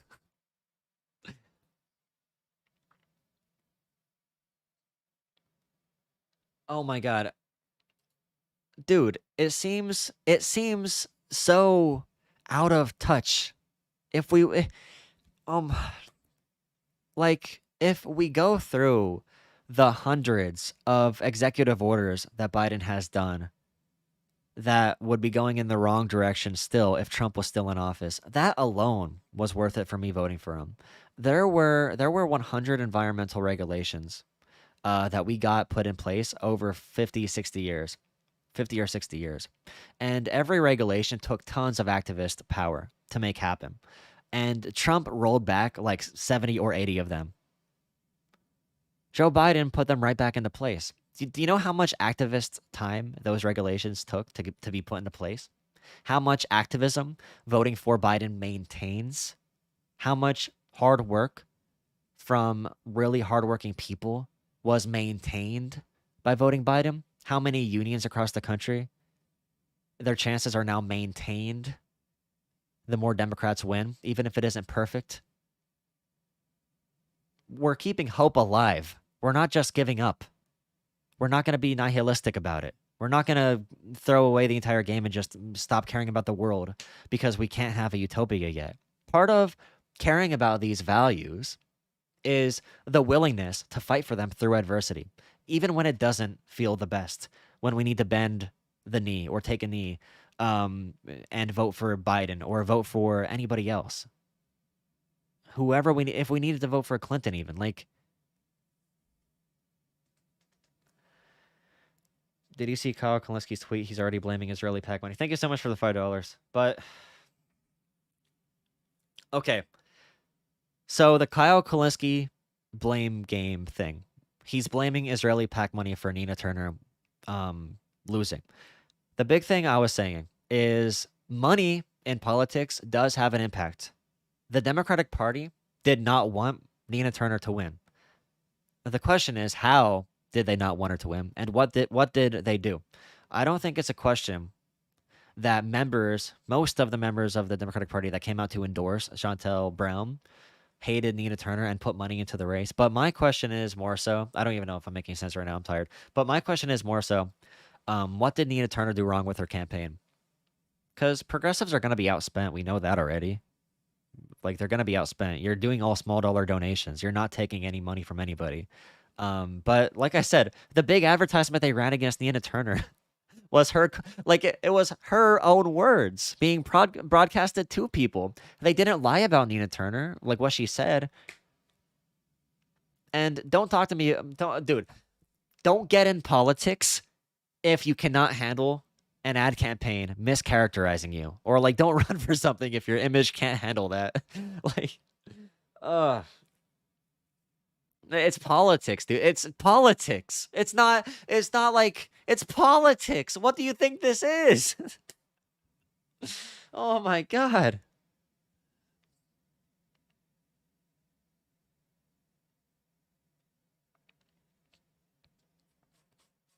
So what I'm saying essentially is it's not. I think we had this conversation before, Ron. I'm saying it's not a conspiracy. It's simply politics. If progressives were a majority, if they were a majority of the Democratic Party right now, then they would probably be doing the same things. If the party was owned by progressives and Nina Turner ran against Shontel Brown, they would be supporting, like we see progressives in the Democratic Party pushing for Nina Turner. I mean, if Nina Turner wants to take Israeli PAC money, but we're not going to do that.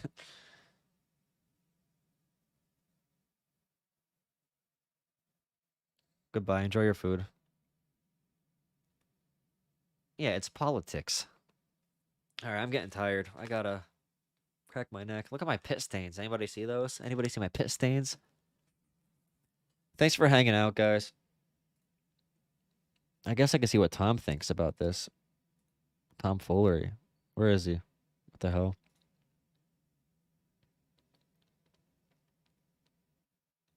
I don't see it. Is Hans still up? Can I call Hans? Let's see. Twitch. Let's see if Hans is on. Happy to see Erica again after years. Back when before Obama became president. Last time I spoke to. No, Hans is off. Dang.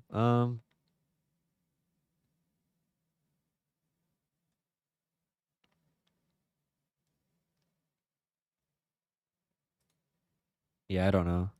Trump. Brent told The Intercept. How can we have somebody who is the party chair and says she's a Democrat, but is accepting Republican money? I don't know, man. Look, at the end of the day, What's Bastia saying about this? If you're running against somebody who is beating you in terms of fundraising that thoroughly, I'd probably take money from who I could get it from too. But, you know, so it goes. Is he talking about this right now? I guess the question is that evil money? Right? Yeah. Money that Republican donors primarily gave to this group, Democratic Majority for Israel, that then gave it to Shontel Brown or spent it on their own. Is that evil money? Is there such a thing as evil money? What do you guys think? I don't really find it evil. And indeed, I find the idea that, for example, cartel money. No, Bastia's a liberal. I'm on the idea that, say... He's a liberal. I don't know. We didn't lose this race. No, I have not talked to Bastia. I would, though. Evil money manipulated and maligned this election. I don't know, man. I think I stand by my original claim that sounded very Trumpian in its language. Is it Trumpian? God, I'm gonna message him. Say debate me. Is it Trumpian to say that? No, Bastia was for the opponent. He's a center right guy.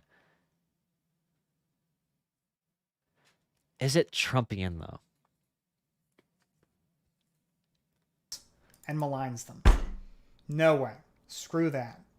Screw that. Wait, what did That she is say? some very Trumpian nonsense. Okay, wait, I gotta see. Is a problematic way to phrase it. Look, if you just want to say, I gotta make this bigger. It's making. I don't know. You want to complain about the money in the election, the source in the election? I guess whatever, but we didn't lose this race. Nina Turner. I should bring this tweet actually up, but I'm lazy. Nina Turner and concession speech. I am going to work hard to ensure that something like this doesn't happen to another progressive candidate again. We didn't lose this race. Evil money manipulate. Oh my God, Jesus. Oh, did she say that? Oh no. Okay. Let's see. I gotta move this back to regular position. 1 second.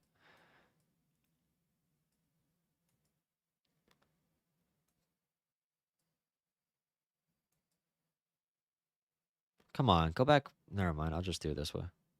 Here. Maybe can I DM him? I want to talk to him. And, I don't know what not a progressive Republican. They don't really exist anymore. But a less bad Republican, right? If we fixed gerrymandering, maybe we wouldn't need to discuss this. Yes, you're right. Nina Turner concession.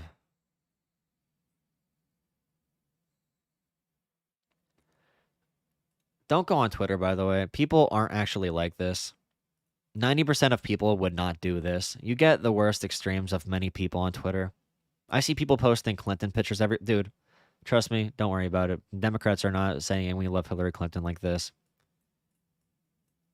Like, I was seeing Hillary Clinton memes everywhere. Just don't even pay attention to it. Like this. This is scary to me. Like, what did Hillary do good? What?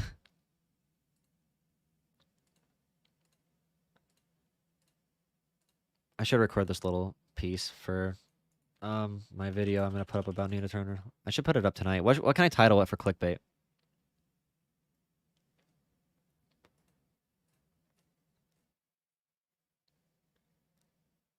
Where did it go? Okay, so this is bad. I am going to work hard to ensure that something like this doesn't happen to another progressive candidate again. We didn't lose this race. Evil money manipulated and malaligned this election. You can't blame everything on the big money. You can't. When their advertisements are your own words broadcasted to more people. People vote for weird reasons. Negative ad campaigns in political science are known as the thing that works. Positive ads, not as effective. So if they have a good negative ad leading up to an election, there's a good chance your numbers are going to drop in a pretty big way. And like I said in my overall video, it's a heavy partisan county. They're going to vote who the party wants, like in many senses too. What you said about Joe Biden wasn't good. That was a bit, oh my God.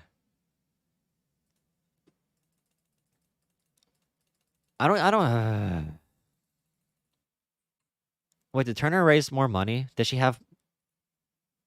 have more money than Brown did? She outspent her opponent? Oh no. This is bad. Oh no. Let me see.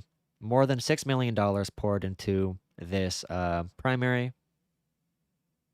Brown had slow fundraising. Turner dominated fundraising. The FEC figures don't include those from outside groups, from the Israeli party, Israeli Democratic Majority.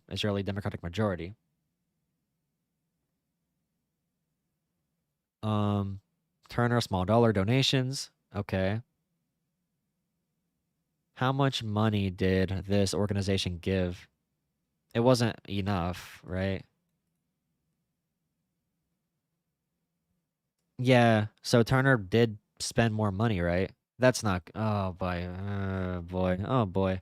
If you mean any donations, sure, I guess. If you take only small dollar donations and you say Nina Turner had more, then you can make that argument.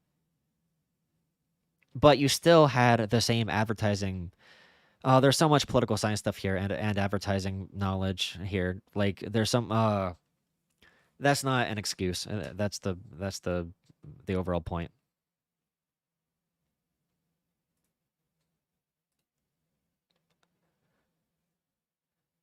What are you guys talking about? Oprah's running for that one? Emperor of the world. What is Hillary doing right now? Doing this? I did it! I made sure Nina didn't win!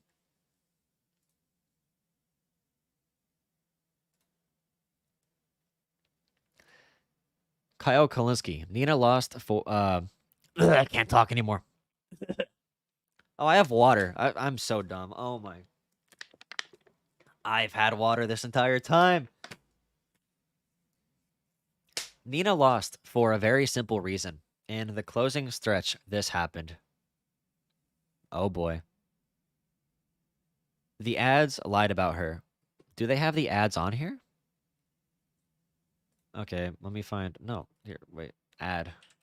Maybe I'm wrong. Let me find this.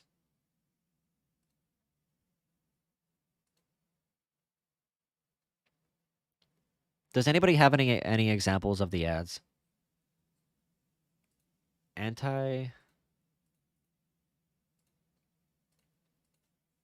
Anti-Nina Turner ad.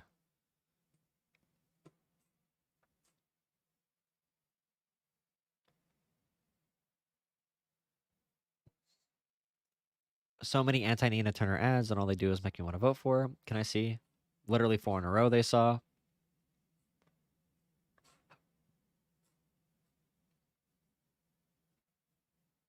Okay, we heard about this 10 times. Okay, I gotta find...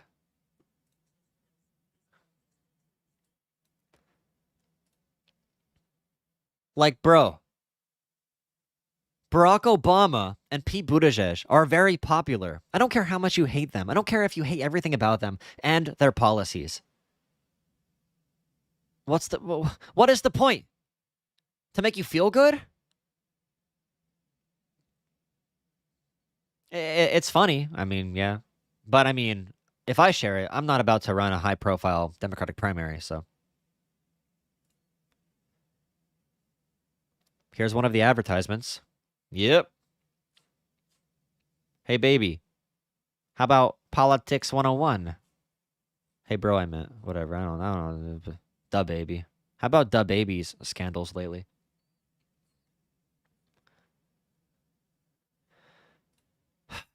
Is there anything else I gotta make a video about? What is he talking about?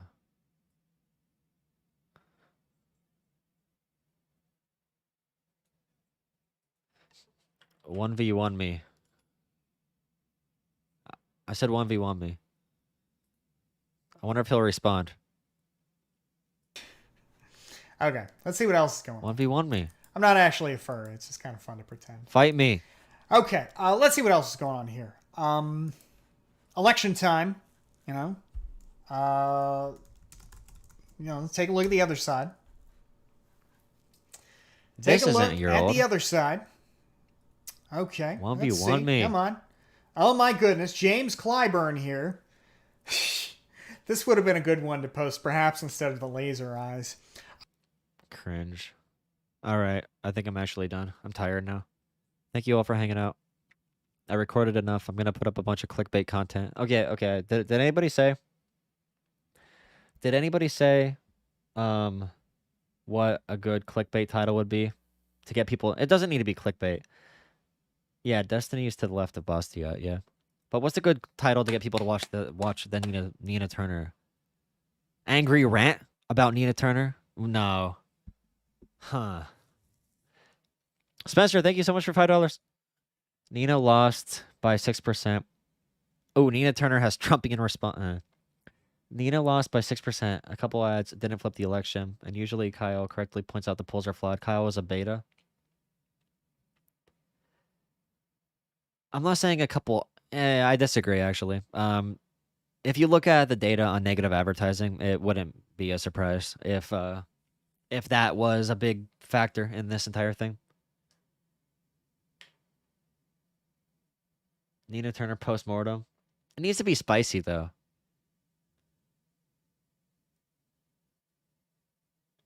Why Nina lost? Ooh, I like that, Erica. I'm going to write that down. I'm going to write it down. Let's see. The Ohio deep state conspiracy. Why Nina lost. The truth. Leftists don't want to. All right, thank you so much. Oh, here's Discord. If anybody wants to fight anybody. There's a discussion going on in there right now, I'm pretty sure. Here you go. Nina Turner lost her own race. That could work too. How Nina killed her own.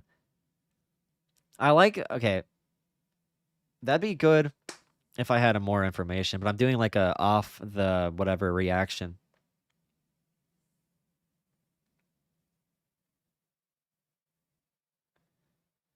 It's not corporate.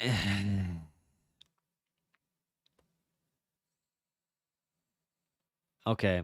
If you think Bernie lost by like 20 points because... Never mind. How about this video I looked at earlier? This was funny. I'm going to put this up tomorrow. I want it to be a week straight of Kyle Kalinske videos, just yelling at Kyle Kalinske. I did a video about this already. The hard truth about Nina Turner. Look at that. Look at that without my glasses.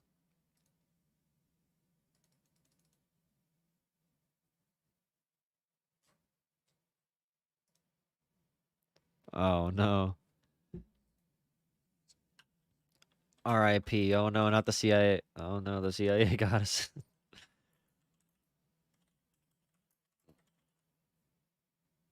Nah, this is...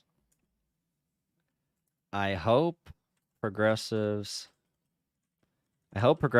use this to learn and do not just blame X corporation. Corporation.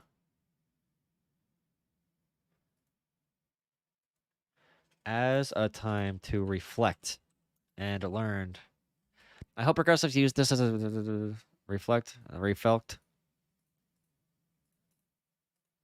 right, good night. Don't shoot yourself in the foot. Hey, Fate, do you know what they said in the ads? You know what they used about Nina Turner? You're saying it's not about her comment of Biden being a half full of poop or whatever.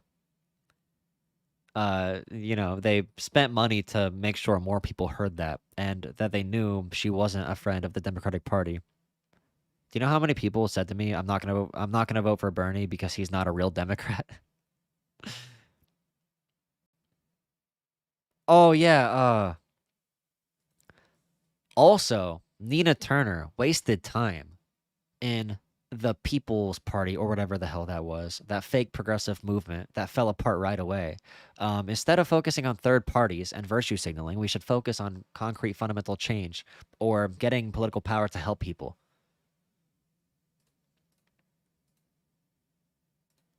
Hey, Jimmy Dore. Oh my God, this guy will not freaking quit it. Jesus, dude. Holy crap. Oh, it's pain. He's literally Trump. He's literally Democratic. He's a freaking reality TV guy. Holy crap, dude. I'll make a video on that later. All right, I actually got to go. Good night. Thank y'all. I will bully you. Here's the server Discord here. Enter. Replace pinned. Jesus. Okay. Good night. Thank you everybody again. Yes. Everybody have a good night. White people are people of color.